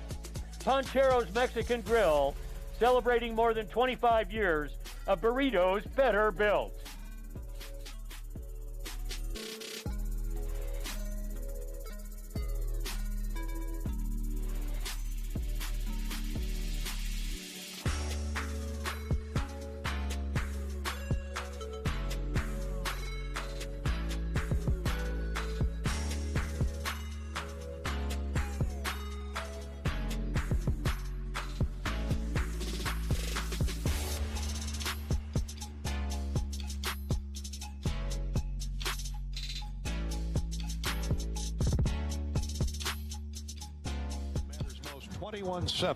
Iowas. We're brought to you by Wellmark Blue Cross Blue Shield. Let's honor today's military hero of the game, courtesy of American Equity and Mid-American Energy. Josh Gada is an aviation maintenance technician, second class, currently stationed in Cape Cod, Massachusetts. Well, that's tough duty. But Josh has served 14 years of service in the United States Coast Guard. Well, no wonder he's in Cape Cod. Good for you, Josh. And he's still servicing. Spent 11 years in search and rescue. For the last 3 years, he's been a narcotics interdiction. Awarded 5 commandment commendations, 2 humanitarian medals, a presidential citation, and a Coast Guard Achievement Medal. He grew up in Iowa. Joshua attended numerous Iowa basketball and football camps. He's the son of Michael and Denise Gada of Muscatine. Joshua, an avid Hawkeye fan and a proud member of the United States Coast Guard. Thanks to American Energy and American Equity for their support of today's military hero, and for Hawkeye football support all season long. Not a bad place to spend your military at Cape Cod. You know, that job by the drug intervention stuff, that's dangerous. That's dangerous stuff. The Coast Guard does that, and I had a Coast Guard officer explain it to me one time. Well, they try to come in from everywhere, Canada, England. Well, and you know, the Navy, there's always a Coast Guard sniper on those Navy ships. So anyway, that's another story. Let's talk about this now. Let's have these snipers on defense for Iowa pry the ball away from the Badgers. Here we go. Third down, less than a yard as we start the fourth quarter. And a quarterback sneak by Mertz. Looks like he has it, not by much, but he didn't need much. Chauncey Golston, who's had a big game, including a sack, got underneath the pile, and Mertz will be down at the 36-yard line. That's where Wisconsin will move the chains. 1st and 10. We're underway in the fourth quarter. Iowa leading Wisconsin 21-7. It's Van Valkenburg, Heflin, Nixon, and Chauncey Golston across that front line. Iowa's been going with 3 linebackers, Wade, Benson, and Neiman, for a good portion of the game. Campbell and Benson alternating at middle linebacker. Here comes the sweep. Neiman, like the pro that he is, or the pro that he will be, recognized that play the minute they broke huddle, and he snuck up to the line of scrimmage and waited for the runner to come to him. Terrific. There's a Kansas City scout here today. I talked to him at halftime, and I said, maybe you need 2 Neimans down there in Kansas City. Ben's done such a great job for you. He said, yeah, his brother's quite a player. Jack Dunn was the man. He's been their primary featured receiver, a slot receiver. He's had a great day today. Dunn's caught 5 passes for 56 yards, but he ran right into Neiman there on the jet sweep. No gain, lost a yard, 2nd down 11. Mertz to throw, lobs it to the outside receiver. The ball's dropped. They'll call it incomplete.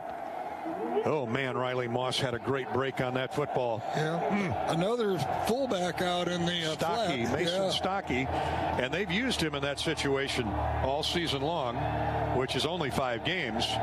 But he couldn't quite pick that low throw. And Riley Moss did about a 3-yard drop and then broke on the football, and he was just a step late. Third down 11. Hawks trying to get a 3 and out. Get the ball back, leading 21-7. Minute and a half gone in the fourth period. Mertz, a wide snap, gets it under control, lets it go just as he's hit, and the pass is complete on Riley Moss out near midfield. Big time conversion on third down.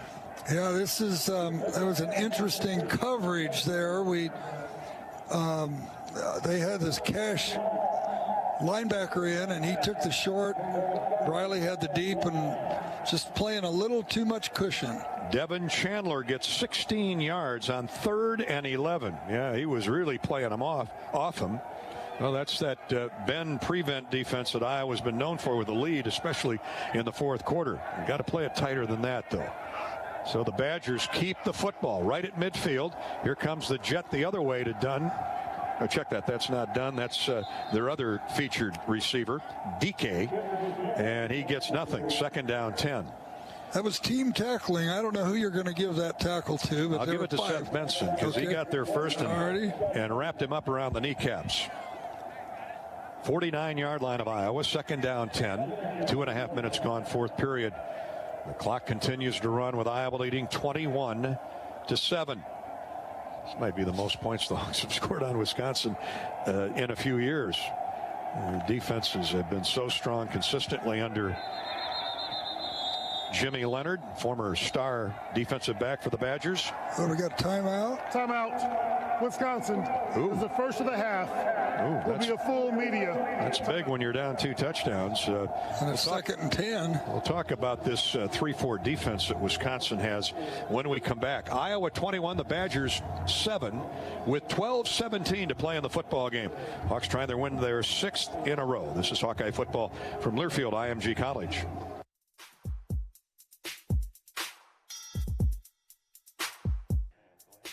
On Wednesday night, the women's basketball team defeated Iowa State in thrilling fashion.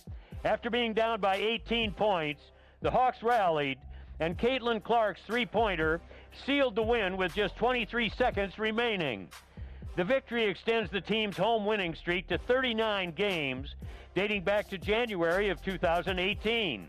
It also gave the Hawkeyes 5 straight wins over the Cyclones.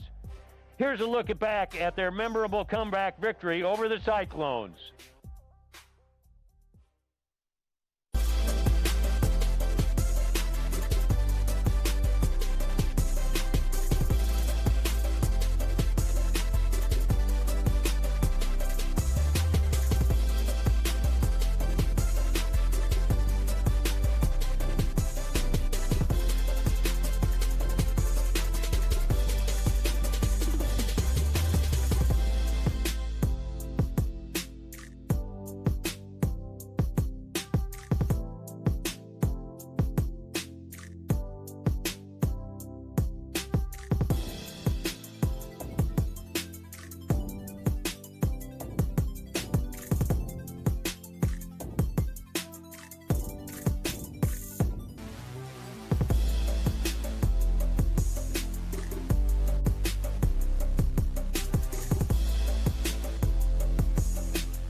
Providence. A little cooler there.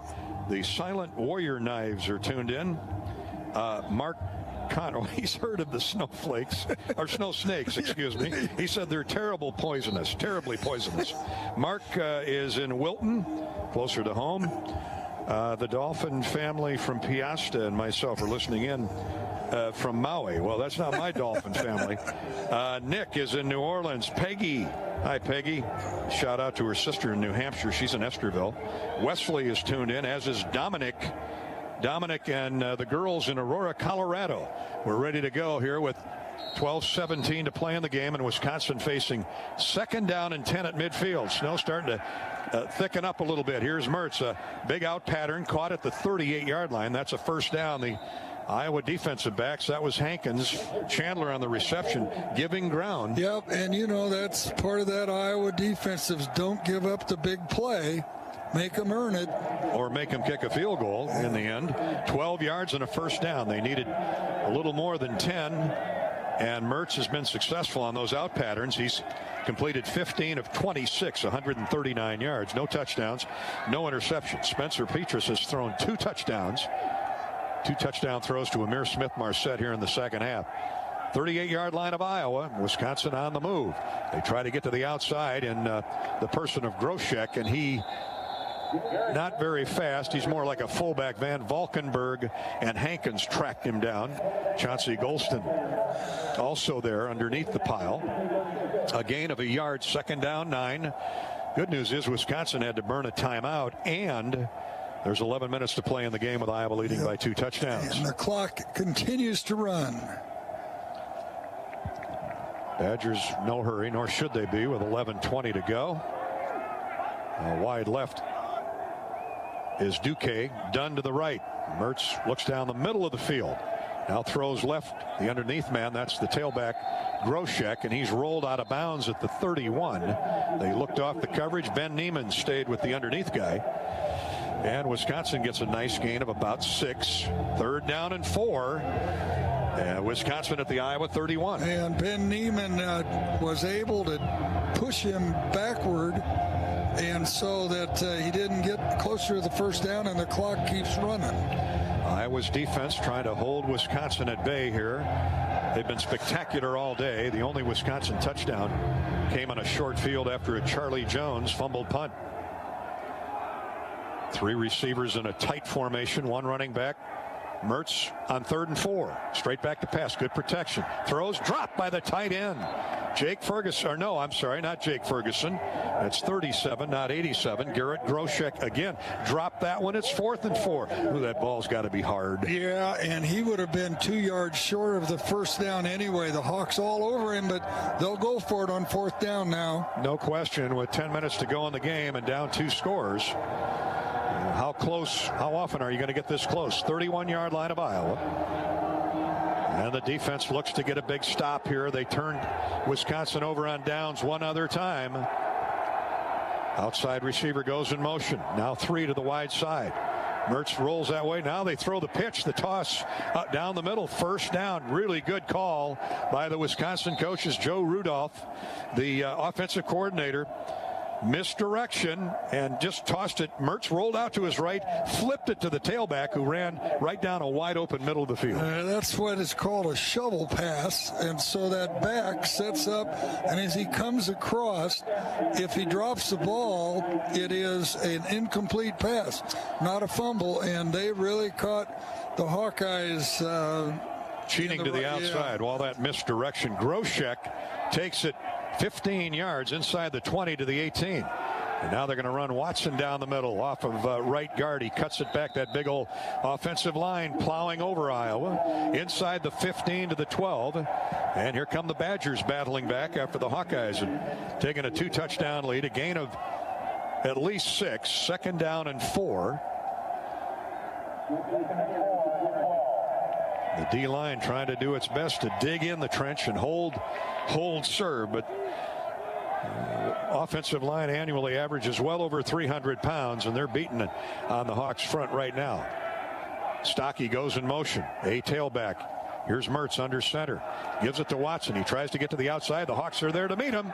And a late flag comes in at the feet of the offensive lineman. Somebody may have inadvertently gotten a face mask. Well, and 71 is holding Van Valkenburg. Well, let's hope that's the call. Yeah, it looked to me like that's where they threw it. It's a loss of a yard. We await the call from the official. Holding. Offense, number 71. 10-yard penalty from the previous spot. 2nd down. I'm glad your eyesight's better than mine, or maybe better than theirs. Well, when they miss. When big people just disappear. Good point. You pretty much know somebody grabbed them. Cole Van Lanen, he's hard to hide. 6'5", 305, a senior from Green Bay. And he gets all over Van Valkenburg, I think. Yeah. Well, they march it back 10 yards outside the 20 to the 22. So Mertz has got to throw. He's hit as he lets go. It's caught at the 18. Really good open field tackle out on that left flat by Dane Belton. And he usually brings you down when he gets his arms around you. He's a terrific open field tackler. Van Valkenburg again was applying the heat. 71 took a little reach on him again. That was a 2nd and 13. They get a couple. 3rd down and just beyond 10. Amir Smith-Marsette's coming out with a boot on, so he's done for the day. Hawks try to get a stop. Mertz, good protection over the middle, incomplete. Threw it behind the intended receiver. Jack Kerner was in coverage. Jake Ferguson, who's sure-handed, the grandson of Barry Alvarez, had the ball thrown behind him. They may come back to that route on 4th down and 10, as the Badgers will again go for it. 7:49 to go in the game. Oh, he had him open, too, on the replay. Kerner gave him a little knock as the ball went by. So the Hawks got to be aware of perhaps that play again. Ferguson lines up left this time. He's out there with Duque. Twin receivers to the right as well. One back on 4th down and 10 at the Iowa 20. Hawks send a blitzer. Here's the pass, and it is incomplete. Incomplete. Down near the 10-yard line. Seth Benson was dropping back into coverage. They kind of ran into each other, and I'm glad that was a no call. Well, I didn't see that. Duque Belton kind of ran together, but I'm glad they made it a no call. Right down the middle of the field. Well, he was, but the intended receiver was on the other side of the field. That was a crossing pattern run by Jack Dunn, and he's been their money guy today. But the bottom line is, the men's basketball team has been on a tear. They are the 3rd-ranked team in the nation and currently unbeaten. On Tuesday, they defeated North Carolina 93-80, and last night they had a commanding win over state rival Iowa State. Luka Garza went off, hitting 4 consecutive three-pointers in just over 2 minutes. He finished the game with 34 points, including 6 three-pointers. The Hawks return to the hardwood tomorrow at 1 p.m. They host the Huskies of Northern Illinois, and the game will air on FS1. 5 inches of snow expected in Iowa City. What better way to heat things up than with Iowa State basketball at Carver Hawkeye Arena. Tear it up. The new James Bond, we shake it up. So woke, my DMs blowing up. So straight. Getting up, not giving up. Till we lit like the sun when it coming up. Don't wait in line if we're showing up. So straight. I ride, so crisp. I don't try, don't miss. Get high, it's the dish. This is how we start the fire. Get wild for the switch. All ice, make a wish. My tribe on a list. This is how we start the fire. This is how we start the fire. This is how we start the fire. This is how we start the fire. This is how we start the fire. We came to get busy. We came to get down. Don't care who's against us. We're gonna be loud. We came to get busy. We came to get down. Don't care who's against us. This is how we start the fire.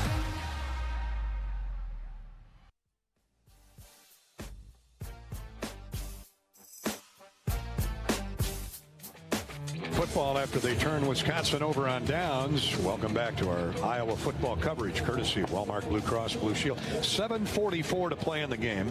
It's Iowa 21, Wisconsin 7. 2 touchdown throws for Spencer Petras. wrapped around a couple field goals by Keith Duncan.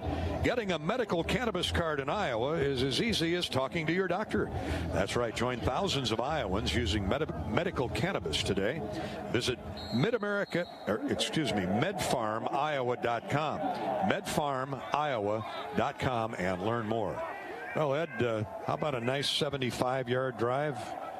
Using up a lot of time. The Hawks have been unable to get the running game going today. Good start. Yep, like everybody else against Wisconsin. And the guy you like running those middle plows is Mekhi Sargent.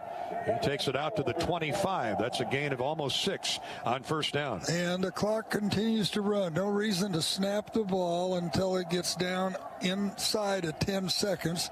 21 seconds on the clock now. Remember, Wisconsin had to burn a timeout here, use a timeout earlier in the fourth period. They've only got 2 left, and Iowa leads by 2 touchdowns. The Hawks, Spencer Petras, who's done a great job here in the second half. They're showing blitz. The Badgers are, and here they come. And they blitz right into it, the Hawks do. My goodness.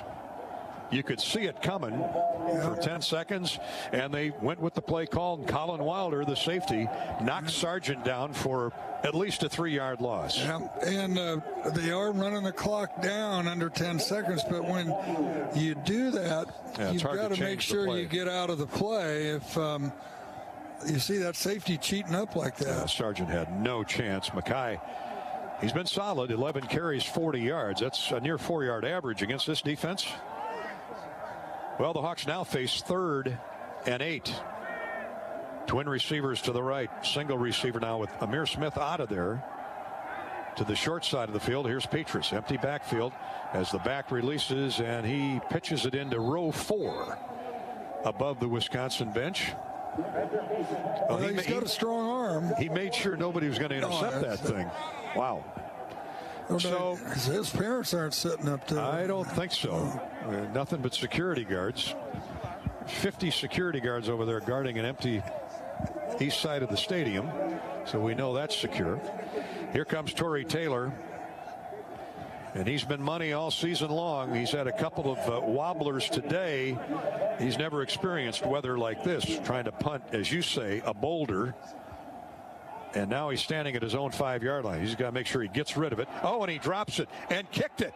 He dropped it and kicked it. And it goes across midfield. And down there is the Wisconsin punt returner by Barrington Wade. We have a flag. I don't know if that's legal. We're going to find out. Oh, that's the way they kick the ball in Australia. They drop it off the ground and then they kick it. He just flat dropped it. He saw the Badgers bull rushing for the block attempt, and he kicked it off the ground. Illegal kicking by the kicking team, number 9. That penalty will be enforced half the distance, first down and goal. Well, now, I don't know that rule. Are you telling me Wisconsin gets first and goal? No, they get 5 yards. What? He said it's first and goal. Wisconsin. Well, he didn't say Wisconsin, but he said it's first and goal after the penalty of half the distance. Whoa. What in the world? I've never heard of that. So they're saying Iowa is as good as going for it on 4th down? I need more of a description on that. I've never heard of that. Well, if it's an illegal kick, I get the penalty half the distance to the goal, but he said first and goal, which would mean Wisconsin football. 6:02 to go in the game.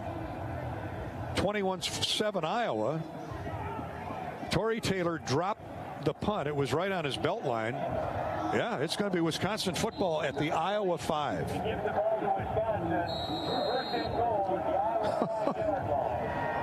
Well, I've been doing this a lot of years, and I guess that's one rule that I wasn't aware of. Oh, the barn gate is open for Wisconsin to make it a 1-score game.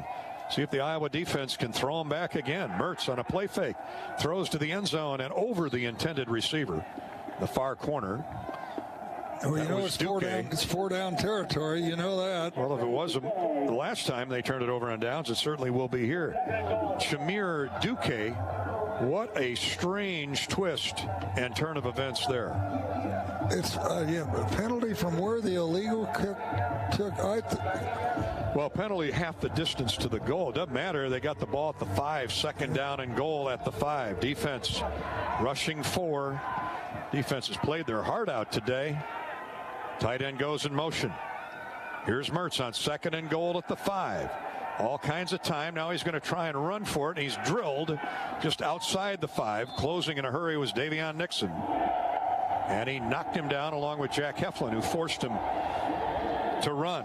Third down and goal at the 5. Good news here is they're running some time. 5.5 to go in the game. Iowa leading 21-7. Hoping to hold Wisconsin to at least a field goal try, but I'm guessing they'd go for it. They're going, this is 4-down territory right here. We went to the rule book and we've got the explanation on that last punt attempt. But first, third down and goal for Mertz. They send Duque in motion. Left to right. He's rolling that way. And they try that pitch again to the tailback. The forward push or lateral, as you say. Shovel pass. And he gets a couple. The shovel pass. There you go. Gets to about the 2. That's a gain of 3.5. And it's going to be 4th and goal. And the clock continues to run. That's the positive part of this also. Well, you know Wisconsin's going to go for it. 4th and goal at the 2. 4:45 to play. And the Iowa bench jumping up and down saying, come on, defense. Stop him one more time. Out of a tight eye. Twin tights to the right. Now they shift. Mertz goes up under center. Fakes. Quarterback rollout. Now throws to the back of the end zone. Intercepted. Picked off. Iowa with another pick. And it's Jack Campbell. What a play. He gets over in front of that fullback who was coming across the back of the end zone. And I really thought it was going to be a touchdown. Where Campbell came out from, I don't know. Pass intended for Ferguson, the tight end. The Hawkeyes have the football on the interception by linebacker turned safety Jack Campbell. Iowa hangs on to the football. What a job. What a turnaway by the Iowa defense. 4:23 to go in the game. Iowa 21, Wisconsin 7. This is Hawkeye football from Learfield, IMG College.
Blue Shield. They could sell a few policies in this game today. It's been a battle of the Blue Nose. The defenses, Iowa, Wisconsin. Spencer Petras has found openings twice to Amir Smith for touchdowns, and that's the difference in an Iowa 21-7 lead. The Iowa defense now has turned Wisconsin over on downs 3 times, and this last time down near the goal line came after an illegal Iowa farmers care about water, the water we share. That's why they're teaming up with Iowa Athletics to build water filling stations on the concourse next season.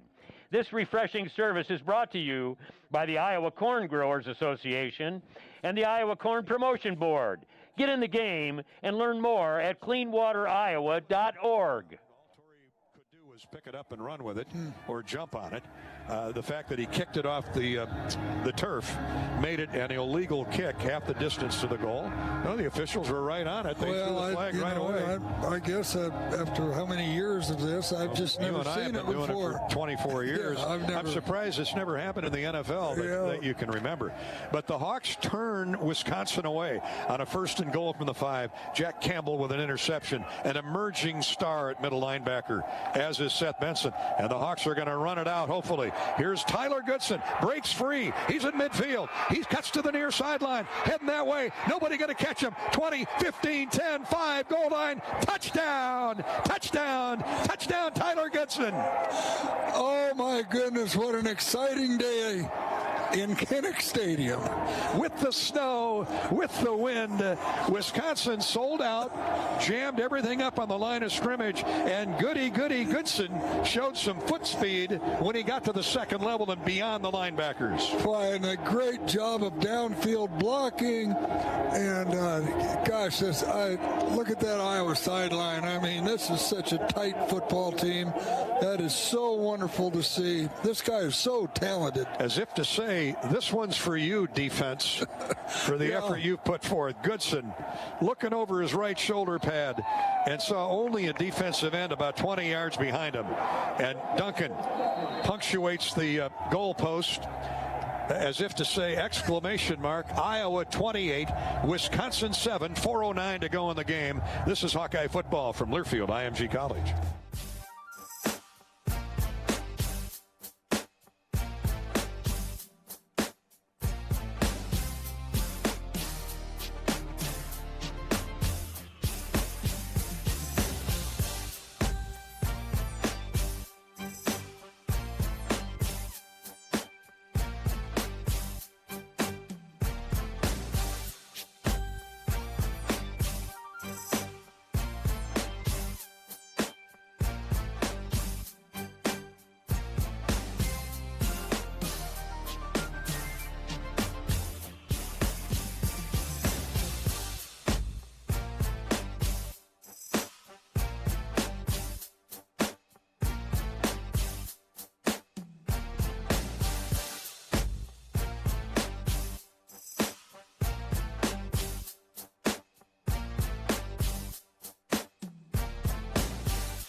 The Hawkeyes know how to deliver, and so does UPS.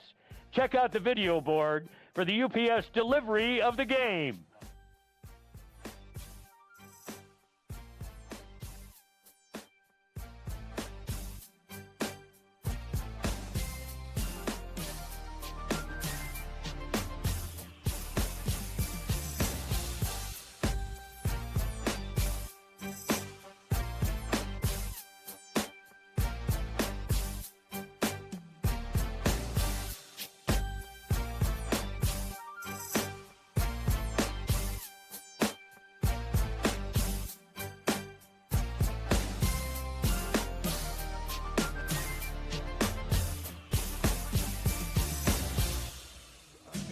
What a wonderful churn of events. My goodness. And Jack Campbell is 6'5", 245 pounds.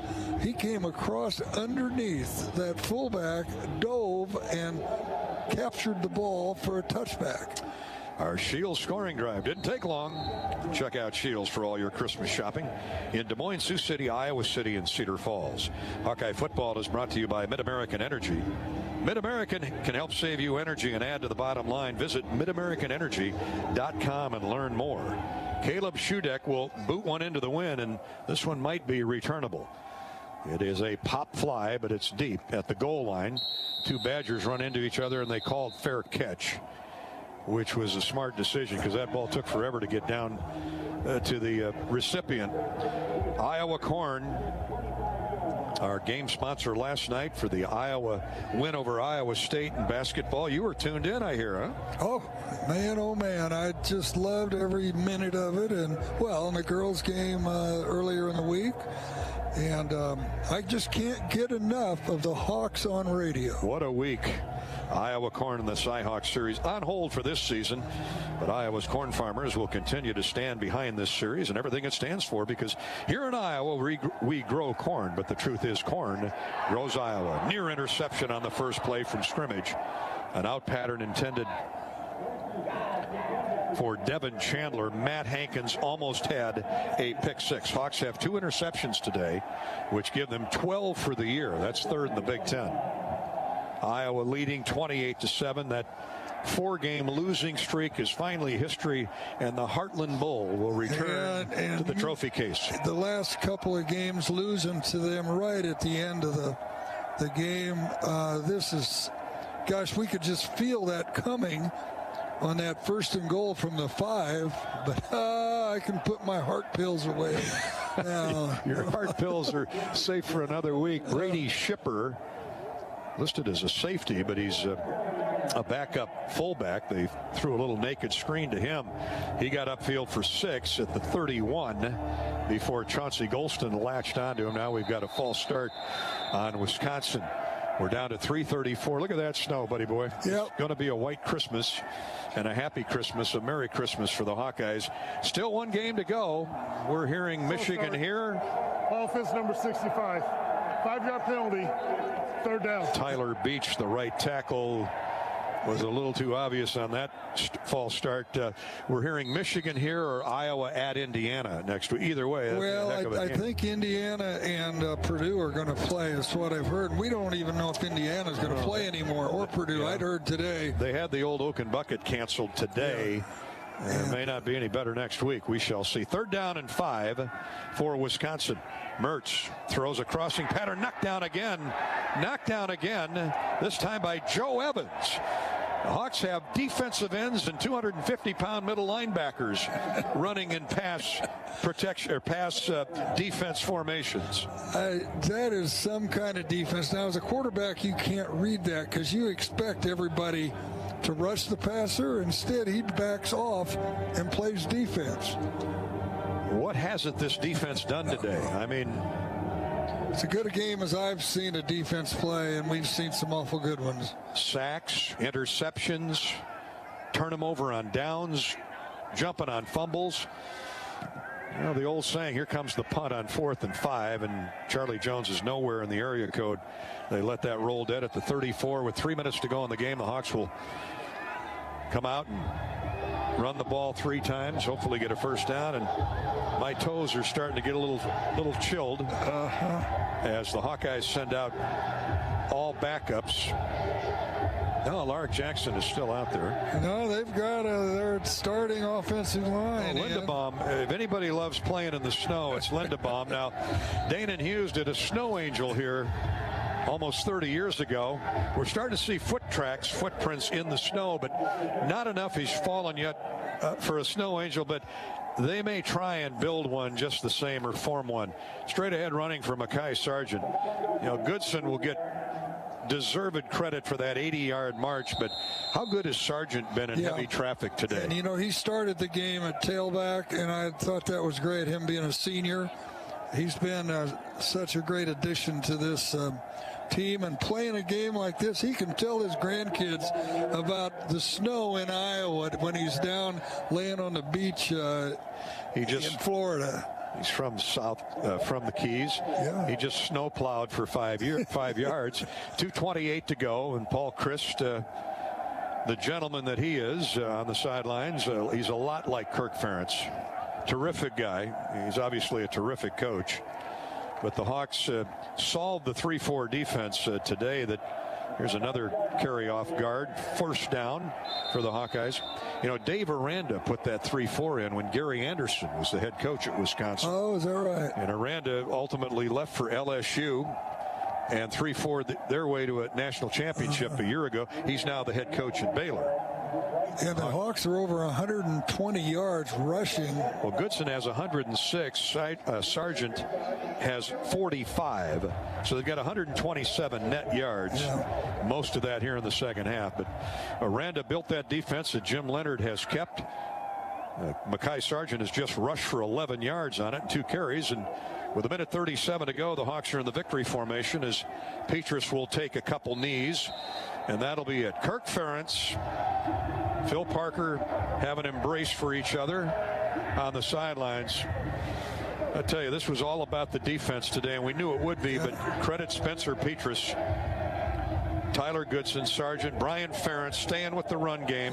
Petrus uncocked that strong arm twice to Amir Smith-Marset for scores as Iowa opened up a 21-7 lead in the second half. Spencer Petras and Jack Campbell will be our guests as stars of the game from Atlantic Coca-Cola Bottling Company on our postgame show. Boy, they both had a fantastic game. And, boy, I tell you, you talk about ebbs and flows up here.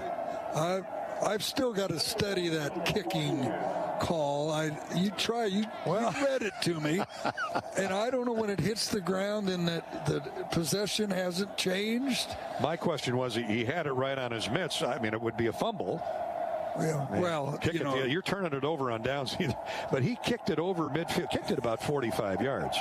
Last snap of the game, and the Hawkeyes will have won 6 in a row, 6-2 on the year. What a job by Kirk Ferentz in a year of turmoil, COVID, cries of social injustice and racial disparity, and there goes the wave of black across the field, charging across the field to grab onto the Heartland Trophy as Kirk Ferentz. Oh, look at their snow angels. Around at 20. I called it.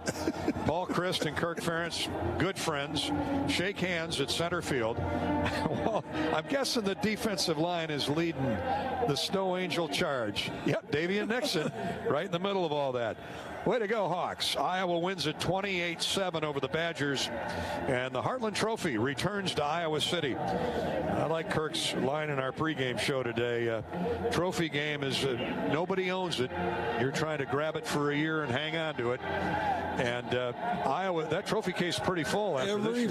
It's full, is it not? Well, the Cyhawks still here, even though we didn't play the Clones this season. But a win over Minnesota. A win over Minnesota, a win over I'm trying to think. Nebraska. Yeah, the Heroes Trophy, and here today the Heartland. So that's the big four. Floyd of Rosedale, the Heartland Trophy, the Cyhawk Trophy, and now that big old bull that Bob Bowlesby and Barry Alvarez formed back in the early 2000s is in Iowa City. Hawkeye football today has been brought to you by U.S. Cellular. Proud to be the official wireless sponsor of the Iowa Hawkeyes. U.S. Cellular, connecting Hawkeye Nation.